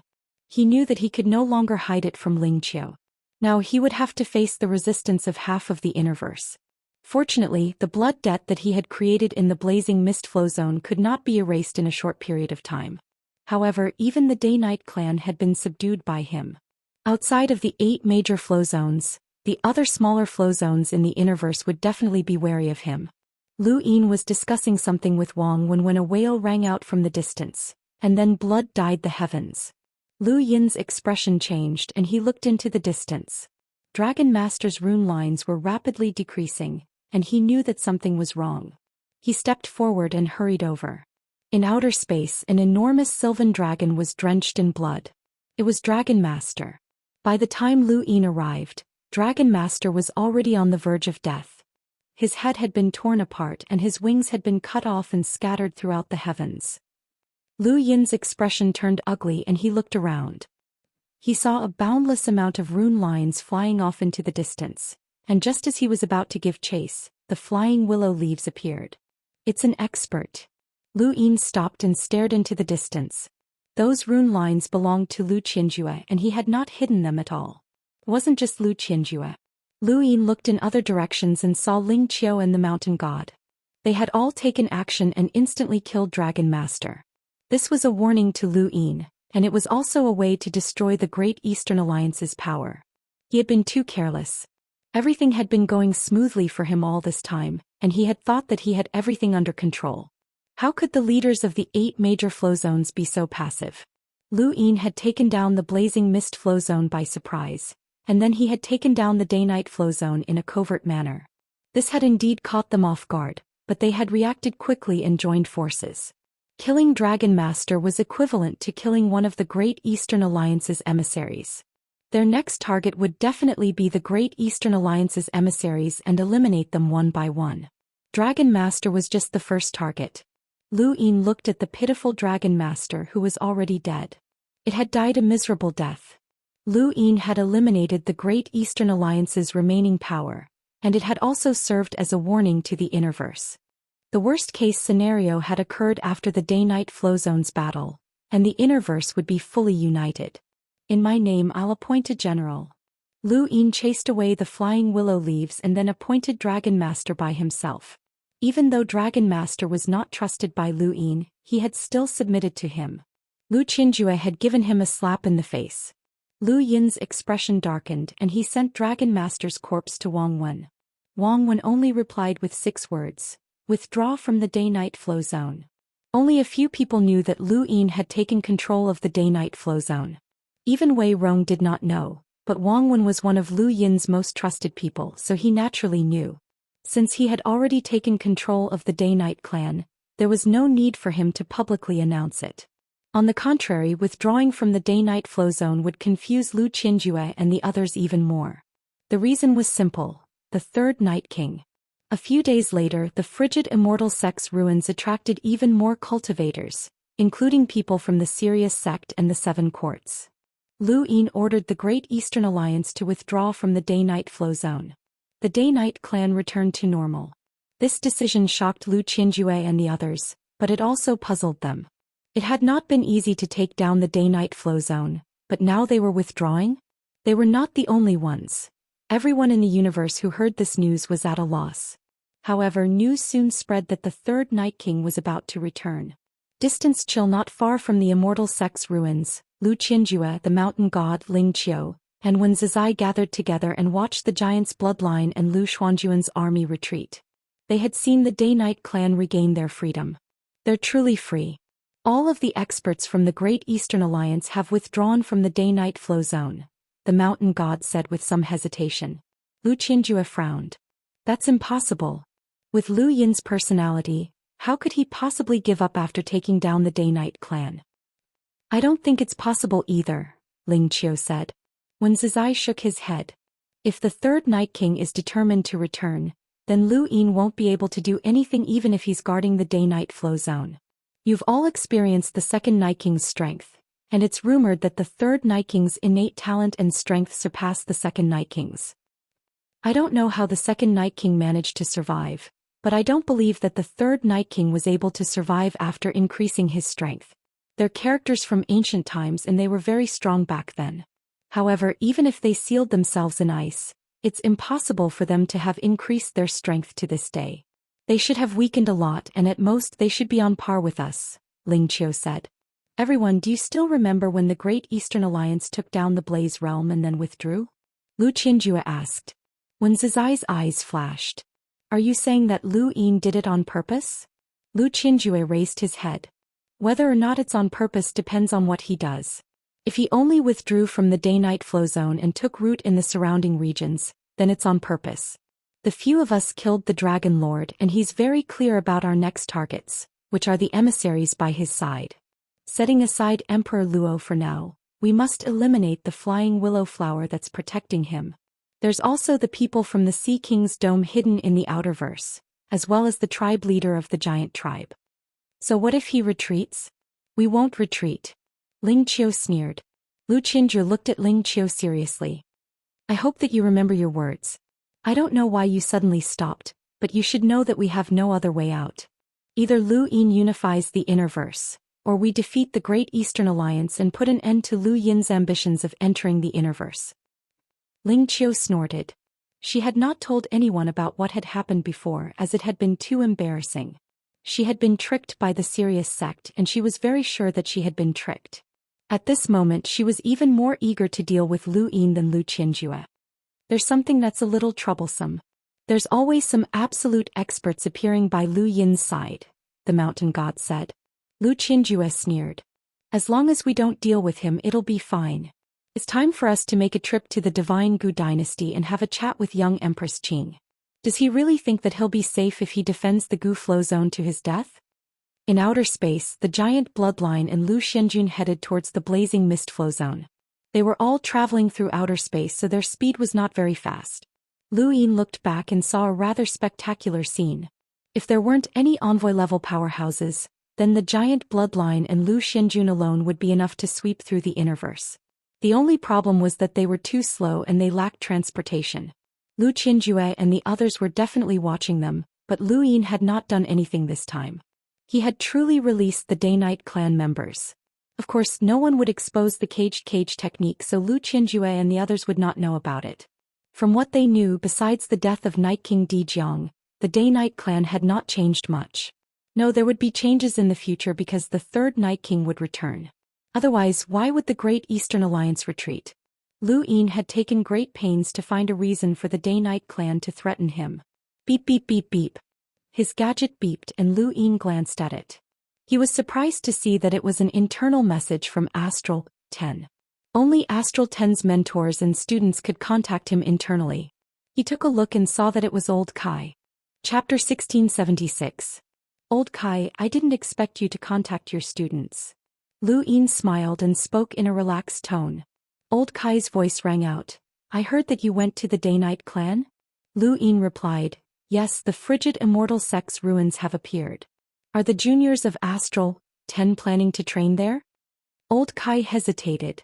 We'll talk about that later, but there's something I'd like to ask. Lu Yin was puzzled.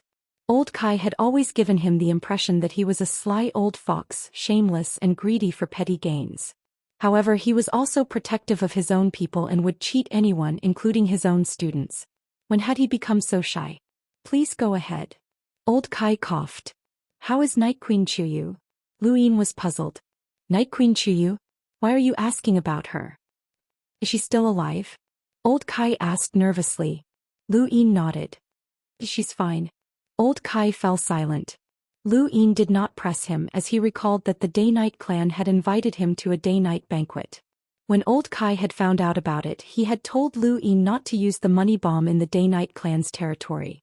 The money bomb was Old Kai's personal weapon, and it could not be used in the Day-Night clan's territory. At the time, Lu Yin had only felt that he had been cheated. The Sand Master had also mentioned that the money bomb had a bad reputation, but now it seemed that it might be related to Night Queen Chuyu. Mentor, what's your relationship with Night Queen Chuyu? Lu Yin asked. Old Kai sighed. You might not believe me, but she's my fiancée. Lu Yin was stunned and blinked. Why? Fiancée. I know why. What do you mean why? Lu Yin wanted to ask how Old Kai had managed to find a fiancée like Night Queen Chuyu with his looks, but after thinking about it he decided against it. It would be too hurtful. Doesn't the Day-Night clan forbid intermarriage with outsiders? Why is she still your fiancée? Old Kai had no choice but to tell Lu Yin about his past. Old Kai's past was not hard to guess. He had gone on an adventure in space, met Night Queen Chuyu, fallen in love with her and then been separated by the Day-Night clan. It was a very ordinary but it was also a very sad story. What does this have to do with the money bomb? Lu Yin was puzzled. If it was just a broken relationship, then Old Kai wouldn't have told him not to reveal that he was a student of Astral 10, and he wouldn't have been implicated. Old Kai coughed. Back then I was young and impulsive, so I created a few money bombs that destroyed some of the Daoist clan's buildings. Some. Lu Yin had a strange expression. Old Kai coughed again. I accidentally blew up a stone tablet in the Daoist clan's ancestral grounds. Lu Yin was shocked. You even blew up the tombstones in the ancestral grounds? Sigh, it's precisely because I blew up the ancestral land's stone tablet that the Daoist clan hates me to the core. Even Night Queen Chuyu hasn't forgiven me. To them, the ancestral land's stone tablet is the most sacred thing in the world. I was too impulsive, Old Kai said. His tone did not sound like he was blaming himself at all, and it sounded more like he was showing off. In the current universe, before Lu Yin had appeared out of nowhere, who would dare to touch the Daoist clan's possessions? Not to mention the stone tablet of the ancestral land. That can't be right. The ancestral land's stone tablet is guarded by an absolute expert. With your strength when you were young, how could you blow it up? Lu Yin was puzzled. When I broke through to the Enlighter realm, I took advantage of one of the Daoist clan's banquets to sneak in and accidentally blew up the ancestral land's stone tablet. Actually, I didn't manage to blow it up, and at most I just kicked up some dust. As you said, there's a group of old fellows guarding it, but the Daoist clan made a big fuss over nothing, especially Night Queen Chuyu. That woman chased after me like a madwoman. She was still too impulsive. Lu Yin was speechless. She didn't chase after you. He just let you go. Old Kai fell silent. You blew it up with a money bomb? That's right. Is that why you told me not to use it in the Daoist clan's territory? That's right. What about now? Night Queen Chuyu is in the Daoist clan. Are you going to look for her? Lu Yin asked. Old Kai was shocked. Isn't the Daoist clan under your control? Lu Yin answered, the third Night King is coming back. I'll leave first. The third Night King? He's still alive. Old Kai was surprised. Lu Yin replied, if you're still thinking about Night Queen Chuyu, then go look for her. I don't think there's anyone in the Daoist clan who can stop you. You're on your own now. Lu Yin then ended the call. The mentors of Astral 10 were not weak, especially Old Kai, who was very sinister. He had been able to escape in the past, and going to the Daoist clan was like going home for him. Lu Yin was not worried about the old man, as only the heavens knew how many money bombs he had prepared. The old man definitely had even more advanced money bombs. Otherwise, how could he be so confident that he could find the ancestral land stone tablet? The money bombs that Old Kai had sold to Lu Yin were all low-grade, and they could only blow up a hunter at most. If not for the dye's enhance, he would not have been able to deal with an enlighter. Hold on, Lu Yin thought of something and contacted Old Kai again. What's wrong? Lu Yin asked. Mentor, are you still selling your money bombs? Old Kai was stunned. You need them? Of course, they're good stuff. With your current strength, do you still need them?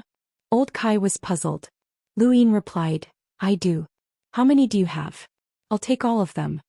Old Kai was astonished and felt that it was very strange. When Lu Yin had first purchased a money bomb, he had only bought one, and he had looked like he had been cheated. At the time, Old Kai had told Lu Yin to come visit him more often and that he could have as many as he wanted. Now Lu Yin was really buying them. How many do you want? How many do you have? I have as many as you want. I've made quite a few over the years. I'll take as many as you have. The price should be the same as before. 50 star essence for 1 and 100 for 3? Old Kai replied, same. How many do you want? Lu Yin was speechless. I already said that I'll take all of them. Money isn't an issue. Old Kai's brows rose. You want to equip the army? That's right. Old Kai smiled. Smart student Lu. Since you want to equip the army, we should discuss the price. Lu Yin pursed his lips. He knew that this old man's personality would not change, and he was still trying to trick him. I can deal with the Daoist clan anytime. Old Kai's smile froze and he rolled his eyes. The price remains the same. I have more than 4,000. Lu Yin frowned. Only a little more than 4,000? Old Kai was unhappy. What do you mean, only a little more than 4,000? Do you think that these are cabbages that can be made at any time? It's already pretty good that I've been able to accumulate so many over the years. My materials are limited and my time is limited, so please bear with me. Qinghui, 143,333 star essence for a total of 4,300. 140,000 star essence was not considered much in Lu Yin's eyes. He could now upgrade any external item with tens of millions of star essence. The money will be transferred to your Mavis bank account soon. I'll send someone to Astral 10 to retrieve the money bomb, Lu Yin said. Old Kai grunted. Then let's do that. Hold on, Old Kai. Don't you have any more powerful money bombs? Lu Yin asked. Old Kai replied, I know what you're thinking, but I don't have any. When I blew up the stone steel in the Day-Night clan's ancestral grounds, I didn't really want to blow it up. Otherwise I wouldn't have made it out alive. I just wanted to vent a little. A money bomb can instantly launch an attack that surpasses a hunter's power level. Go ask around and see how many people in this universe can do it. Lu Yin thought about it and agreed. The Ross Empire's combined battleships could launch attacks that surpassed a hunter's power level, but they were too expensive and inflexible. It was already quite impressive that a small money bomb could have such power. Most importantly, he could use his Dai's Enhance to upgrade all 4,000 money bombs to an Enlighter's power level. In total, he would need nearly 15 million star essence, which wasn't much at all. Lu Xinjun was an explorer, and he had 2 money bombs that could threaten an Enlighter's power. Coupled with the white smoke, how spectacular would that be?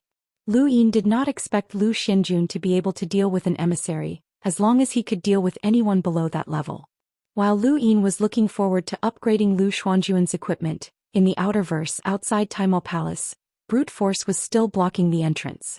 The 6th mainland also had a giant tribe, and it was the Arrow sect. Brute force was 10 meters tall, and he sat cross-legged outside Taimal Palace as he watched the situation unfold. His terrifying pressure, which exceeded 700,000, caused everyone in Taimal Palace to panic.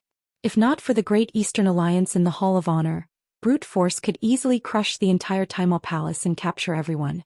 Gong Ling, the head of Taimal Palace, had an ugly expression on his face as he looked outside. Brute force's existence was like a blade hanging over his neck, and he did not know when it would fall. During this time, the disciples of Taimal Palace were not in the mood to cultivate, and they could only wait helplessly and despairingly. They did not know when that giant would attack them. A powerhouse with that kind of strength could easily destroy them. There's still no news from the Great Eastern Alliance, an elder said helplessly. He was an elder of Taimal Palace. On the other side, someone else said, the Great Eastern Alliance can't deal with that giant outside either. He claims that his power level exceeds 700,000, and the 6th mainland's cultivators already suppress our 5th mainland's cultivators. With his imprint, there aren't many in the Innerverse who can fight him, let alone the Great Eastern Alliance. The Great Eastern Alliance is still in the mood to wage war in the Innerverse. They don't even care about my Taimal Palace. If it were up to me, I'd rather join that Arrow sect, Xianxia said unhappily. As soon as he said this, Gong Ling's gaze swept over with an icy glare. Xianxia's heart trembled and he hurriedly shut his mouth. He was a disciple of Peking Mentor and he was Lu Yin's enemy. Ever since Peking Mentor had died, he had been sent to Arrow Mountain as a servant. He had only been released recently because the Taimal Palace's talent level had declined.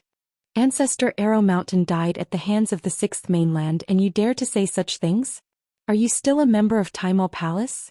An elder shouted angrily, criticizing Xianxia. Immediately, a few other elders berated him. Xianxia's expression turned ugly and he clenched his fists. That's enough, Gong Ling said coldly. Xianxia, you may leave. Arrow Mountain is your servant. Xianxia was shocked and he hurriedly knelt down. Headmaster, this disciple spoke without thinking and it was my fault. Please give this disciple another chance.